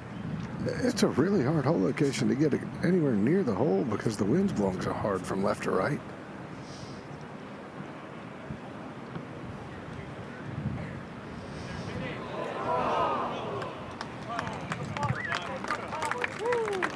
They'll take on a hole that's averaged over par for the entire week, a stress-free par as Rory looking down at DJ and Spieth. Let's go back a hole. Xander Schauffele second. Give me back my son! There we go. That'll get him within 2 of the lead if he can make that. This is a huge par putt for Spieth.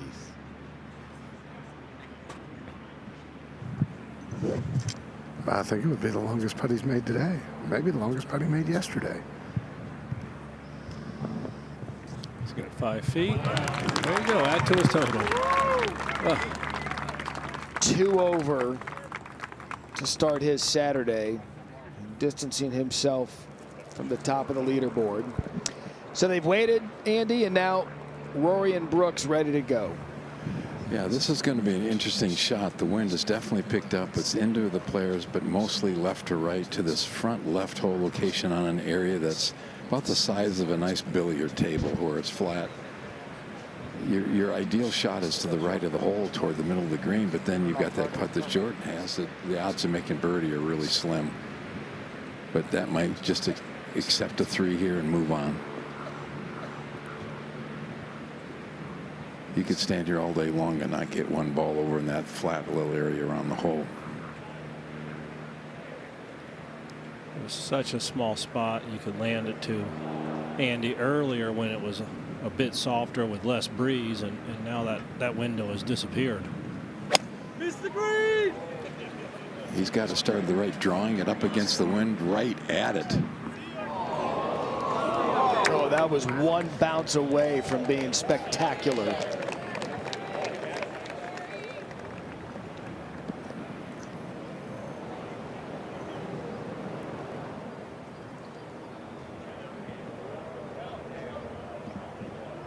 Kirk's shot there on 15 is.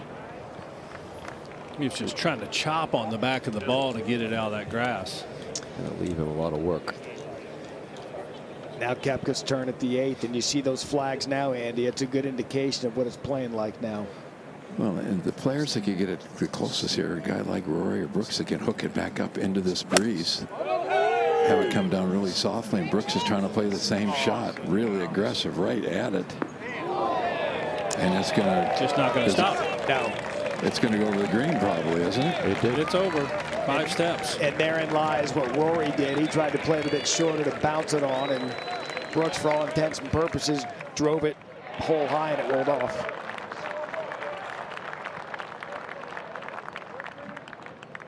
So Kirk saves the par there on 15.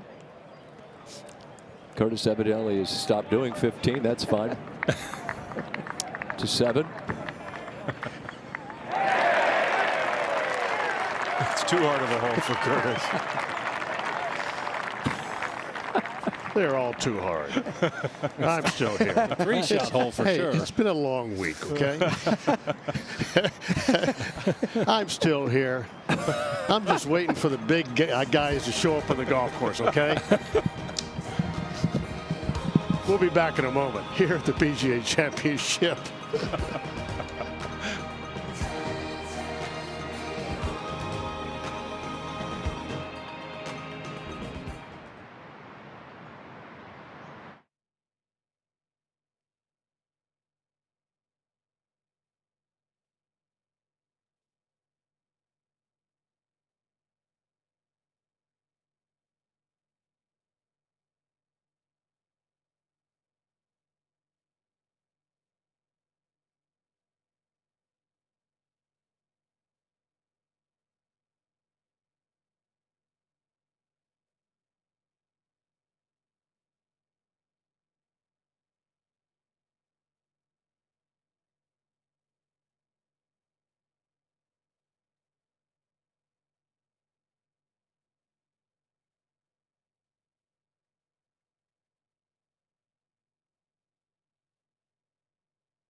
What a feeling to be locked into a battle with another human.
What a feeling to be locked into a battle with another human being in front of millions of other human beings with nowhere to hide, nobody to blame if it goes wrong. Golf is about hitting a ball. Professional golf is about competition. It's moving day at the PGA Championship.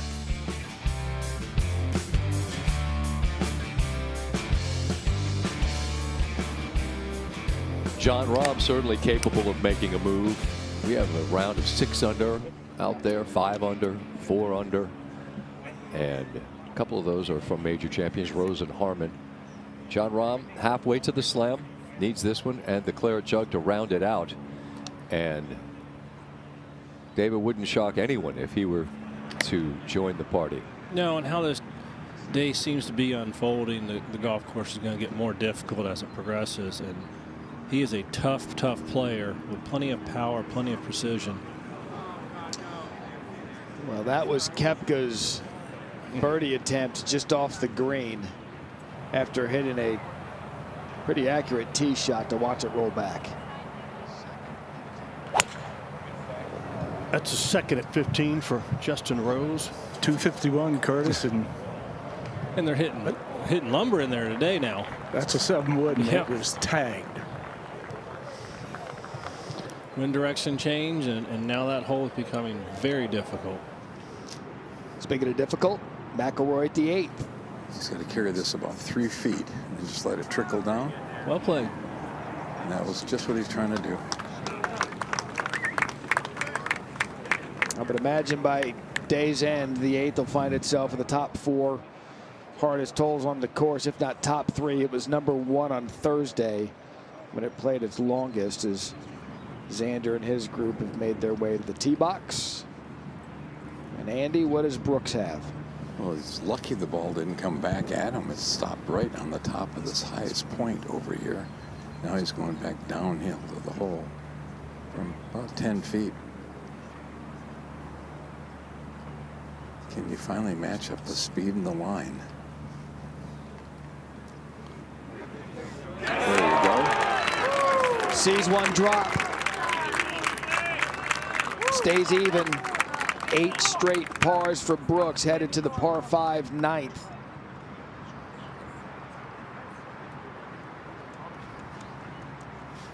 Rory's putt, Matt, much simpler than Brooks had. It's going more up the hill, but there's quite a bit of breeze moving from his left to right here, that with this high part of the green, it could affect the ball and move it a little right. And Andy, as we've seen through the first 2.5 days, every putt gets the players' attention. Yeah, there's just no simple things. Probably not much break if you put it in with a little bit of speed.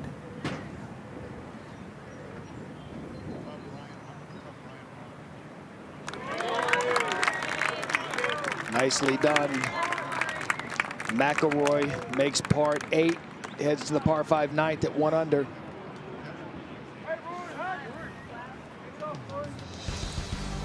Some question about what weighs more, the Wanamaker or the Stanley Cup. The correct answer is the Stanley Cup.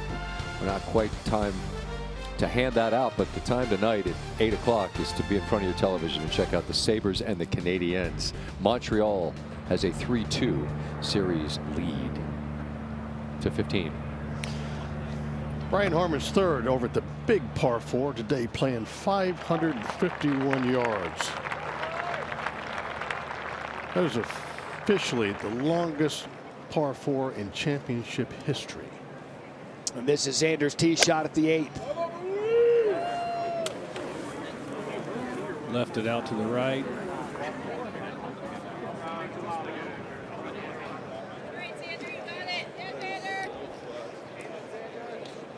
So it's left out to the right. We'll find where Xander hit it. You could tell by his body language, did not like it off the tee. He's 3 under today. One of these major champions that's built for golf course grit. Yes. Yeah, and I mean, if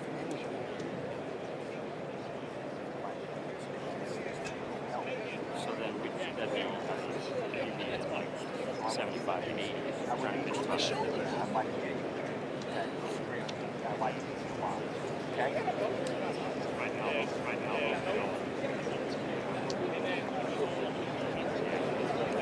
Ricky and Ricky Romano.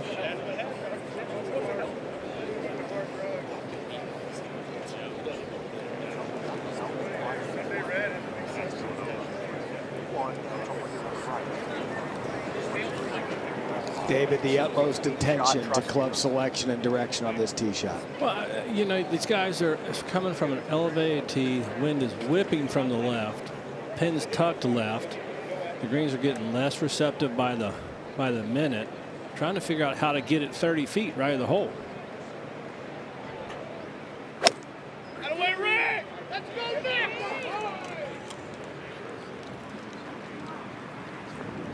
That appears designated right for that spot. Yeah, it's a prime example of making aggressive swings at conservative targets. You could 2-putt from there, get out of there with your 3, move on to the par 5.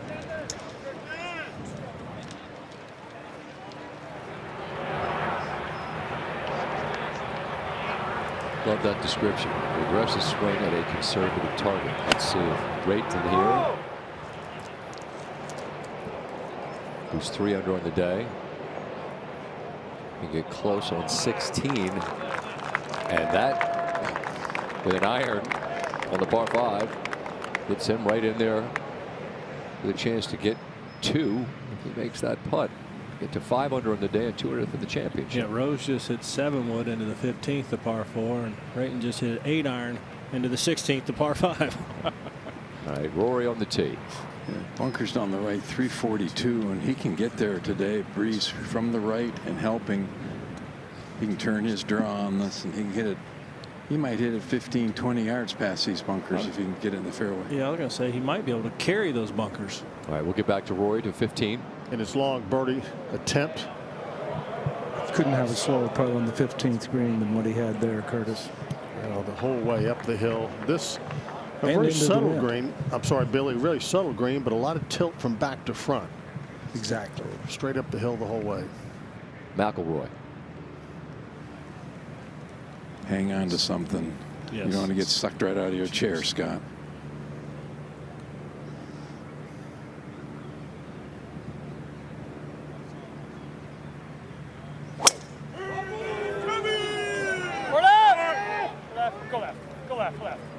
Asking to get in the trampled down area.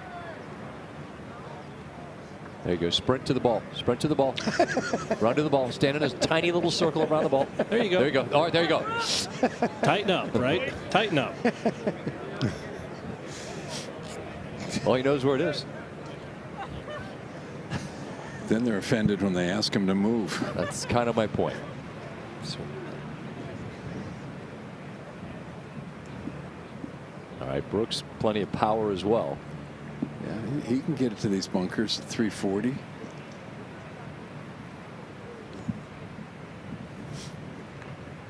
See, he's not taking advantage either day of this. One of the 2 par 5s, and each day one of the easiest holes on the course.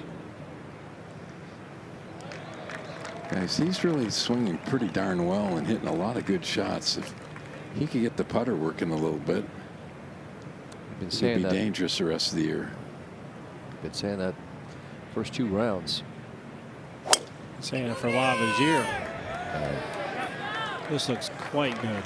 Full send. Gorgeous. Give him a shot to get up there somewhere close.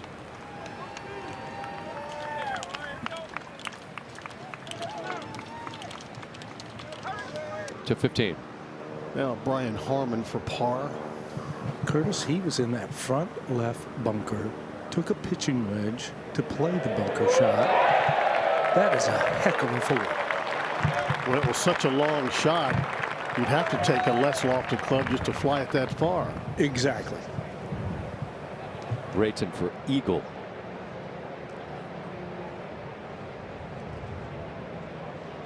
The second of the day. He's 5 under on the day. Man, he's red hot the last month. The winner last week, and now Rose over at 15 for par. Straight up the hill. Not much in it. Yeah, good save after a bogey on the last with 6 under par. There you see. Bogey at 14. Now good save at 15. He remains at -5 for the day. Now we know why Xander was unhappy at 8. This is all kinds of difficult, David. And just something you never practice. Speaking of hockey. That's so good. That's so good from there.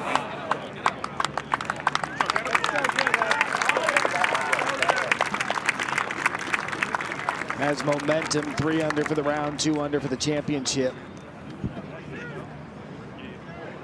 How to make that putt to keep it going. Yeah, if you watch these guys, they pull off those shots more often than not because they get to use their feel and creativity, which usually isn't the case. round of the day on the course. Kirk. The bunker in 2. Looking to get up and down to tie for the lead in the championship. ESPN's coverage of the 2026 PGA Championship is brought to you by DirecTV. Stream DirecTV satellite free.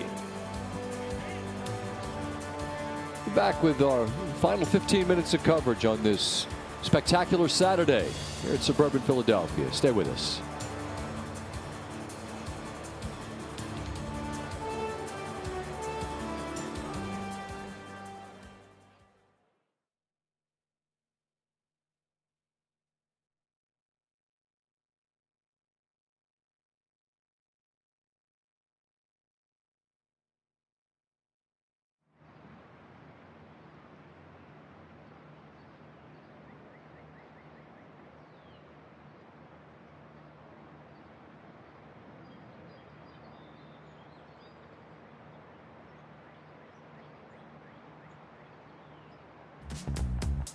I've been watching a couple of the Rocky movie series, so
I've been watching a couple of the Rocky movie series, so watched 1 and 2 at the beginning of the week.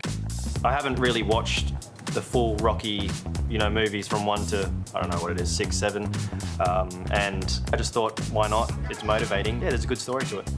My girlfriend and I actually went to the Rocky Steps and the museum, and Philly's been amazing. Hopefully I can continue it over the weekend and have a good memory over here. Love it.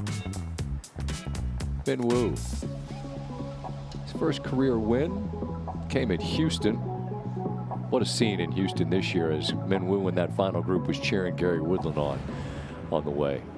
Rocky was an underdog story. Wouldn't be an underdog story if Min Woo won. He's talented to 8. And Schauffele to save par. So the 8th gets another as we go to 9. Roy second. Just having to lay it up. Not a very good lie. He's going to have to hit this solid and get it over the bunkers. Still looking for a birdie on a par 5. Just surprising. Yeah, only 2 chances a day, but given his length, you'd think he would have managed to find a birdie. Get up and down to try to get one. Same story here for Kirk on 16. David? Long bunker shot. Probably taking a little bit less lofted wedge. That's well played. 12 feet below the hole.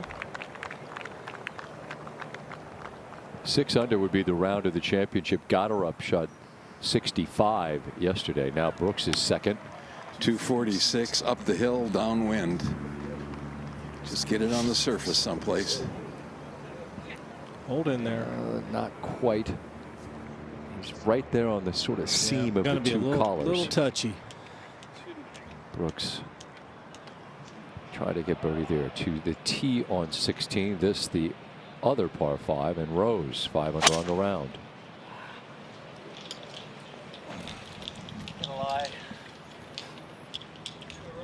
Asking to get a lie.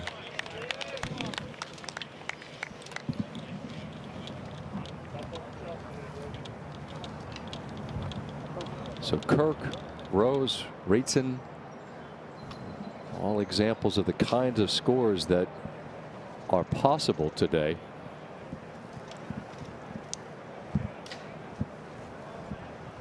As Kirk looks to add another.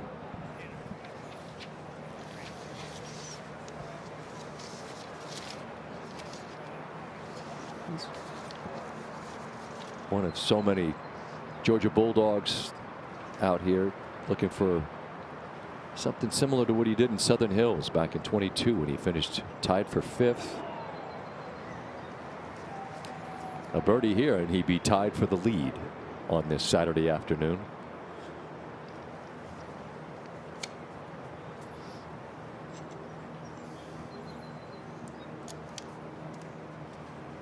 This feels like a day to post and sit back and watch the wind blow. 100%. Kirk's birdie putt on its way, and it slides just past on the left-hand side.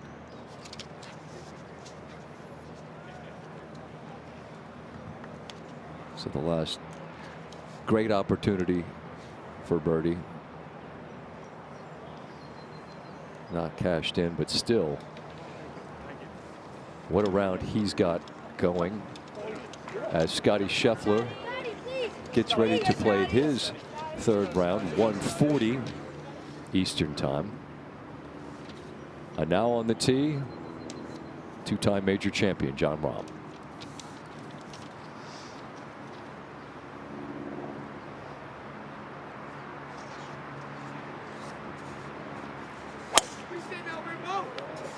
The hoodie he was wearing yesterday, those are done. There'll be no more of those, but the game is still right there. Powerful swing. Yeah, beautiful opening tee shot. Wedge in hand for his 2nd to this back pin location. Now Rory's 3rd at 9, Andy. Yeah, he's got it way. He pushed it up here farther than I thought he could out of that lie. Got a ton of green to work with. Just landed probably about halfway on a couple of bounces and let it release. Could this be his first birdie in a par 5?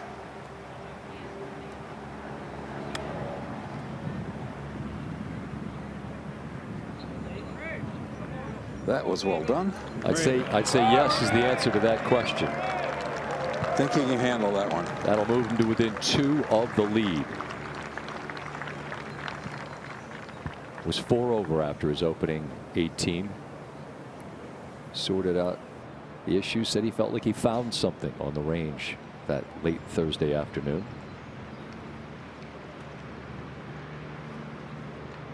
And the winner of the Masters will have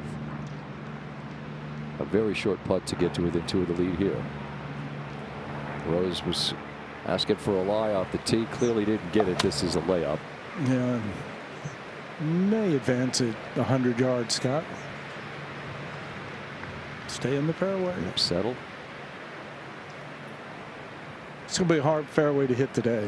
Both 15 and 16 can't dramatically.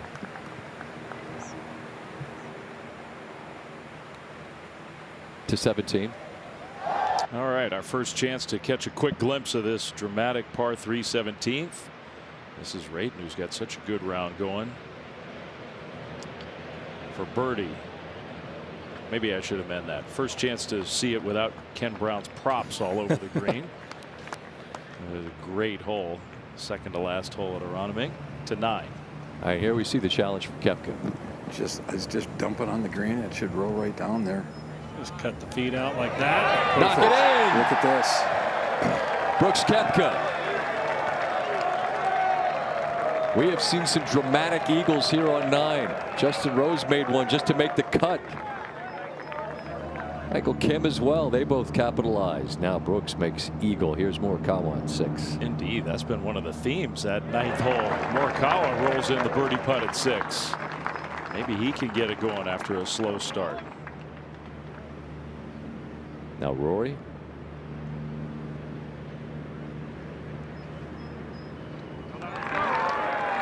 Nice up and in from the fairway, and Rory has his first birdie of the day, birdie of the championship, I should say, on a par 5. His 4th of the day, 32 on the outward 9, 2 off the lead.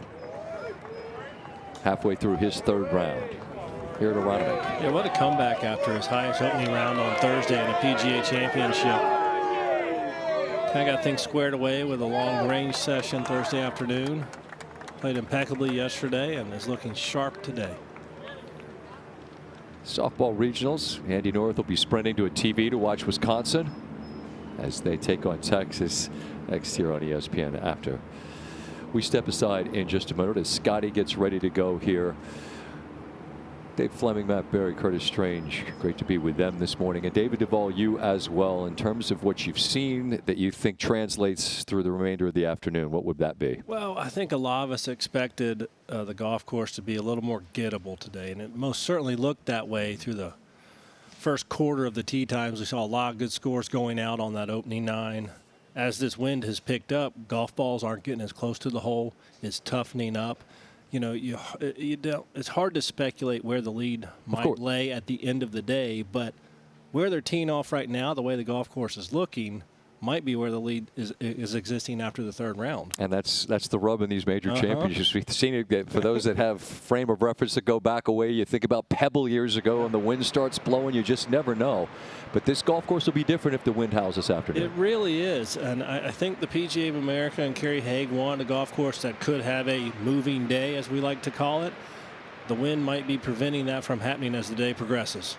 And so you see that's what's on the way this afternoon. You can tune in tomorrow for final round coverage from Aronimink. ESPN Plus 8 Eastern and at 10 on ESPN. All right, softball is on the way. Great to have you with us this morning on a beautiful day in Philadelphia. I'm Scott Van Pelt. We look forward to seeing you tomorrow morning. The PGA Championship from Aronimink. There are 58 players within 6 of the lead, the most in history. McNeely going on a run. Michael Kim, he is making everything he looks at. Lie in wait, and these golfers are now taking advantage. Moving day. What a story we have unfolding.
It's already been a riveting day in Rocky Town, proving once again why Saturdays at a major are called moving day.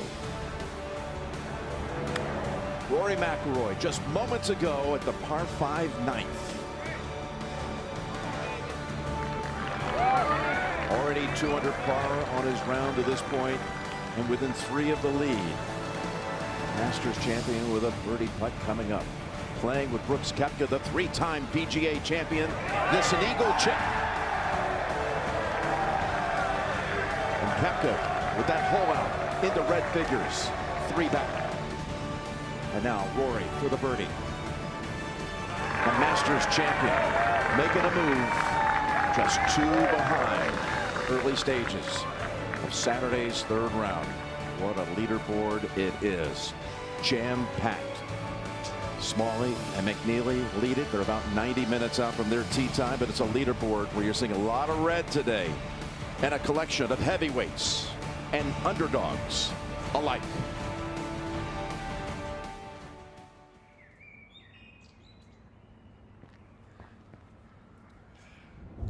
Think about any accomplishment in your life.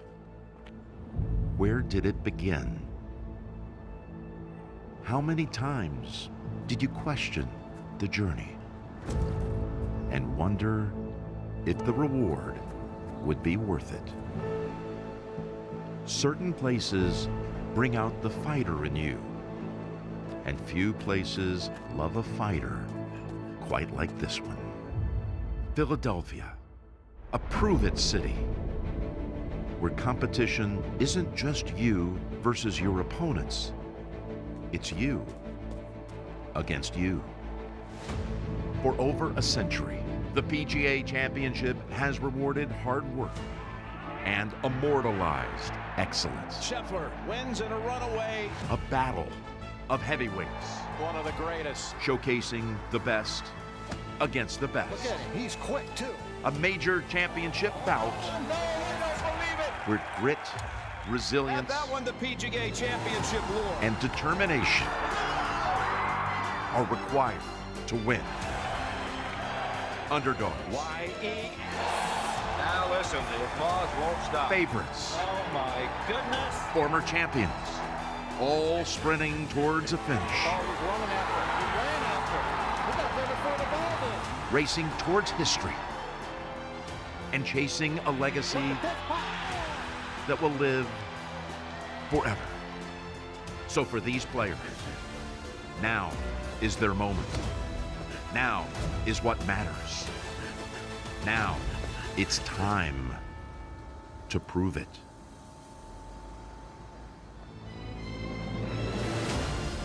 With the special touches by Chris Burns and Dave Vanarilla, we welcome you to the great city of Philadelphia with the anthem of the underdog on this 50-year anniversary of Rocky. And from the steps of the Museum of Art to a magnificent work of art 14 miles west of downtown Philly, we welcome you to Aronimink Golf Club.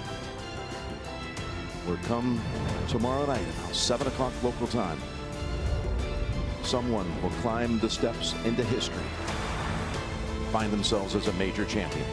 CBS Sports and the PGA of America so pleased to welcome you to this PGA Championship on a beautiful, warm, clear spring afternoon. What stories we have to tell today.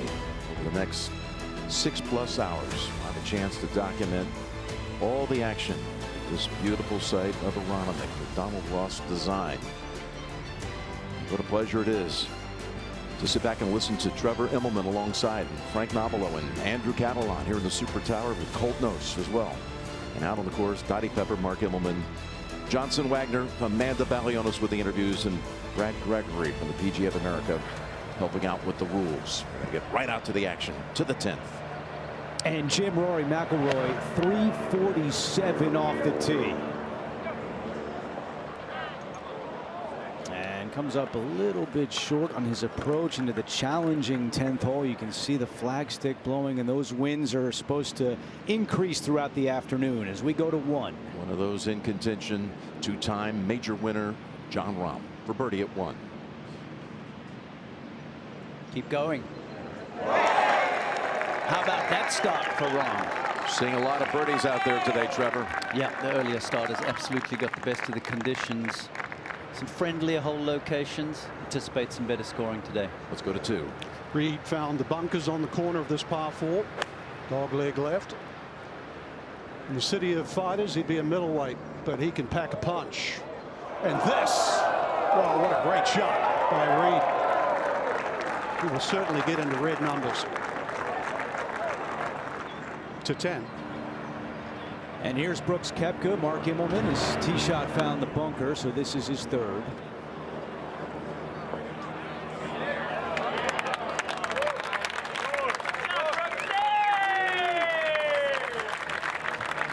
And Koepka will have that for par at the 10th. Up to 17. Best round on the golf course. Chris Kirk. Chance for yet another birdie. Already 6 under. Change that, 7 under for the round. Massive move up the leaderboard. My goodness, Frank. 8 circles on that card. What a round of golf. Only hit 6 fairways so far today. Found a different way to do it. We go to 16. And Justin Rose having a great day. 5 under on his round. And he keeps it right there with a par at 16. There you see, out in 30. And he is even so far on the back. Now back over to 10. And it'll be a long birdie attempt for McIlroy. Andrew was somewhat dejected after the wedge shot that got stood up by the wind. And this is awkward. Up and over a rise, turning downhill to his left.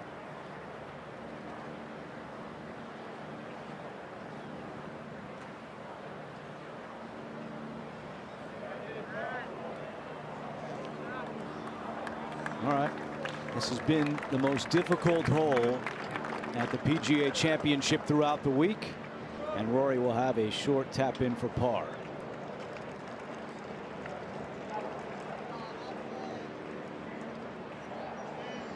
And Trevor, how about the wind? Because it's a significant difference from the first 2 rounds. Yeah, sure is. That north wind brought some cooler temperatures and really caught the players off guard. Now for today, it's switched to the southwest, so gotten a little warmer. What I like about the southwest wind is the 2 par 5s, 16 and 9.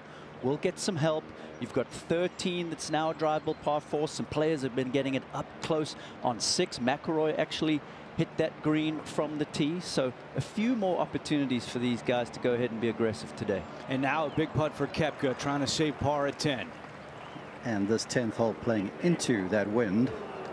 And he has had issues on the greens the entire week, Andrew. That was an awkward looking stroke there. Quite a lot of thrust with that right arm through impact. Took off on him. And to Mark's point, Koepka said ball striking phenomenal, putter horrendous, as we go to 17. Great look. You can see the water not really in play today. Justin Rose. Back off a little. I agree, Trevor. The southwest wind has given them a little bit of a reprieve. For example, this hole, you can aim more towards the middle of the green and allow that breeze to push the ball towards the flag. Yeah, we saw guys hitting woods and long irons in here the first couple days. Not the case today.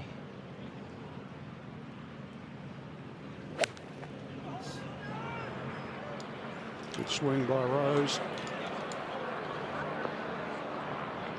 Limps its way up there, and of course his US Open championship came at Merion, which isn't that far from here. Back to 10. And now McIlroy to clean up his par.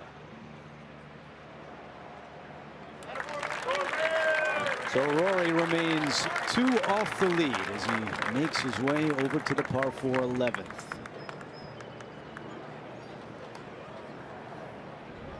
Well, so much red on the board today. You just saw Kirk go to 7 under for the round. This is earlier at the 6th. This is the way it's looked all day long for Chris Kirk. Yeah, that was his 4th birdie of the round right there. And Rose at the 6th. Yeah, this is one of the short par 4s. They're playing downwind, so guys can get it right up near the green. Great touch there from Justin Rose. Rory over a birdie putt at the par 3 5th. Gently down the hill. Well done. That got him to even. Coming up around Rory yesterday where he bogeyed the last 4 holes. How about Xander Schauffele at 7?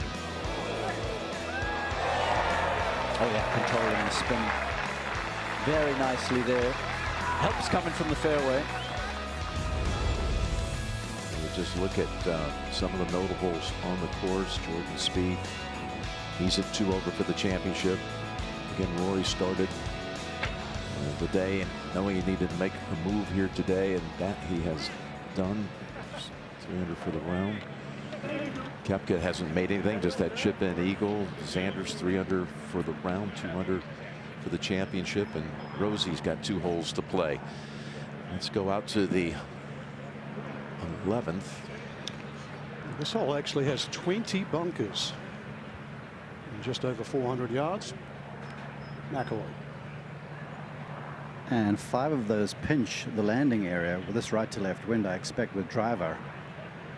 Rory takes it straight past all of those, Frank. Starting it down the right, trying to ride the wind.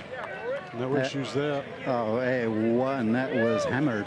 Had a long practice session on Thursday afternoon after a poor first round, and I think he's found a little something. Driven ball much better the last day or so. Got rid of toe gate, that's for sure. And ripped the nail out of his pinky.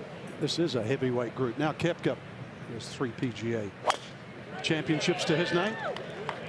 A little different there for Brooks, just holding up the fade, so a much straighter flight. 2 great tee shots.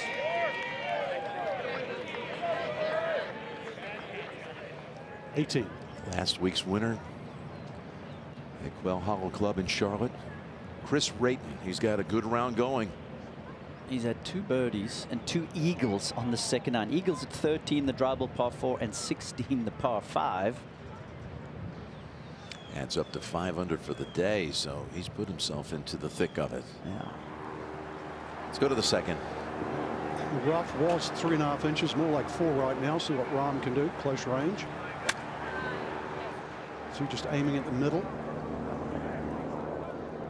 That's well played. Had just under 90 yards there. So trying to get that breeze to bring it over the hill.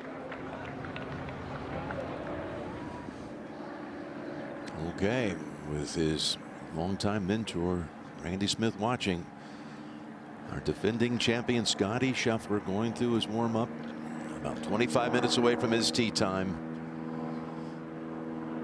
Starts the day just 2 back. He's going to be playing with David Puig. Just his 6th major start, so it's going to be a huge stage for Puig today. And this is Scotty on Thursday at the 7th hole. That one carrying a ton of speed. He was happy to see the hole getting away there. His sweaters were out early Thursday. Some started the round with the temperatures in the 50s. It's warming up every day, and he is too. Well, he did get the score he wanted on the second day. He's only 2 off the lead. Yeah, this was one of the best shots I saw in the first 2 days of competition. Just an absolute laser with the long iron into about a foot there at 17. Scheffler has showed amazing control with his iron play so far this week. Again, this is Friday at the 4th hole, his 13th of the day. He got off to a tough start on Friday, bogeyed 3 of the first 4 holes, and then he got the round on track again. Back-to-back champions.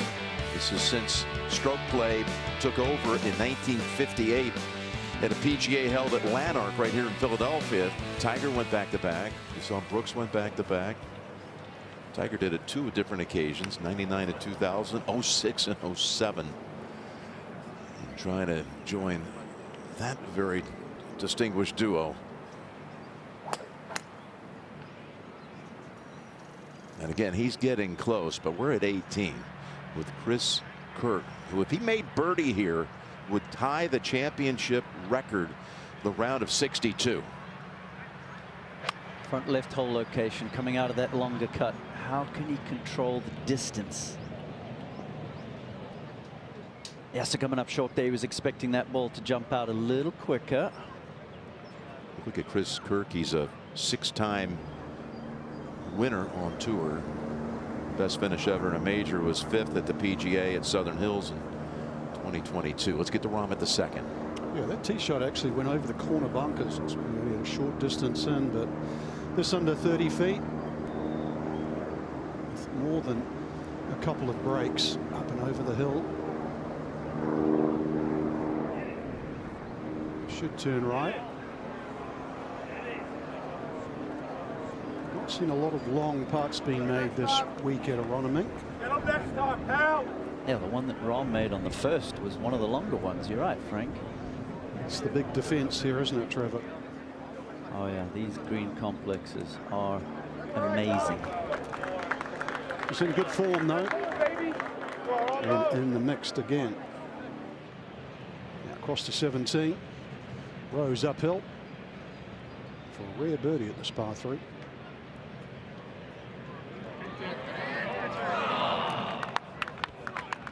Greens are superb though, speed-wise, smoothness, so many undulations. Now back at 11, uphill second shot for Koepka. Devilish green, all the tilt from players back to front. He cannot see the base of the flagstick, Frank. Needs to stay up. No, this is going to get rejected. And right about now, he's hoping that it stays on the green, Frank. Because if it doesn't, it'll go some 40 yards off. Okay, just going to hang in there. Now back at 17, Rose. 45 and still playing at the highest level of this game. Clock change about a month ago. Seems to have adapted very quickly. 11, McIlroy is ready now. There's a slope in behind this flagstick he can use to slow the ball down. He does. That'll be quick, but very makeable for McIlroy making his move. He's had 8 top 10s in this championship.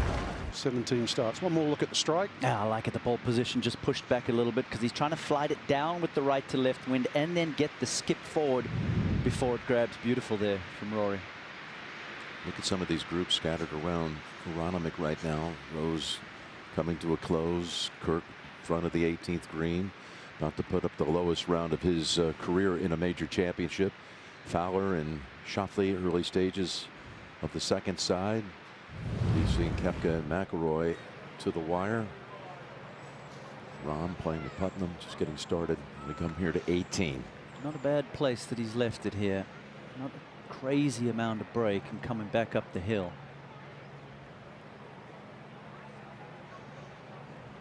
Gentle. Really got away from him. Oh, made a mess of that.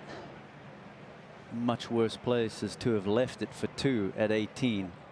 How about this? He was with 7 holes to play on Friday. He was 5 over for the championship. Had to play under par to make the cut. Yeah. Now here he is, tied for the lead on Saturday afternoon. I know, and it's kind of come out of nowhere, really. You look at his season, he's only made the cut 5 times in 10 starts. So what a time to turn it on here for the 41-year-old. Let's go out to 11. Well, Mark, it'll be a slow putt because it's uphill, but it'll also be a slow putt because this green is minimally slower than the rest of the other holes on the golf course. Frank, standing green side, it almost looks like someone's laid a potato chip on the ground with all the left side from my vantage point higher than the right. So he's up that slope you talk about. And this is complicated speed-wise. So hard to hit it hard enough.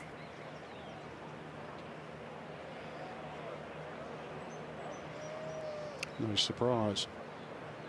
You guys knew it, he knew it, and he still couldn't quite get it there, Frank. Yeah, they're calling this green championship minus speed. 18. Rose looking down this fairway. New tee put in place for this championship. Looking at about just shy of 320 to get to those cross bunkers.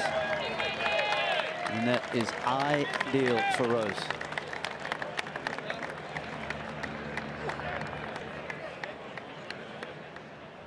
Let's go back to 11. 10 bunkers around this green. It's wonderful slope. It's all done by hand nearly 100 years ago. Horse and plow. Greens have not really changed. They haven't been rebuilt. Gil Hands came in here 10 years ago, but it was more the edges of the green. The middle of these greens, 100+ years old. Now McIlroy. They are a thing of beauty, these greens, but not if you're Rory McIlroy right now. He's taking a lot of time over this. It's about 10 feet, but so fast downhill it almost looks like he's going to move this about 6 feet at the most. Well, he's going to hit it so softly that the wind might affect it as well. There's no doubt, and it's gusty up here on this hill, Trev. An Augusta-like putt here down the hill.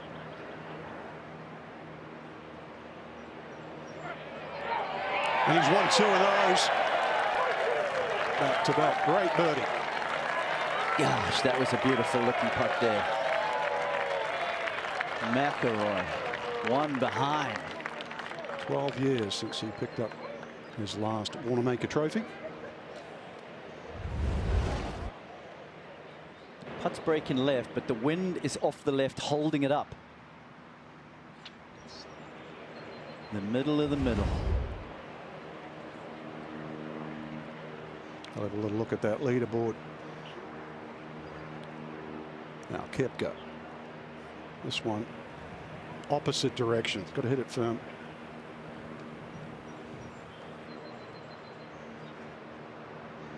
Yeah, well done. Good 2-putt from there. Needs to find some red numbers there. Set himself up for tomorrow.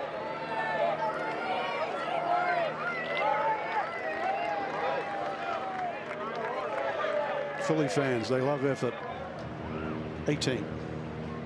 And Kirk for 63. Have to go to the change again. Not done yet. At 16. And Mikael Lindberg of Sweden, who plays on the DP World Tour with his third out of the bunker here at the par 5. Oh, look at the action on that. That is a sweet shot from Lindberg. An eagle at the par 5 16th. Back up to 18. And Kirk. Such a great round, and it's still get this in the hole. It's gonna be, oh my goodness, would have been 64. He's just really sullied what was a spectacular card up to that point. Yeah, 4 putts from the front of the green. That is going to sting. Got all the way up into a tie for the lead. Smalley and McNeely still more than an hour out, but how about this move made by McIlroy? Beautiful stroke at the 11th. He's got his name on this Wanamaker trophy twice. Could he do it a third time and back up his Masters win with another major title?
CBS Sports presents the official partners of the 108th PGA Championship. Chase Sapphire, upgrade your travel and dining experiences. T-Mobile, 5G solutions powering the PGA Championship. And by Corebridge Financial, official partner of the PGA of America. Well, Aronimink becomes this week the first venue to host all three of the PGA's rotating major championships. They've had the senior PGA, the women's PGA. This is the second time, actually, for the PGA Championship as we go after the third. And the approach for Jon Rahm. And he'll have another look at birdie coming up here at the par 4. Up to 12. And Rory on the tee at this par 4. Bunkers right and left. Come on!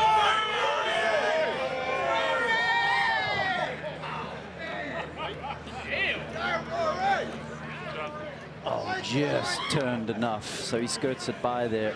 This is going to be another good birdie opportunity here for McIlroy. Just a short club in now. Let's go to 11. Runner-up last week, Quail Holly, Ricky Fowler. From 113 yards, courtesy of shot link. Uh-oh. Oh, you sneaky devil. Use the slope. It's going to work out well. Very well. Well done. He tied third a couple of years ago at Valhalla. Go to the home hole. Justin Rose. Wind really starting to whip now, down and out of the right here. And that's the 16th green in regulation today, and a good look at birdie. Fantastic shot. Left no good at 18 today. 11. Playing alongside Ricky Fowler, Xander Schauffele. Of course, he won at Valhalla. Just under 100. And just about made it on the hop. He nearly gets it on the return spin. Yeah. Kind of nice. Xander to 3. Rahm has about 18 feet for birdie.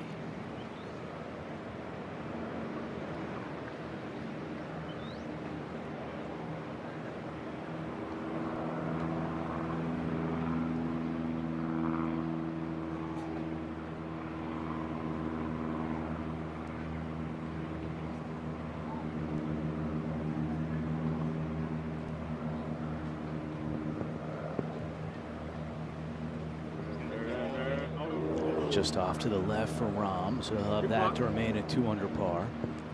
But a nice solid start for him here, Andrew. High quality shots, giving himself some good looks.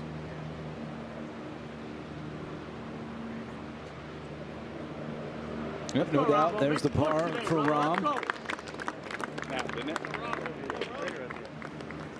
As we go back to 1.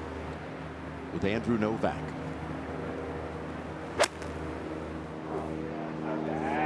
Location back left. Oh, this is nice. Perfectly controlled from the long rough. Well, you don't know what you're going to get sometimes out of that thick grass. Yeah, and one, you know you can't go long, so that was well done. So we're back at 18 with the Philly Fanatic. As was mentioned earlier, he won his U.S. Open title at nearby Marion, but he also won here before that. Won the AT&T National hosted by Tiger Woods 2010 here at Aronimink. And so incredible. You think of yesterday afternoon, he's battling the cut. He's 5 over for the tournament, coming to his last hole of the day, which was the par 5-9. Chipped in for eagle to guarantee his spot to the weekend. And now back in position after another wonderful round. Incredible. And of course, the tour came back here in 2018 for a playoff event. He was the runner-up on that occasion to Keegan Bradley. So he's got a first and a second on this course. Really likes it here in these parts. So this for a closing birdie.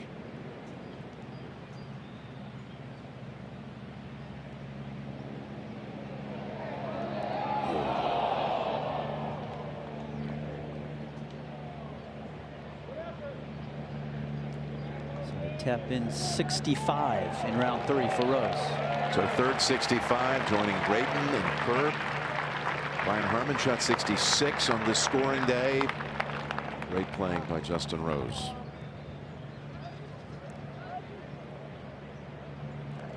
Scratching his head. Frustrated he couldn't find one more as we go to Oberg, second at the first.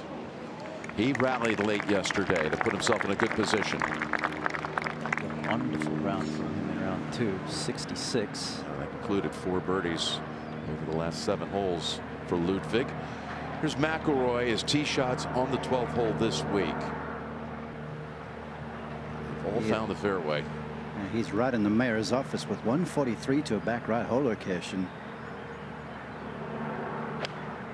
Into the breeze, 139 takes the bunker out of play.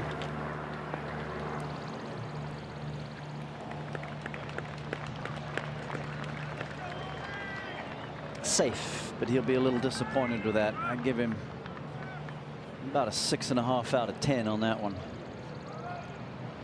To 11.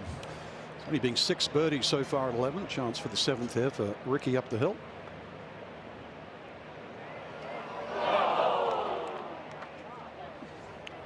Wanamaker greens win that time. It's good to see him start to find a form over the last few weeks. I referenced tied second last week. Go to 16. Sam Burns has made 3 birdies in a row, playing this shot out of the green side bunker, his 3rd.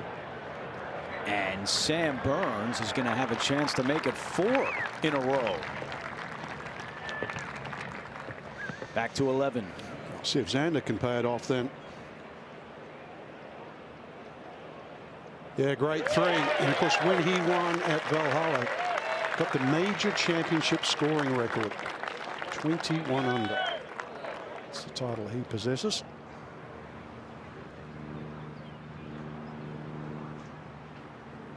To 13.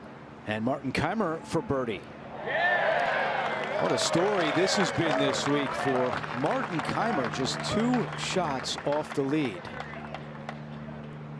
Battling some health issues over the last few years, but putting it together this week as we go to 1. And it's a birdie attempt for Oberg on the way. Had the line dialed in. At 4. And Haotong Li here at the 4th, a long one for birdie. From just inside 80 feet. And how about it? Just the 5th birdie of the day here at the 4th. And that an unlikely one. Haotong started to show up on major championship leaderboards.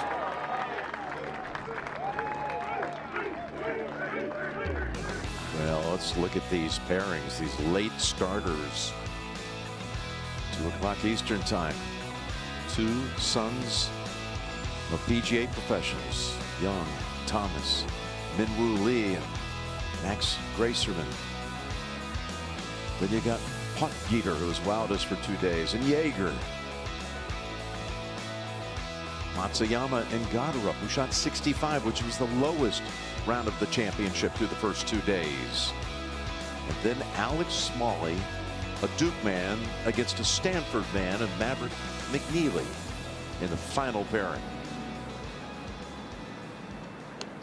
You see Hideki going through his last-minute prep.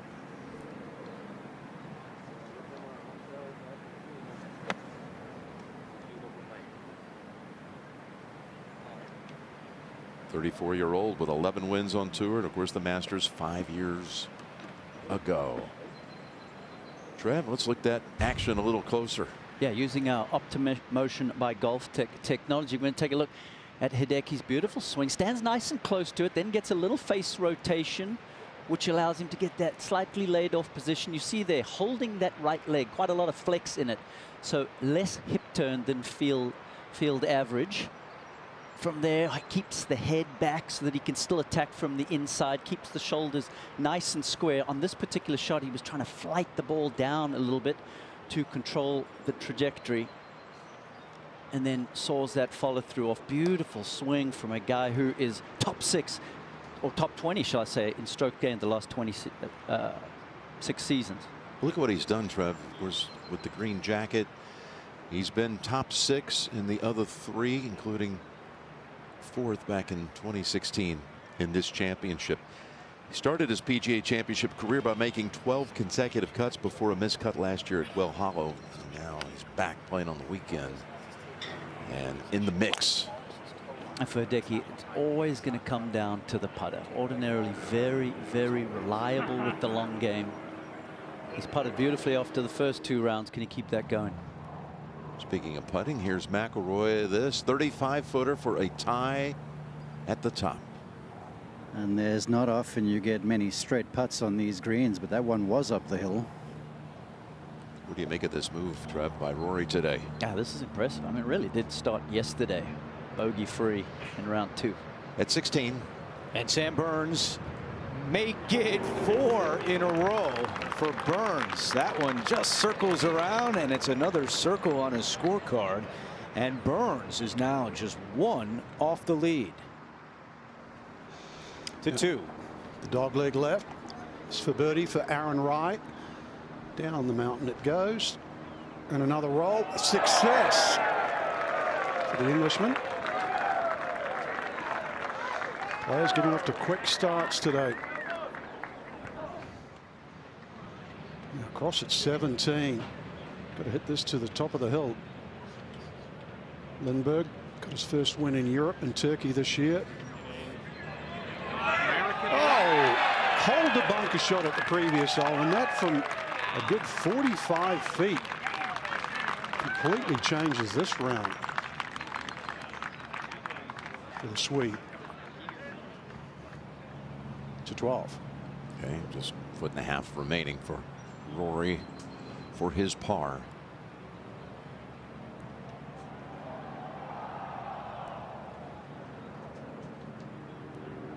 Said his approach after winning the Masters this year compared to last year, it's different. Yeah, totally different. Because after winning the Masters the first time, he felt like he had achieved everything that he ever wanted out of the game. But this time around, reset his goals and realized he wants more. He's got a drivable par 4 coming up, the 13th.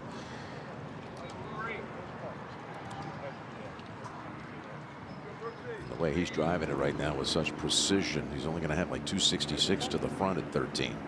But we're going to move over to the first tee. Watch Scotty get his round underway. He's been driving the ball so accurately. 20 of 28 fairways through the first 2 rounds. It's been such an interesting month for him. One early in the year in California, and he's had 3 straight runner-up finishes at Augusta, at Hilton Head, then again at Miami. He's tired of being second. He's going for back-to-back titles at this event. Good afternoon, ladies and gentlemen. Welcome to the 108th PGA Championship. This is the 1:40 p.m. starting time. Now on the tee, please welcome the 2025 PGA champion from Texas, Scotty Scheffler. Trevor, you've been watching his form this week. What have you seen? Well, I've seen some great driving, like I touched on earlier. Just missed 1 fairway in round 1 with those gusty conditions. That is seriously impressive. Earlier this season, he was missing some tee shots to the left, but seems to have cleaned that up with the week off last week. Wind out the right here.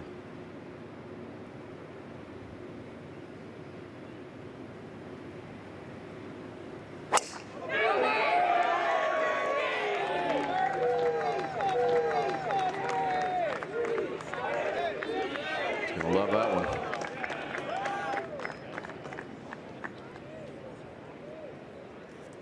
Now on the tee, please welcome from Spain, David Hughes.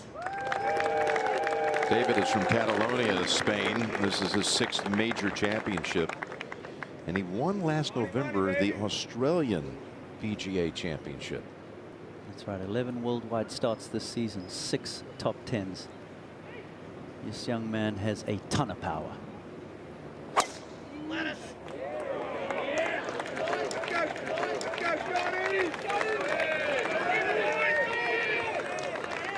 That's a good one, too.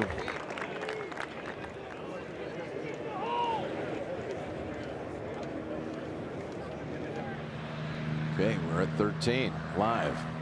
And Rory averaging 342 off the tee today, but as Jim pointed out, does not need that here today. With the tees moved up, this hole playing 292. Andrew, he's geared down to his trusty 5-wood with a helping wind, 265 or so to the front. Wind really gusting over his left shoulder right now.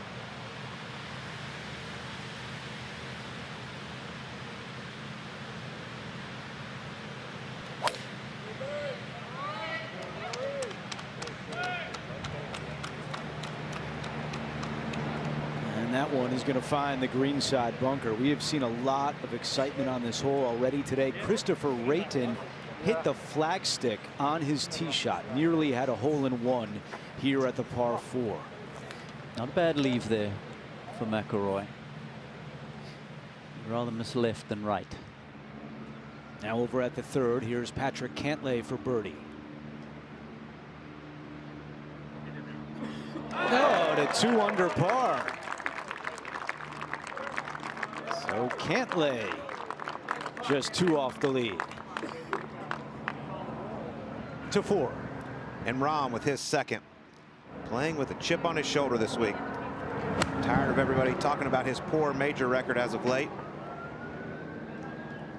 That from 140 comes up a little short, which we'll see a lot here today at the 4th. Big trouble over this green. 16. And here's Joaquin Niemann, who's 3 under on his round so far today. His second into the par 5. Second easiest hole on the golf course today. And how about that? He'll have that for eagle. 202 away, and a beauty as we go to 12. Yeah, that little putt to get within 1 of the lead for Joaquin. Now here's Schauffele at 12. Guessing he doesn't like it. Oh boy, does that mean it's long? Oh, it does, and that's going to feed further away. It's going to have to come up and over a huge ridge there now. Big mistake from Xander. At 17. Sam Burns. Putt here from Lindbergh just before you know you got to keep it up on the top of this hill. And down it comes. It's like surfing on some of these greens. A little tester there to remain 1 back. Scotty Scheffler makes his way down the 1st. Aronimink hosting the PGA Championship for the 2nd time. 108th playing.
It's a warm weekend in the city of brotherly love. Tracing by Top Tracer is brought to you in partnership with Rolex.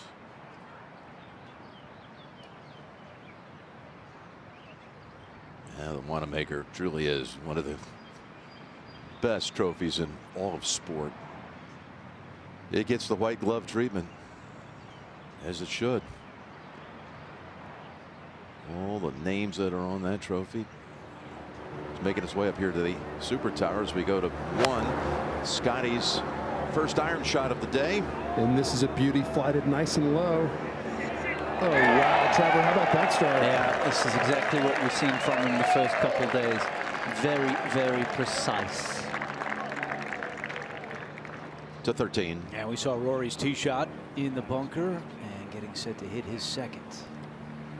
For a man of his consummate skill, this is really pretty basic, Andrew. The lie is clean. Just some action in behind the flag. There are throngs of folks out watching golf.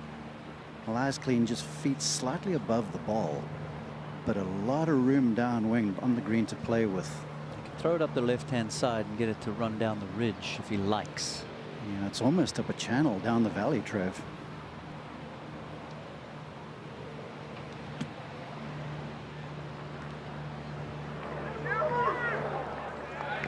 Okay, took the more direct route. It's well controlled. And a chance for another birdie from McIlroy here at the drivable 13th. Over to 4. And Rahm coming up the hill, breaking hard to his left for his birdie. Chance to pull one shot back. Gotta go. That is going to drive him crazy, leaving it short. But that'll be a par at the 4th. And we'll go back to 3. Aaron Rai with his approach shot. 133 to the hole, and Rai is dialed in right there. A chance to get within 1 of the lead. Now back over to 16, the eagle putt from Neiman. And he takes it to 3 under with a 3 at 16. 4th eagle of the day at the par 5 16th as we go to 12. And Xander long with his second. Trying to control that speed, just dripping it over the edge there. This is really, really nice here. That's about as good as he could do. That's well done. 17. Decent length here for par for Sam Burns. About 12 feet. Now that'll stop the run of 4 straight birdies. Giving one back here at 17. Great look at the first green. 4,000s. Looking at Scheffler over birdie putt.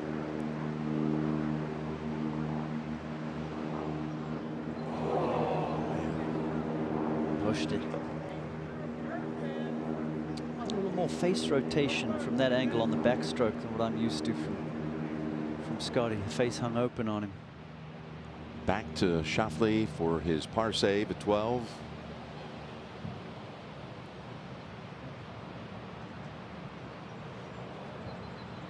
Ah, that's super. That's very, very good from over the back.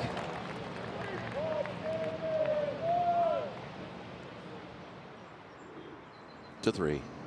And now Rai for birdie. This would be back-to-back birdies. And he pours it in.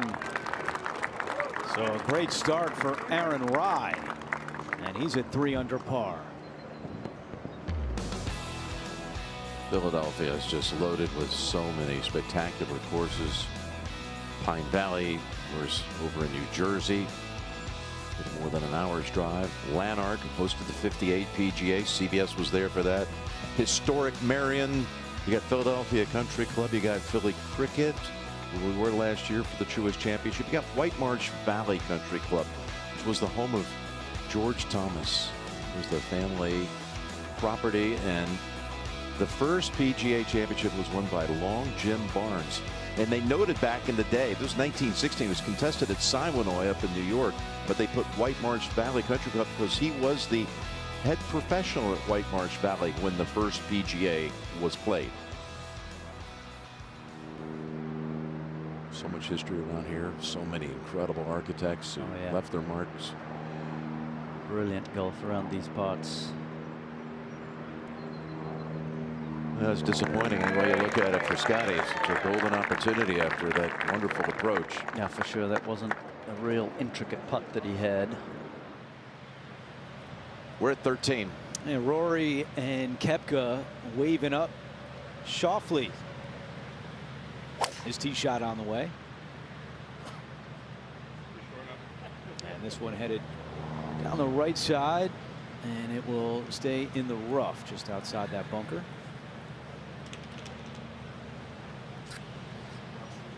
Parents, take note.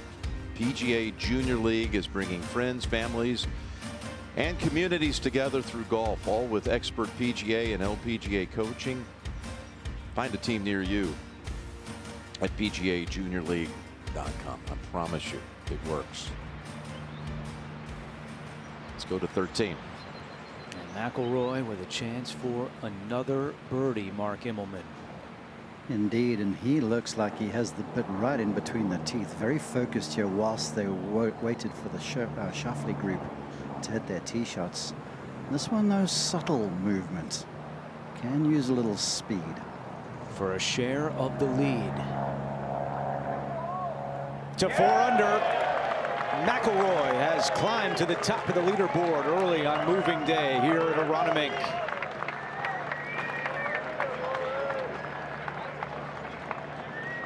Trevor, he is putting together quite an impressive third round. Isn't it just fantastic? Starts the tournament with a 4 over 74. And now, a couple days later, that name is at the top of the leaderboard. And is exactly what everybody else that's in contention does not want to see. To 2. Aiming at those cross bunkers. Holding Ben's left. Frank, the wind has really picked up in the last 30 minutes, and it has this one. This needs to sit down and stay in the fairway. The fairway kicks to the right. Won't be a long second shot. It's not the lie he wants. To 5. And we got Rahm looking at another birdie putt. Left the putt from about this length at 4 short. This one's getting home. John Rahm with his longest made putt of the week. And one back. Just amazing what the luminaries are doing. They are shining today, that's for sure. Let's go back out. And Rory on the tee at 14. 199 today. Very generous hole location. 190 front underneath this hole. Not a bad idea, Colt. Helping Breeze, he has 8 iron. It's an easier hole location, but we still have not seen a shot inside of 6 feet all week. That's a good one there, though. Some 20 feet above the hole, be very fast. But Rory McIlroy on a tear in this third round, finds himself tied for the lead.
certainly become the story on this Saturday. 5 under par to his first 13 holes, and he joins the leaders 45 minutes before they even begin their round. Club. It's in Columbus, Ohio.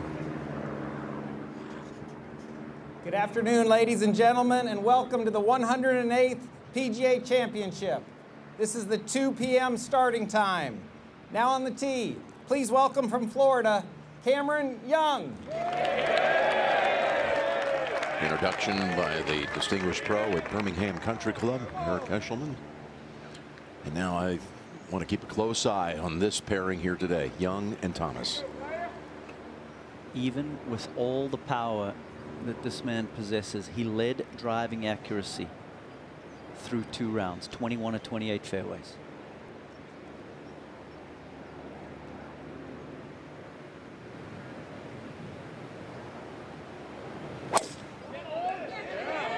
He eagled his final hole yesterday, the 9th.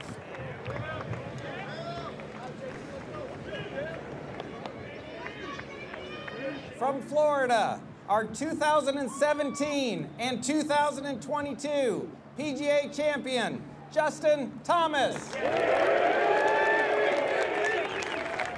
These 2 boys, it was in their blood, be competing in an event just like this. Sons of PGA professionals.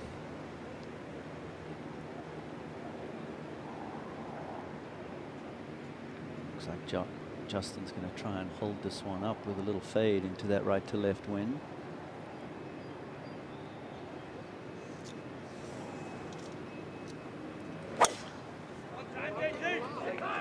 Has he overcut it?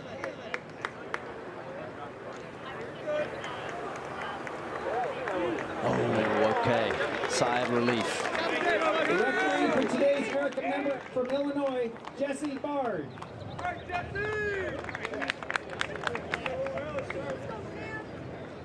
Let's go ahead to the 2nd. Lie isn't too bad for Scheffler. I feel like it's the best lie I've seen in the rough all week, but this is coming out hot. Needs to sit down. Careful here, Frank. This could go down to the 8th tee.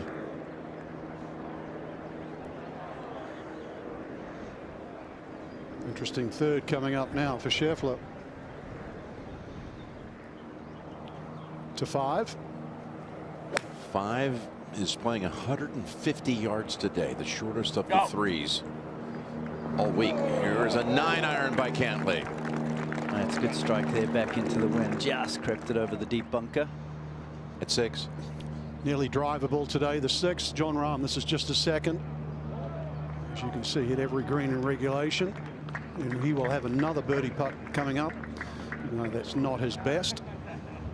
14. And Rory McIlroy, who was tied for 105th after Thursday's round, has a chance to take the lead. He seemed awfully confused when trying to figure out that downhiller there, Colt. That was less than his best. This 14th green has given them such problems throughout the week. To 13. Xander Schauffele for a share of the lead.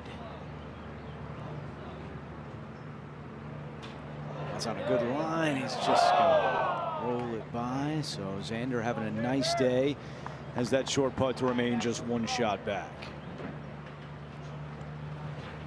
Back up to 14. And Rory for his par.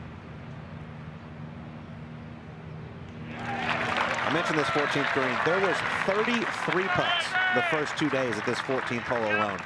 Just absolutely incredible. The field played at 118 over par. Aerial coverage is brought to you by Goodyear Eagle. Fast as Ennis.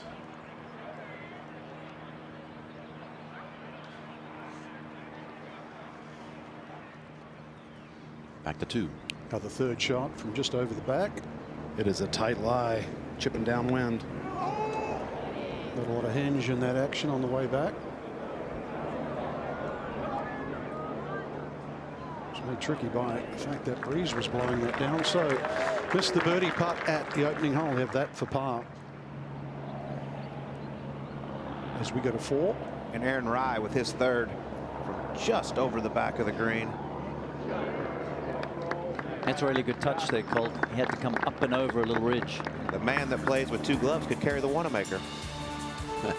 After more than 60 years, the PGA Championship will make an historic return to Dallas-Fort Worth next year. You can join us next May at the home of the PGA of America in Frisco as we welcome the strongest field in golf back to Texas. You can register for tickets. Visit PGAchampionship.com/register. Registration closes soon.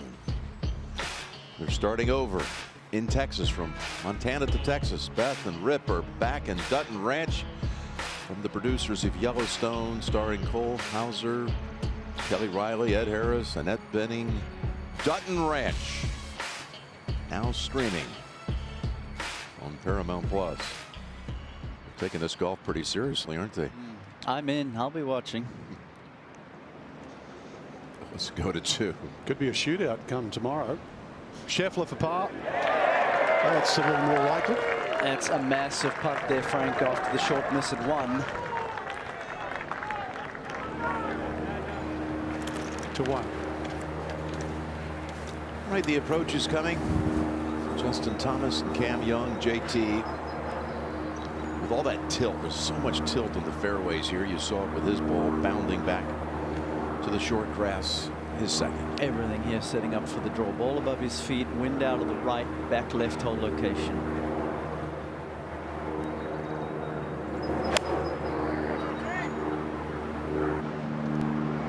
Hung it out there a little. He hangs on.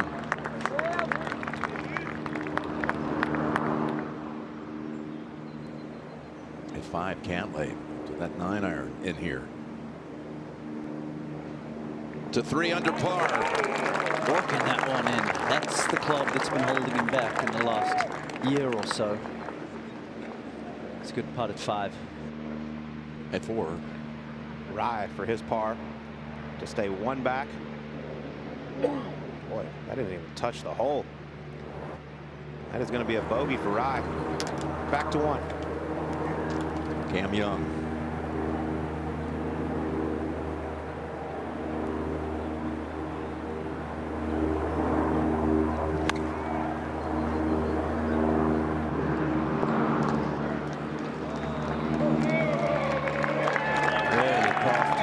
Taking the spinner for that shot to the back hole location. Well done.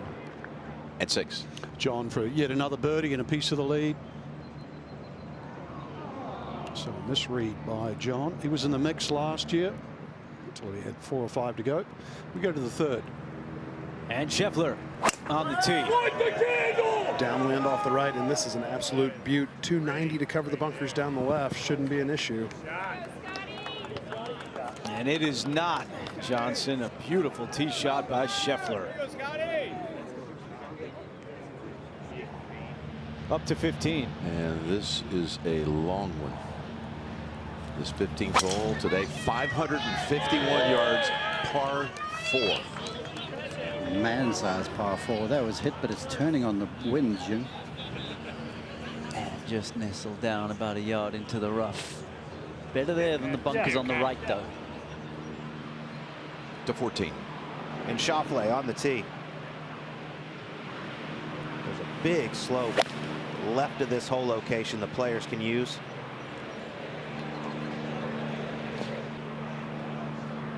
That one needs to stay up. That's going to trickle just off the putting surface, but not too bad. He'll be putting up the hill there. How about this leaderboard we got going right now? Smalley and McNeely got to be looking at the leaderboard saying, what course are they playing? To Tim. Corey Connors off to a flying start. He made 4 birdies in a row on the first 9. Here's his approach into 10 from 195. And he's going to have a chance at another one, Trevor. Yeah, should feed down even closer. This is nice. Playing with his good friend Nick Taylor. A very comfortable pairing for both of them. They're both at 2 under par. As we go up to 14. And Fowler has missed just 1 green in regulation so far today. This is on a nice line to start. And a nice line to finish.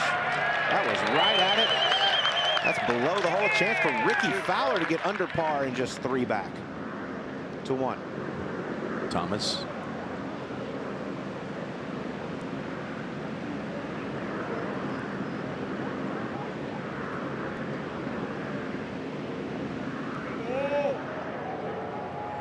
For birdie.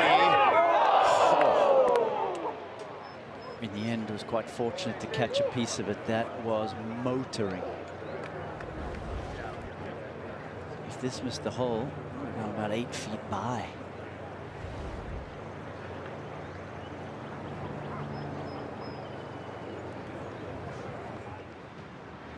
At 4. And Oberg coming off a second round 66. Playing his way back into it. Hard to find a golf swing prettier than that right there. That's what he does. A dart from Oberg. Chance to get to 2 under for the championship as we go back to 1. Cam Young trying to open this 3rd round with a birdie. He has been brilliant for the better part of a month and a half. Sure has, and he would have got a nice look at the speed of this putt from Thomas. Gentle right to lefter.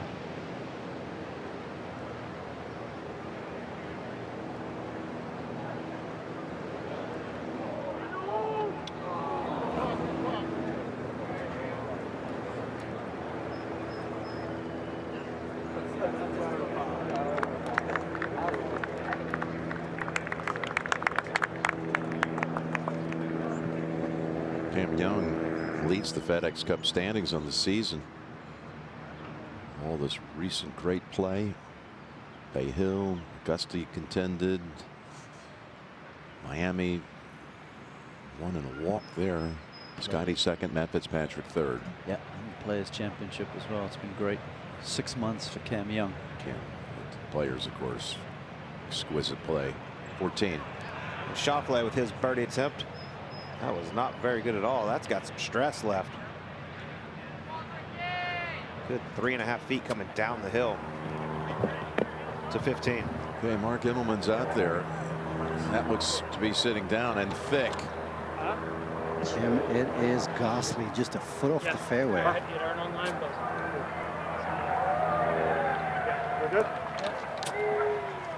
And some really healthy looking rough right in behind the golf ball. Add insult to injury. He's on a downslope as well. 185 front, looking for some sort of chop and chase with a 7-iron. Yeah, the good news is the whole location is in the back, so if you can get it to come out straight, he may be able to chase it up and onto the surface. He's got to hold tightly with that lead hand, that left hand, keep the face from shutting down.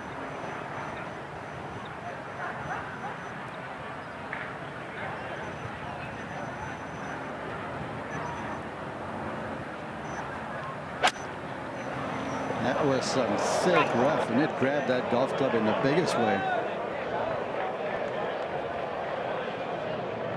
If he can't power it out of that, no one can. That's fair enough. Let's go to 3. And the second for Scheffler. Gap wedge in hand, wind helping off the right. It's on a nice line, Andrew, but it's got to go. Go. Go. Yeah, not as much as he would have wanted, but he'll still have a look at birdie here at the 3rd.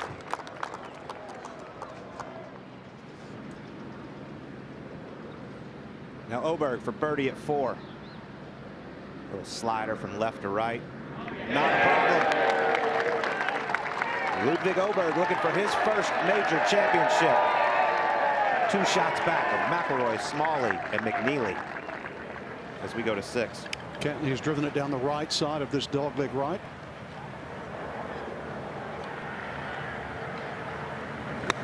It's got about half a football field left. That one touches down a little past. Not too bad though. Breeze kicking up a little now. Tough spot to be, Joe. Across to 10. And Corey Connors looking for his 5th birdie of the day. He's got it to 3 under par. Corey Connors now in that large group, just one shot off the lead to 14. And Fowler, who has a top 3 in every major championship, looking for that first win. And that's going to help. He gets to under par for the championship.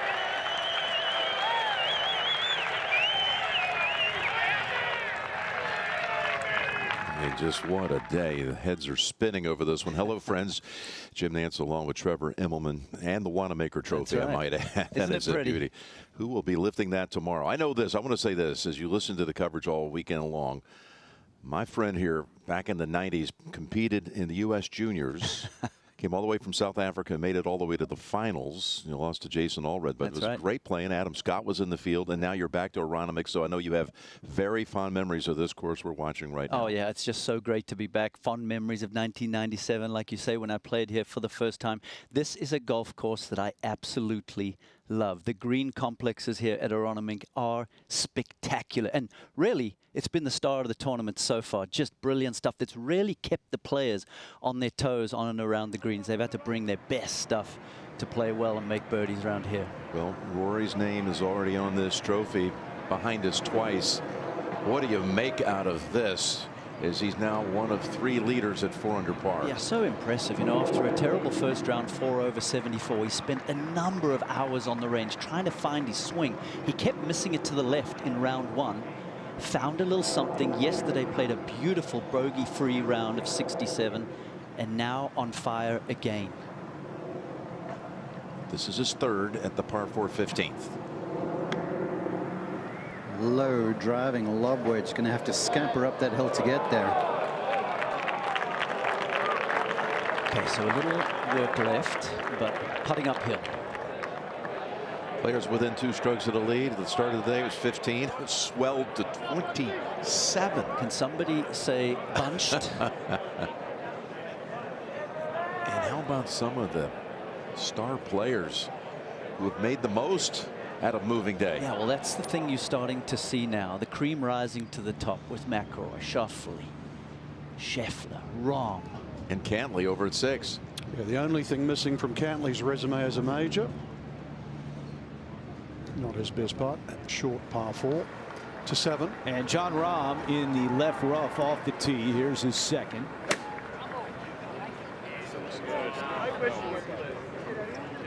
Not good contact there, and Rahm unable to find the green in regulation for the first time today.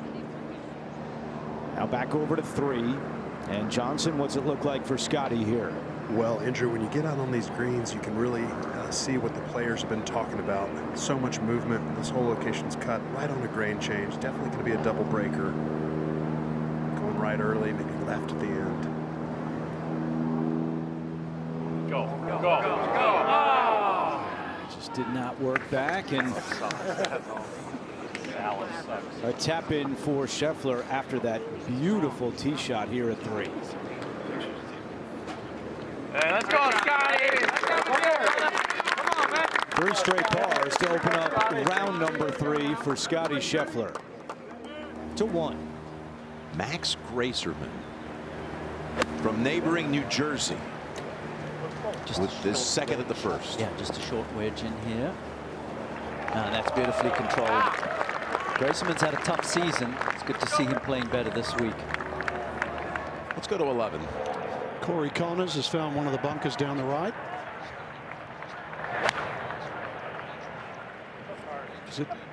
Is it clean contact? If it stays there, it's not too bad. It's a very steep slope. We go to 15. As Rory comes out of his crouch, looking for a way to avoid a drop shot.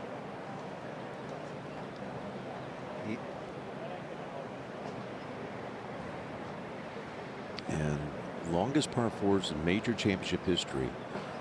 This is listed on the card at 546, but you saw it when they're on the tee. That's right. Playing it today 5 yards beyond that at 551.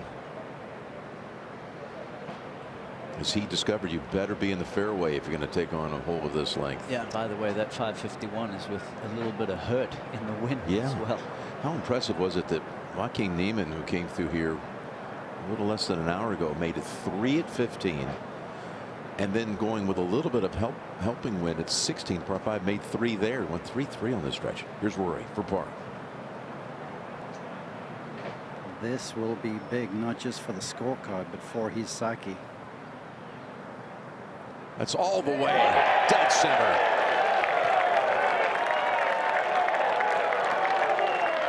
How good did that stroke look? Yeah, that was so pure. Struck it well, held its line beautifully. And now, downwind par 5 coming up. 7. You saw Rahm trying to work his way through this 7th. And he'll have that to save par.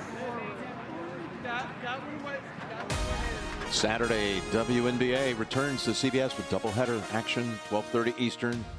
Our WNBA tip-off show crew gets you ready for the first battle between Chicago and Minnesota. And then later in prime time, it's the reigning champs, Las Vegas, hosting Los Angeles on CBS and streaming live on Paramount Plus. Gonna have to wait a little bit before he begins the process at the par 5 16. Schauffele is 1 back. Rahm is 1 back. Scheffler is 2 back. And Rory McIlroy is tied for the lead at the PGA Championship.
We're back at Aronimink. They began construction on this site in 1926. It opened in 28. Who else but the legendary Donald Ross? Ron Pritchard, Gil Hands. They had a hand in some renovation work. Jeff Kitty, the great PGA pro. Riley Wheeldon and his team. He's in the instruction side of it. And golf course superintendent John Gosselin incredible work. They closed the tournament course down since last November. There's not a single round until the preparation began for the PGA for the pros only. That's right, November 2nd, and the course is in incredible condition. Now with McIlroy. Easiest hole on the course today. A par 5 playing downwind. And a big tilt in the fairway from left to right. Bunker down the left, 290 to carry. Stay. Fairway slopes left to right. Needs a soft bounce. Doesn't get it. Trevor, we've seen that a lot this week. It's difficult to land this ball in the fairway and keep it there on 16. Yeah, the slope runs opposite to the dog leg on a lot of these holes. It's a 1. And Gracerman at the first joins the lead group at 4 under par.